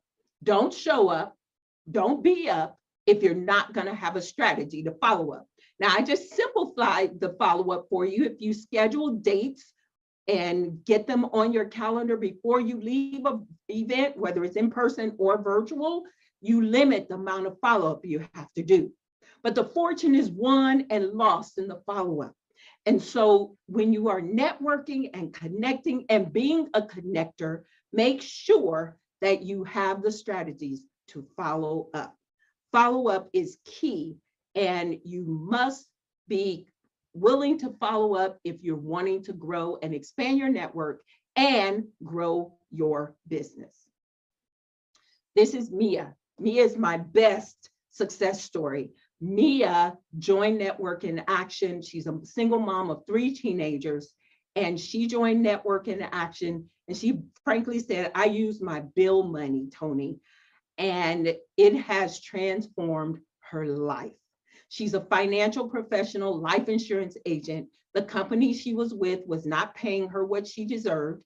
And so I connected her to another company where she became the #1 life insurance agent in the entire company.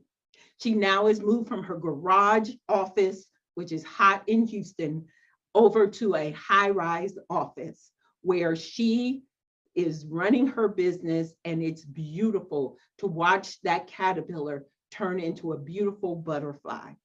And guess what? She actually has a commercial for her business that aired in a movie theater. Yeah, networking can change your life. You've got to get in there, build relationships, and you never know. One relationship turns into the next. Mr. Zig Ziglar, where most of us are a fan, said it best. You can have everything you want when you help enough people get what they want.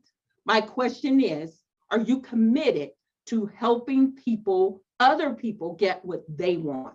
This is truly true for my life, because the more people I serve, the more people and more doors that have been open for me.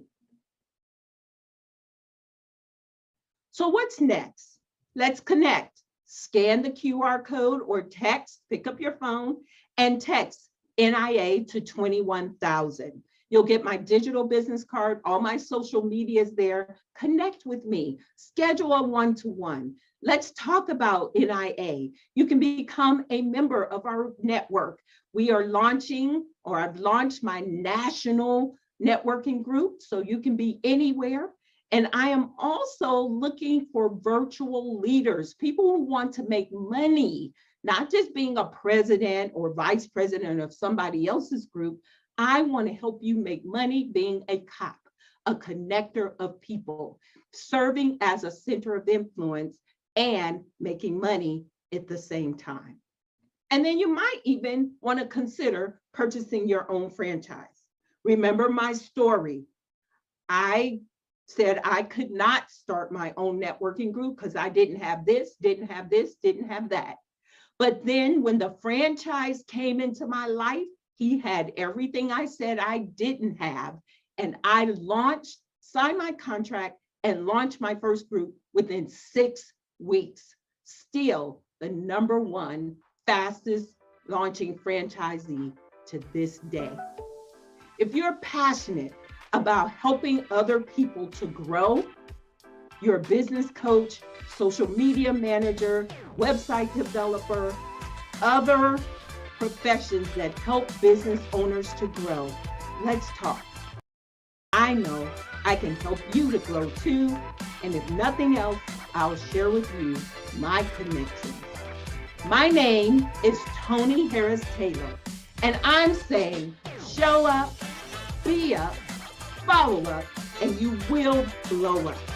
And remember, take a drastic step today for a fantastic tomorrow. Let's connect. Talk to you soon.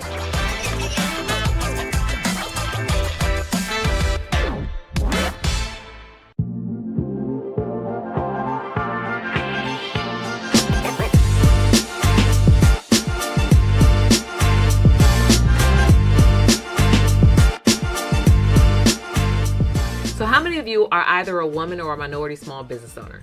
Did you know that the U.S. federal government in the past year spent over $10 trillion on business products and services? And of that, they were obligated to spend merely upwards of 23% with small business owners who are women and minority. Now that's over $2.3 trillion that was on the table. Did you get your piece of the pie? I'm Karwana D, and I'm a government contract strategist. I help minority and women small business owners grow legacy businesses by teaching them how to do business with the government. Over the past 5 years, I've actually helped over 200 small business owners just like you generate a collective revenues of $3 million and growing. My question, are you getting your piece of that pie? Now, the $2.3 trillion that I share with you is only on the federal spending level alone. We all know that there's 3 levels of government. There's a local, city, and county. There's the state and the federal government, right? So there's even more money on the table of what they're obligated to spend with your business when you add the state and when you add the city level budgets, okay? So in this video, what I'm going to share with you is the 3 steps of growing a business with by selling to the government, where you can actually not only grow and thrive in business, but build your legacy at the same time.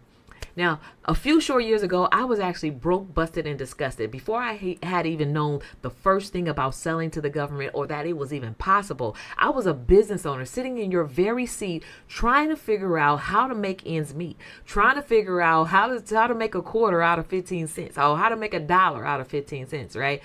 Chasing individual customers. What I found was that I used to spend more time in my business chasing customers than I did actually making money, right? And that's where small business owners, struggle the most, right? We spend more time chasing and trying to convince people to do business with us rather than doing business with the right player in the first time. Now, I actually walked away from my traditional 9-to-5 at the early age of 27 to pursue my dreams, to become a stay-home full-time mom, but also to start my business and my legacy on the side.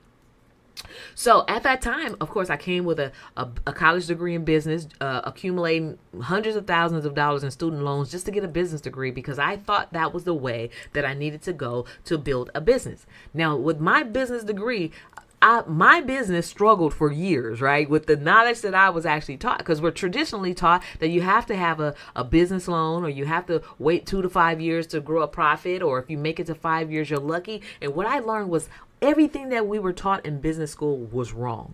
Everything, right? And so at the time when I was trying to build my business, of course, I was married at the time and had a different spouse, and he was the primary caretaker. But in the middle, I was going through the middle of a divorce. A few years into my marriage, I started going through a divorce, and here I am, barely making ends meet in my business, right? A full-time mom, getting ready to get a divorce, and I had to figure out how to make it work, because number one, I was not going to go back to traditional 9-to-5. My back was against the wall. I had to find out a way. So in my normal hustle and bustle, where I'm chasing individual customers, doing freelance jobs just to kind of make ends meet, I was barely making about $20,000 to $30,000 a year, but spending 50-hour weeks hustling, right? The numbers didn't add up for me. So I had to find a way to really figure out how I was going to build a business so I can provide for my children, so that I can get out of the customer chase and all of those things that I no longer wanted to do.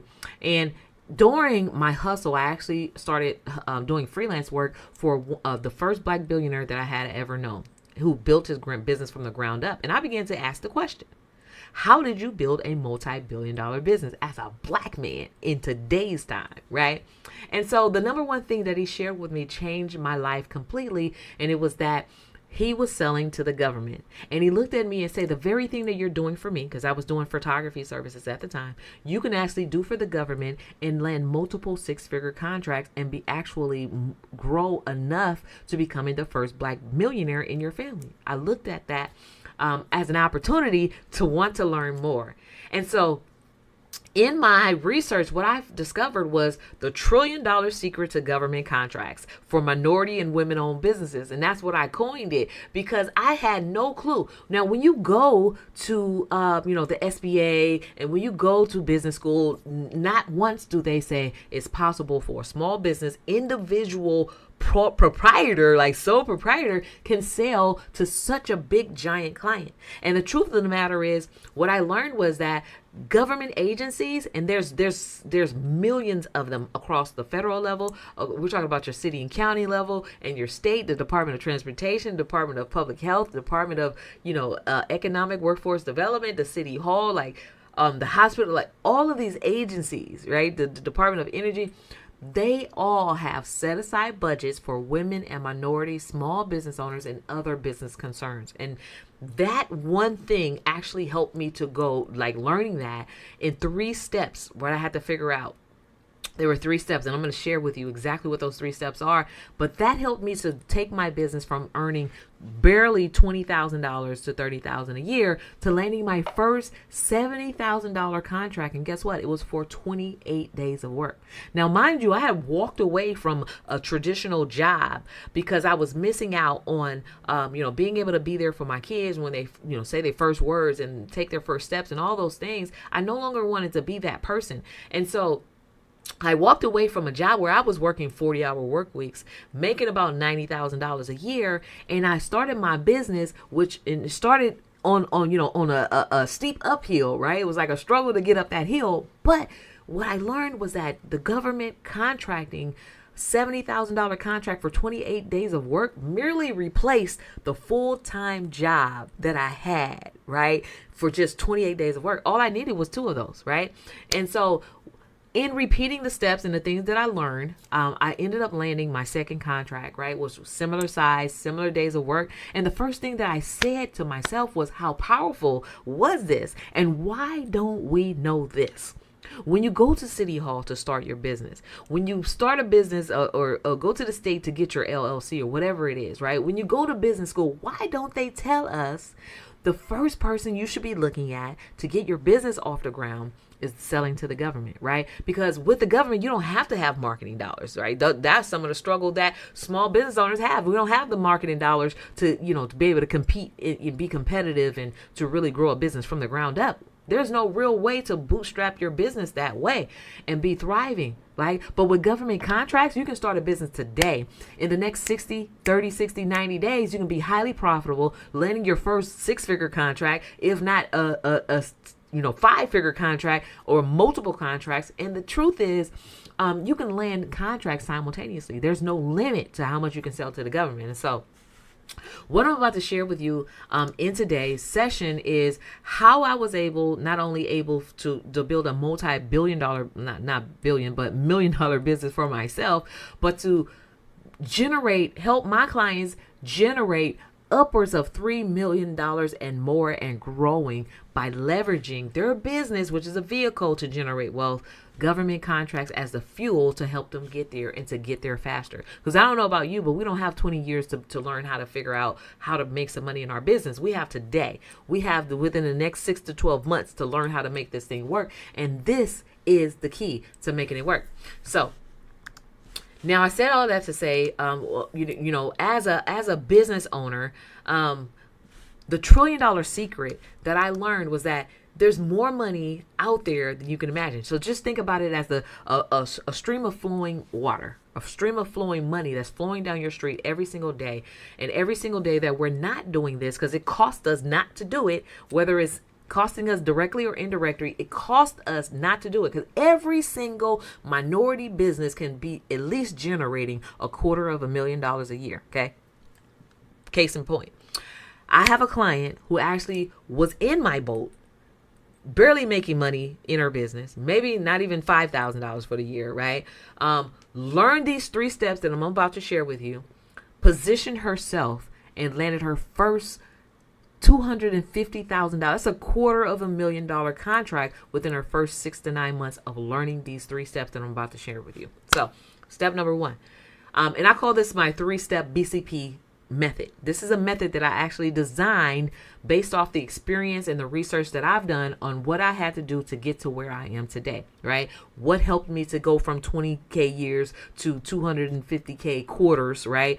This is the method right here. Number 1, you have to have a business. The B stands for business. You have to have a business in order to do business with the government. So we're not talking about an under the table business. We're talking about officially certifying your business as a legitimate business, whether you're a sole proprietor or an LLC or C Corp or however you want to structure your business. You do have to have one, right? And there's a list of items that you have to have in order to sell to the government. That is a EIN, a Dun and Brad number. You do have to have services that you actually want to sell to the government, like listing out those services. Because guess what? For every service, there's an industry code, and for every industry code, there's a specific budget of how they're going to spend in that code, right? So they have budgets. So for the more budgets or codes you can identify or services you can identify that you can sell to the government, the more multiple streams of income you can have in your same one single business, right? For example, traditionally, we'll be thinking a daycare center. A daycare center, of course, you think they get paid for watching kids. But when it comes to the government,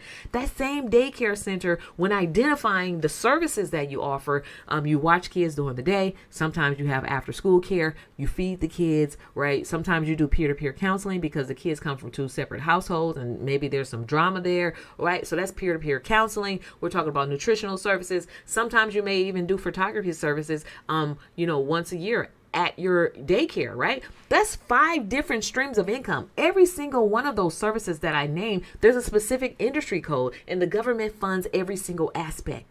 So you can either do business with the one individual person, right? Or you can do business with the government, who not only pays you and pays you well, but can pay you for every aspect of your business. Now we're talking about leaps and bounds growing your business, okay? Growing your business by leaps and bounds exponentially, right? To building a legacy business. And guess what? Your business is bigger than you, because it's not about what can we do for ourselves, but now when gentrification is happening in your community, you have the means to buy the block back. You have the means to build a legacy, to be the first-time homeowner, to own land, right? To give back to your community, to be the philanthropist, all of those things. But it has to start with leveraging your business to generate revenue. And what more better person to do business with than the number 1 largest purchaser of services and products in the world?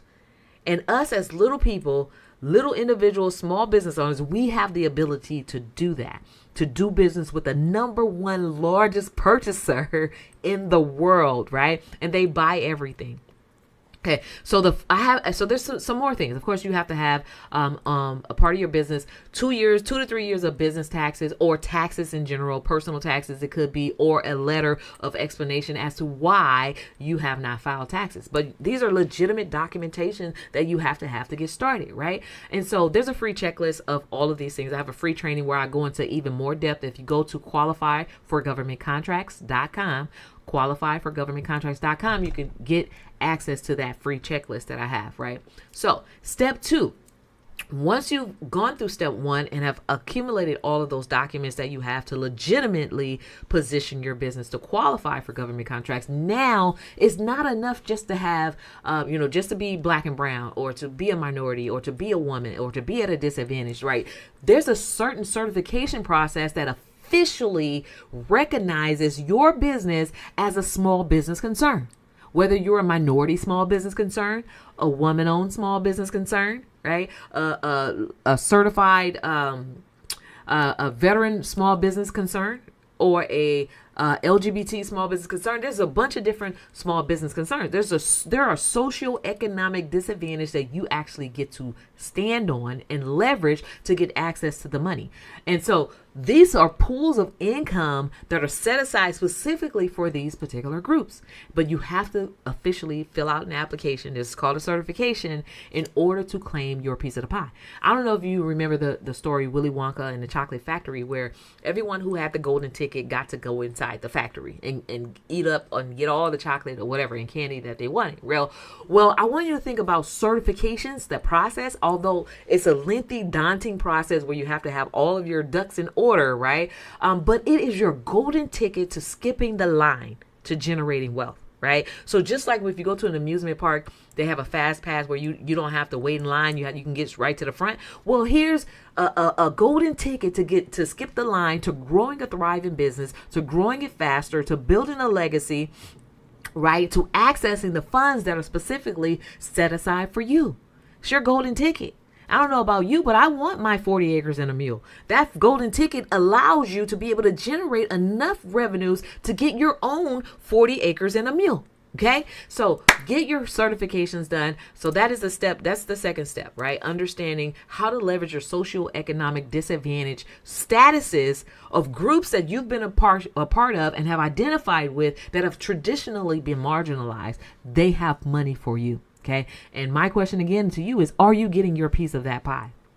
The third step is proposals. BCP. That's my 3-step methodology that I use to help my clients generate millions and hundreds of thousands of dollars every single year in government contracts for their business. It's just selling to a giant client versus selling to a million little clients, right? And so the third step is every single day, multiple times a day, there are opportunities that are being poured out there. In fact, the government on every level, we're talking about every single agency, and there's millions of agencies across the U.S. They're putting out opportunities, purchasing opportunities of things that they're looking for. They're looking for paper clips, what is it? Sticky notes. They're looking for accessories and clothes and uniforms. They're looking for janitorial services and real estate. They're looking for insurance and travel, right? They're looking for photography and videography. They're looking for communications and music and ministers of music services, all those things. In fact, one of my clients actually helped her position her business to learn how to sell prosthetic wigs to the government. So if you think they're buying wigs, don't you think your thing is worth it? Right? Accounting services. I have a client who landed her first $250,000 contract in the 6 to 9 month period selling, and she's in the travel industry, and she sold actually breast care exams, right, to the government by partnering with a Black business that actually does that service. And so the opportunities are limited, and they're forecasting how much they're going to spend on these things every single year. They're setting aside a percentage of that forecast, the budget that they're going to be spending specifically for women and minority small business owners, right? And your thing in this third step is to look at those proposal opportunities and to respond, to submit your proposals, to submit your quotes, right? You have to respond. So if you go through these 3 steps, get your business right, certify for these for your golden ticket, and then respond to the opportunities by submitting your proposals, then you too will have access to that $2.3 trillion spend annually and growing that is specifically set aside for you. What would that do for you? What would that do for your family? How would that position you in your community? How would you be able to contribute to your cause and the things that you want to do? A lot of nonprofits, people have non-profitable purposes and things that they want to do, but you have no money and no power in order to do it. Well, what if you leverage your for-profit business to get government contracts? Now you can fund your nonprofit purpose. Right? So it's all about strategy. It's all about understanding what's out there and how to take advantage of the opportunities that are out there. And so if you follow those 3 steps, I promise you will get to have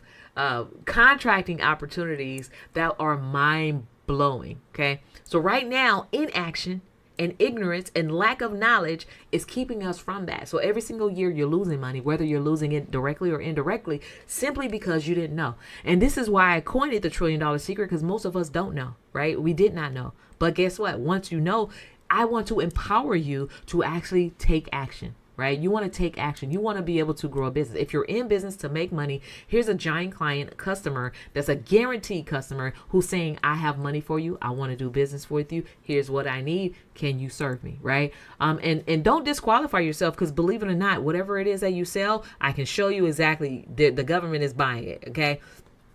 And so the other thing is, I want you to remember and think about, I don't know if you remember the little train that could, the story, right? The little train that could. So the little train, which is a little business, looked at the big train, which is the bigger businesses, right? The bigger businesses like the Amazons, the 500 Fortune companies, the Ubers, and like all of these mega companies that we look at and we're like, how did they do it? They started today and now they're billionaires, right? The secret is they understand this. And the secret that's going to be mind-blowing to you is they too have government contracts. Do you think that they're doing more than just getting money from individual us, like customers? Yeah, they're doing more than that. They're actually selling services to the government. They're selling their services to the government. And guess what? Government contracting, the set-asides, the opportunities that are set aside for small disadvantaged business owners just like us, levels the playing ground. You too can sell to the government and become that mega, big business that you aspire to be. So the little train that could, with his little choo-choo, right, was listening to the big trains that was choo-choo deeper, right? A deeper, richer, stronger choo-choo. And he's like, I think I can, right? A lot of us, we're looking at these businesses and that are bigger than us, that are stronger than us. And we're like, well, I think I can. And that's a good place to be. But I want you to know that at some point you want to go from I think I can to I know I can. Right? And know that this is for you, and know that there's opportunities for you, because knowledge is power, but the application of knowledge is even more powerful than anything. So go from I think I can to I know I can to I will, right? Make it a part of your plan. Live life by design, not by default. Make it intentional. Be intentional about being successful, right? I think I can, I know I can, to I will, to I am doing it. Follow through. Do the work, right? Those who take action actually get the results. Do the work and know that you can do it, right? So that little train went from I think I can to I know I can to I will to I did it to now he's doing it. And then he goes back and shared that with the next little train exactly how he got there. This is merely the exact journey of success that I've had. I thought that I could. I believed that I could. I began to do it. And now I'm sharing with you how you can do it too. And those 3 steps, the 3-step methodology of business certifications proposals is exactly what helped me to get here. So now I'm empowering you because I know that you can do it, right? And I want you to go from I think I can to I know I can to actually I will to doing it so that you too can empower the next generation, to empower the next, entrepreneurs that come behind you, and know that there's a way to build a legacy business. And it's not going to take you 2 to 5 years to do it. And it's not going to take you having to get startup capital to do it. You can be highly profitable in the next 30, 60, 90 days and see your revolutionary change, right? Change the very trajectory of your family, of the paycheck to paycheck thing, all of those things, right? It is up to you to empower your legacy and to use your vehicle to generate the wealth that you need to do to be the change maker of tomorrow. And so with all that said, be encouraged.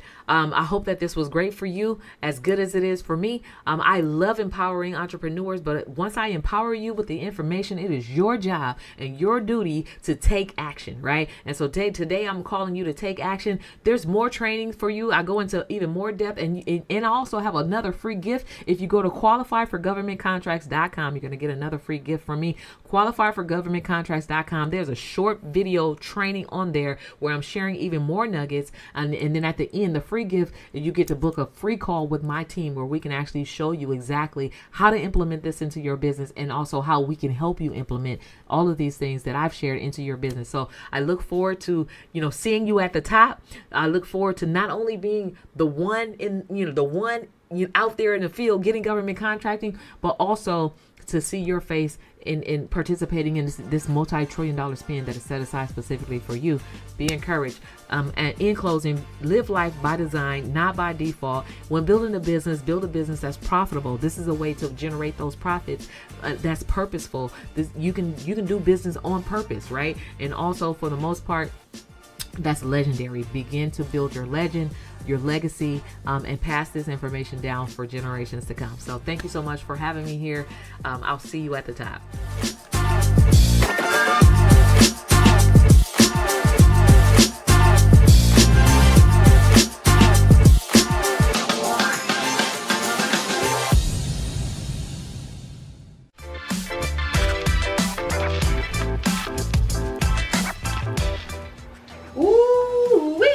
fire all day. It's been fire all day.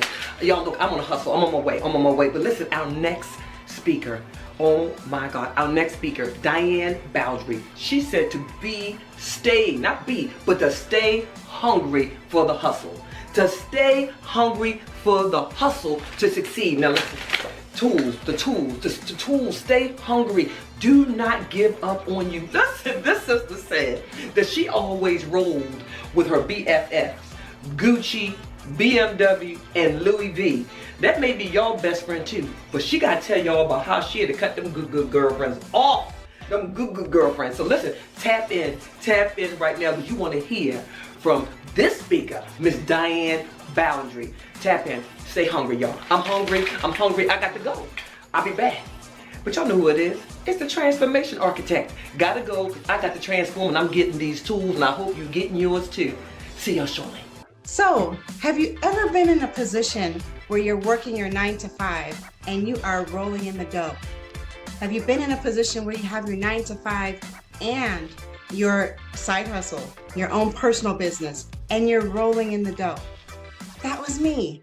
I was able to buy whatever I wanted, so I felt, buy whatever I wanted, whenever I wanted, and live the life of my dreams. I was in hog heaven. I had my BFFs with me all the time. That was Gucci, Louis Vuitton, some of the others I can't forget. I keep forgetting that I get from Nordstrom's. You know, these were my BFFs that I hung with on a daily basis. They would take a ride with me in my BMW with the drop top down, my freshly done hair blowing in the wind. It was quite the extravagant, happy life, or so I thought. And then it hit me. I got that dreadful call one day from my job at the 9 to 5. Now, mind you, everyone else around me was getting the dreadful call. But I just knew that that call that was ringing on my phone was not for me. That was to tell me that that was going to be one of my employees that would have to get let go. And I was going to have to deliver the bad news. So when that phone rang, I stared at it and I looked at it a while. And I had the conversation playing out in my head with HR, how this was going to play out. But of course, it didn't go that way.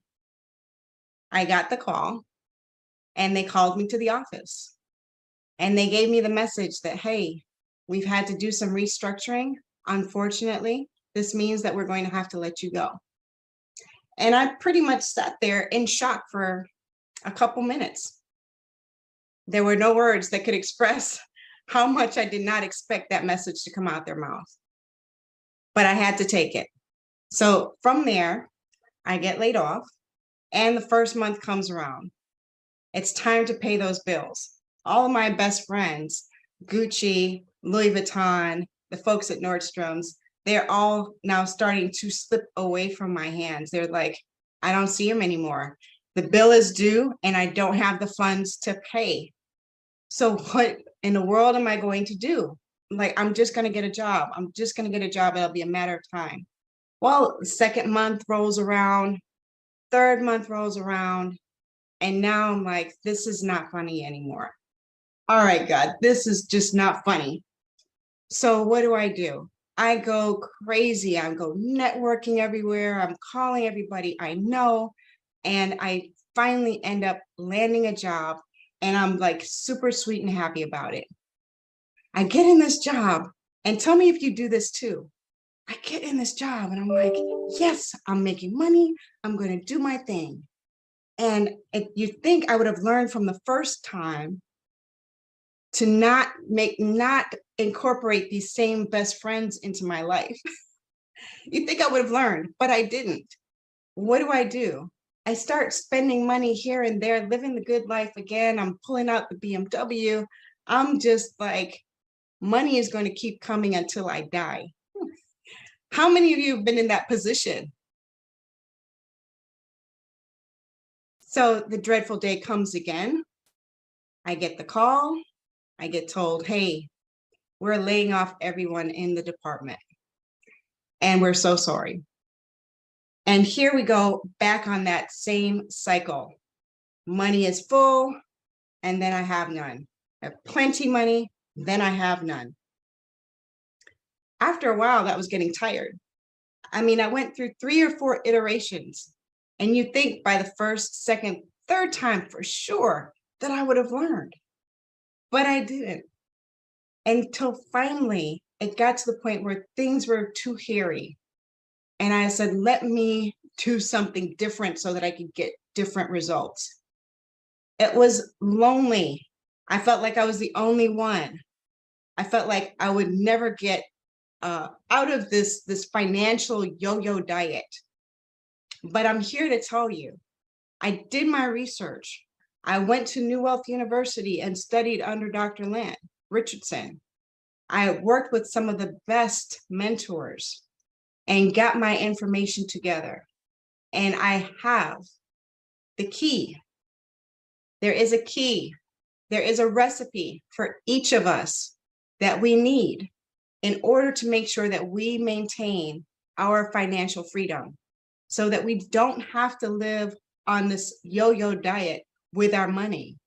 We can be hungry for both the 9 to 5, the personal job, and then if either of those or both of those go away, we can still have our cake and eat it too. I'm here to tell you, it is possible. I am doing it. You too can do it. I would love to be able to show people. I feel compelled to show you. How can you have your cake and eat it too? How can you get the recipe for your financial freedom? Because we can live our best life, live our best dream, earn the money that we deserve to make, and then keep it so that it would last for generations to come. I am here to tell you, there are certain things that are key to everyone's recipe. One of them is so simple, but no one does it. And that is living below your means. We want to be able to stay hungry for the hustle, stay hungry to do everything that you want, but be smart about it. Be smart about it and have your money working for you, because there will come a time where you may not want to work this hard. And eventually there has to be a transition from you working hard to your money working hard. You have to get the recipe. This is what I want to have everyone do. If you can take out the time and write down your recipe, where is it that you want to go? What is it that you're trying to cook up? What does success taste like for you? And put together how you're going to get there. What are the ingredients that need to go into your recipe? Each one of us have something different, because each one of us have something different that we want to taste, that we want to eat. And you eat it and say, now this is good. This is where I want to be. So that is my advice to you. I'm going to summarize that up for you very quickly. Number 1, recognize that you are not alone, that there are other women just like you who are trying to get to the top. You have money coming in. You do not have to be in a situation where you have no money left over. Number 1. Number 2, live below your means. Find out what you're spending your money on. Write down every little thing that you spend your money on and find out where that fat is coming from. Cut out the fat.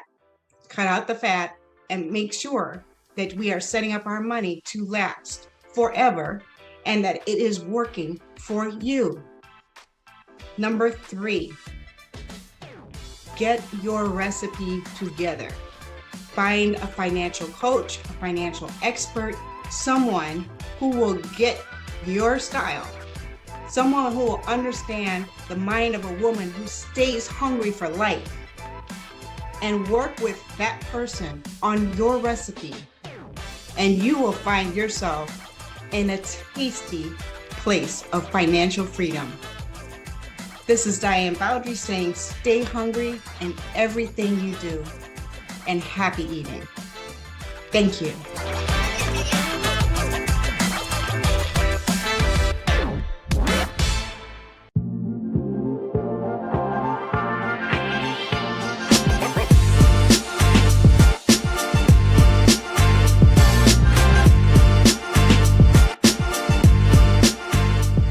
Hi, and welcome.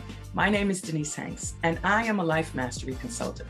And I help professionals just like you who've maybe been applying some really great strategic advice and maybe some great tactical advice, but you're still not growing as much or as quickly as you thought.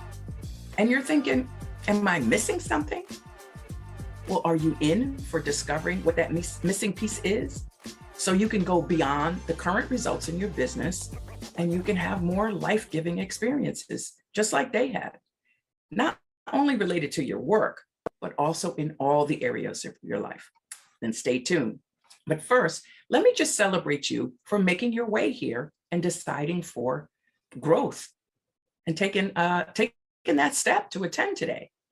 Now, if you're ready to experience a quantum leap in your business, you're in the right place and you're at the right time.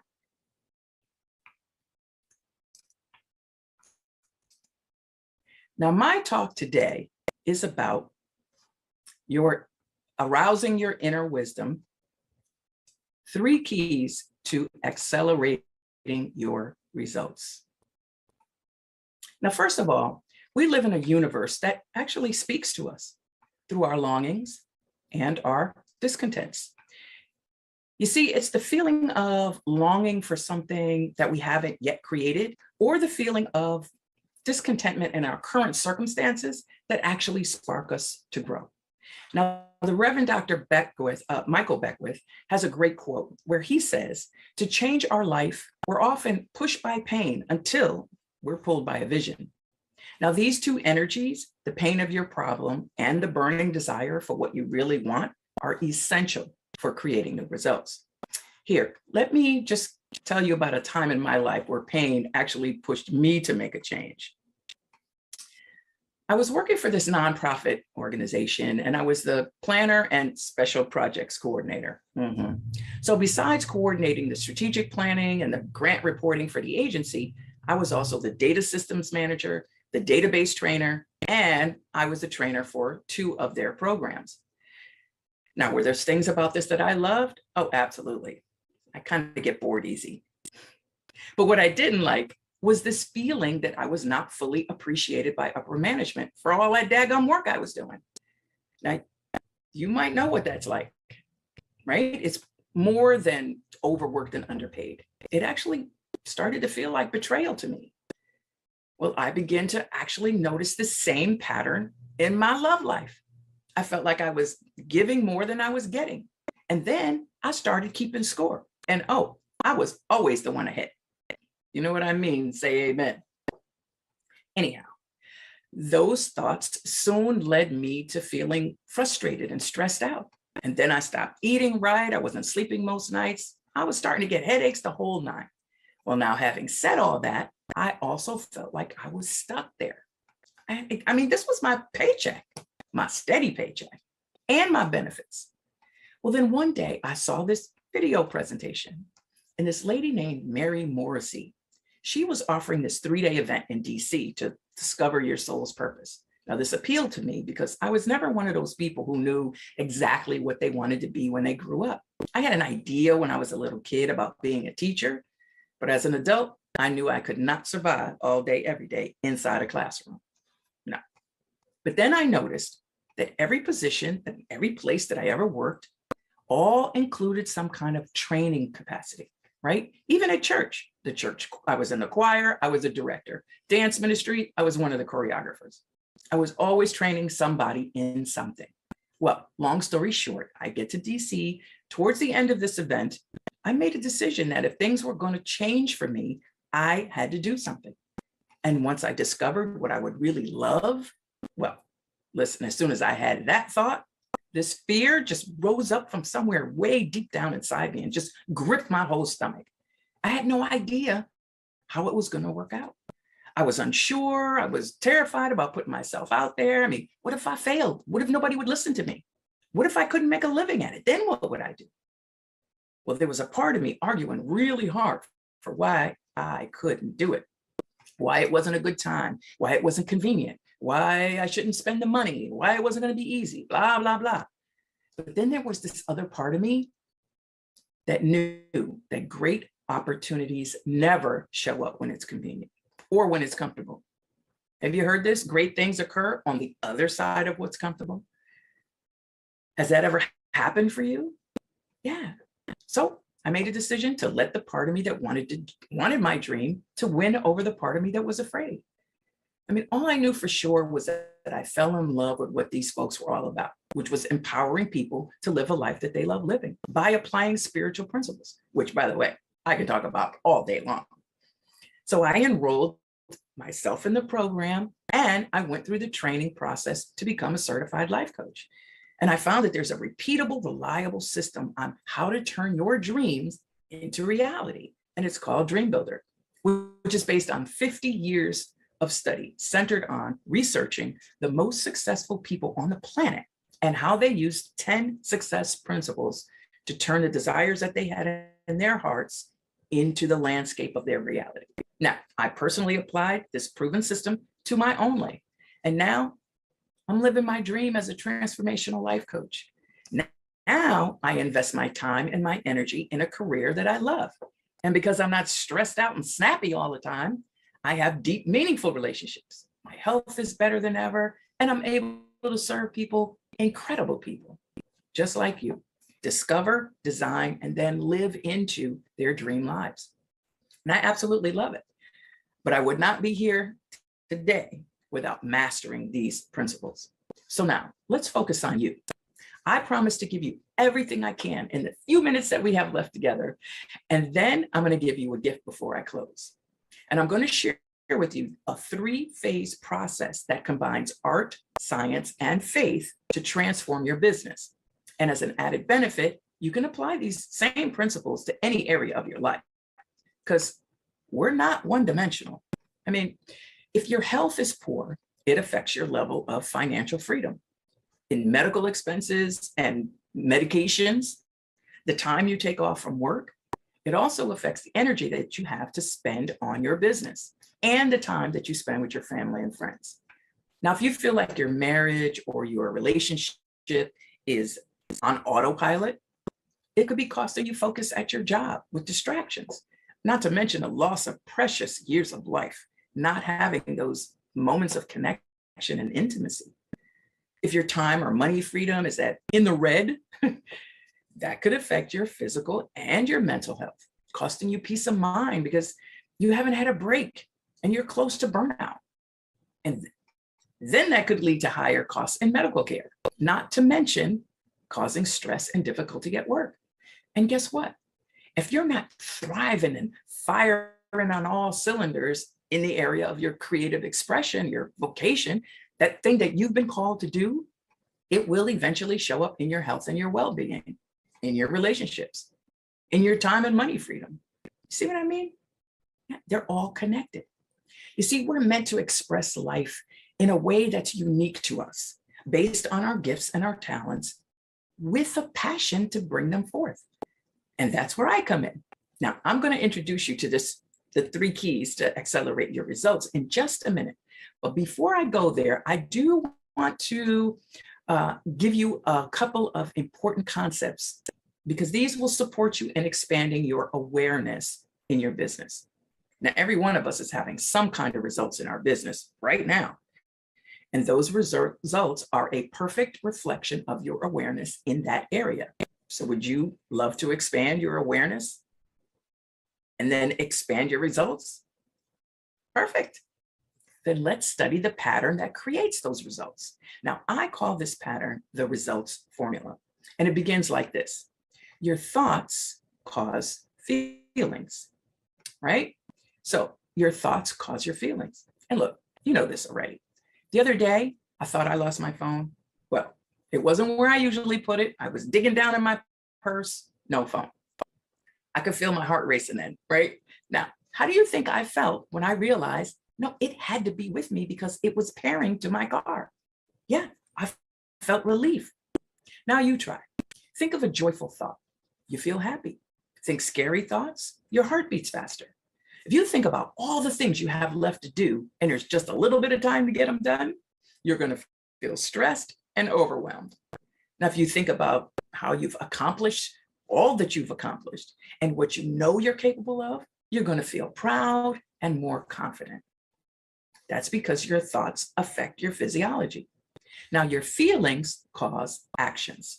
See, by law, your feelings must be expressed into your actions. Try this one out.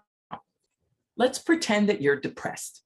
Now, whether you're playing full out with me or not, your shoulders could be down, your head is down, maybe your face is expressionless. Okay, now just shake all that out. Now, pretend that you're confident and happy, and maybe you just had a major success. Interesting, right? Shoulders back, chest out and open. Maybe you even put your fist in the air like I did, because our feelings are expressed into our actions. And when we feel confident or when we feel energized, we take a different action than when we're feeling depressed or frustrated or sad. So your actions cause results. It's our actions or inactions that create our results. Your thoughts cause your feelings cause actions, and your actions cause your results. This is the law of cause and effect. Yet, you know what? Most people, they don't really get it.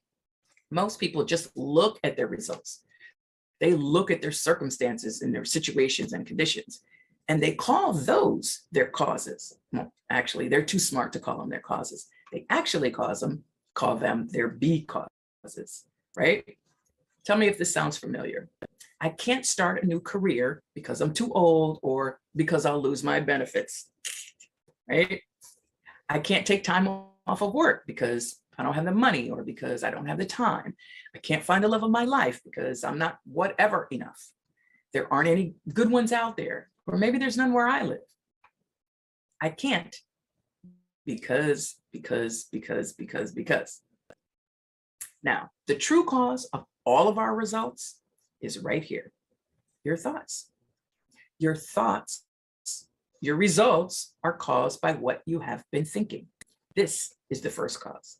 So if you want to know what you've been thinking, look at your results, because your results, they never lie. Now, if you want to create new results in your life, then we pay attention to our thoughts. How do we do that? We notice what we're noticing. Now, what does that mean? Try this with me. First, take a breath. If you can close your eyes, close your eyes. Now, notice where your feet are in your shoes. Are they touching the floor? Notice that you can feel your socks on your feet or the lack of socks. Notice that you can feel your body sitting in your seat. Notice that you can feel the air on your skin. Now, notice that you actually have the ability to notice these things. This is how you notice what you're noticing. You can do the same thing with your thoughts. You can notice what you're thinking, and you can notice how what you're thinking affects how you're feeling. So now, let's apply these two concepts of the results formula and then noticing what you're noticing into your business. So we're going to reverse engineer this, right?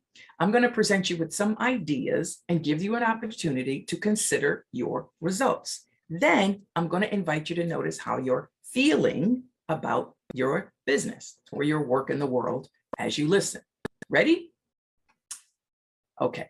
Now, you might be a person who feels stuck in a job that you don't like, even if you are the CEO.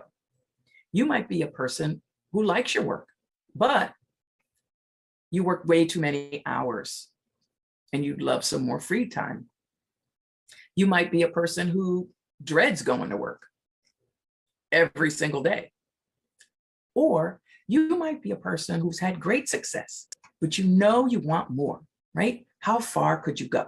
How high could you fly if you could just figure it out? Now, on a scale from 1 to 5,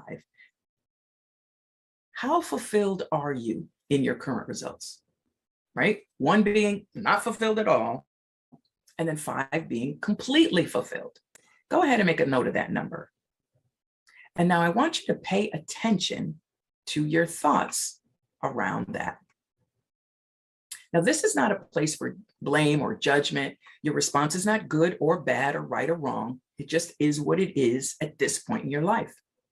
Now, you're likely to feel a pull for more or less of something right now, which is a signal that part of you is ready for some new results. Now, we spoke about this earlier. This is the noticing your longings and your discontent. You're paying attention to and noticing what you would love more or less of. So now what? Well, now the 3 keys to accelerate those different results. It starts with blueprinting, right? Now, this is a creative process where we design a vision by first noticing your longings and your discontent, and then asking, what would I love instead? So your vision is like a energetic placeholder that you create in your imagination. Like when the artist Van Gogh was asked, how does he create all of these beautiful masterpieces? He said, I dream a painting and then I paint my dream. It's the same idea. The next is bridging. Now this deals with turning our focus away from any apparent obstacles and roadblocks, not denying the facts or the conditions, but we're just not agreeing with the negative charge of them. Now we can have conditions, but we don't let a condition have us. Instead, we look straight ahead. We focus on who we need to be, right? What qualities does this person in our vision possess? What feelings does this person feel? It's all about the science of matching the energy and the vibration. It's kind of like if you're watching TV and you're on the channel that, or the frequency that broadcasts CNN, which is constantly negative news, by the way. And then you're expecting, though, to see like Chip and Joanna Gaines decorating a house. It's not going to happen. Those frequencies don't match. Make sense? Good. Now then there's building. Now, what actions does that person take? If you do nothing, you will have nothing. The Bible says faith without works is dead, but you must have both. Now, I teach a brave thinking activation process that's infallible when you're stuck and you're not sure what action to take. And it involves connecting to your infinite side, which is arousing your inner wisdom to source ideas. Then you choose the best idea and take inspired action consistently, continually building and building. Now, before I leave you, I want to talk a little bit about resistance and those limiting thoughts, right? That floating around in your unconscious mind somewhere. Because whenever you're about to grow to the next level or do something you haven't done before, it seems that your fear paradigms always try to comfort you. But they have to, so you can address them. You can't change what you can't see. And by the way, they have a voice that sounds exactly like yours. Now there's 4 hidden barriers to success that can activate your fight, flight, or freeze response from your nervous system. Tell me if any of these sound familiar. Now that voice says, if I succeed, my friends or my family will feel abandoned by me. This one is similar, and it says, I'll outgrow them if I succeed, right? If I get more, they'll feel less or insecure, blah, blah, blah. Now this one says, and this is a thing, if I become successful, then I'll have more duties and responsibilities, and then I won't have any time for my family, my friends, or myself. The last one, I'm not enough, right? I don't deserve more. That works for other people, but it doesn't work for me. Now, a lot of my clients have this one, and I'll tell you, at a time or two, I've been hit with every single one of these, right? So what do? I'll tell you what I do. I use a process called rest, digest, and create. So as soon as I notice that I'm having one of those thoughts, I pause, and then I breathe in a certain way, right? So you smell the flowers and blow out the candles. Then as I'm doing that, I bring to mind what I would love to create instead. Maybe it's calm confidence or peace or strength, or I put myself right inside my vision. Now I do that until I really feel it. And this arouses your inner wisdom. Then I ask an empowering question like, what step could I take in the next 5-10 minutes or today as the person in my vision, or that'll move me in the direction of my dream? You see, we have a physical side and we have an invisible side. When you talk to yourself, who you're talking to? Better yet, who's answering you? We're spiritual beings having a human experience.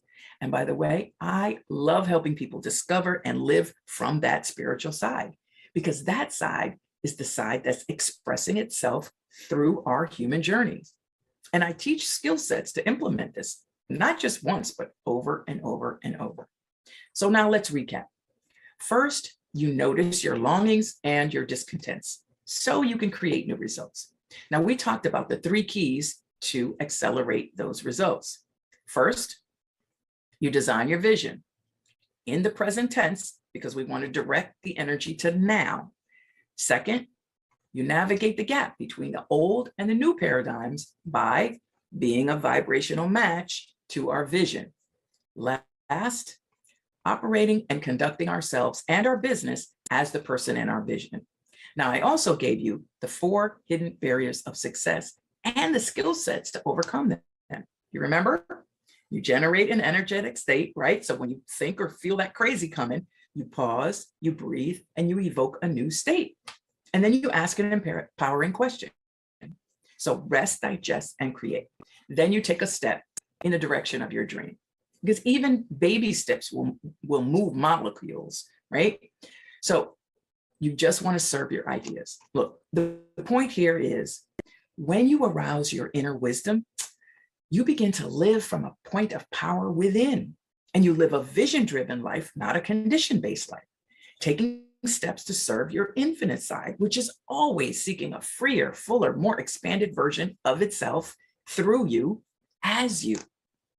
Now, if you've ever felt unsure about a decision that you need to make or what the best next step is, but like me, you've made some bad decisions before and you do not want to go there again. Or if you're feeling overwhelmed by the number of decisions that you have to make, stuff is just coming at you from all sides, and you want to learn how to arouse your inner wisdom for yourself and implement solutions that actually work. Maybe you suffer from imposter syndrome. Scared people are going to find out you're not as qualified or capable as you ought to be right now. And you're ready to move towards a more calm, confident person, right? And have that blessed assurance. Or maybe you're just done with feeling unappreciated and undervalued related to your work or your business or your relationships, right? Wrapped up in everybody's issues, helping and fixing and managing their insecurities, sucking up all the energy. That's exhausting. And at the end of the day, who's there for you? Now, if you're ready to change any of that or all of that, I invite you to schedule some time with me right now. We'll look at your current results.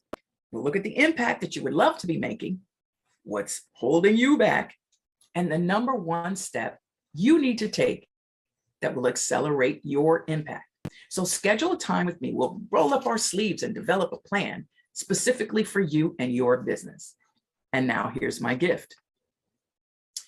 My gift to you is that this is complimentary and that it is a no obligation process.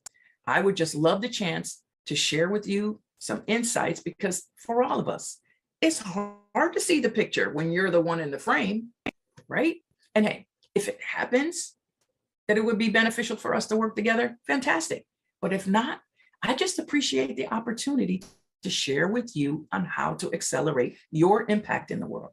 Because I know when that happens, it benefits all of us. Look, we're all in this together. The life force that's in you is the same life force that's in me.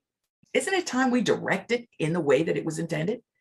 Now, to schedule your session with me today, just text the word DREAM, all caps, to 203-409-8886. That's DREAM, all caps, to 203-409-8886.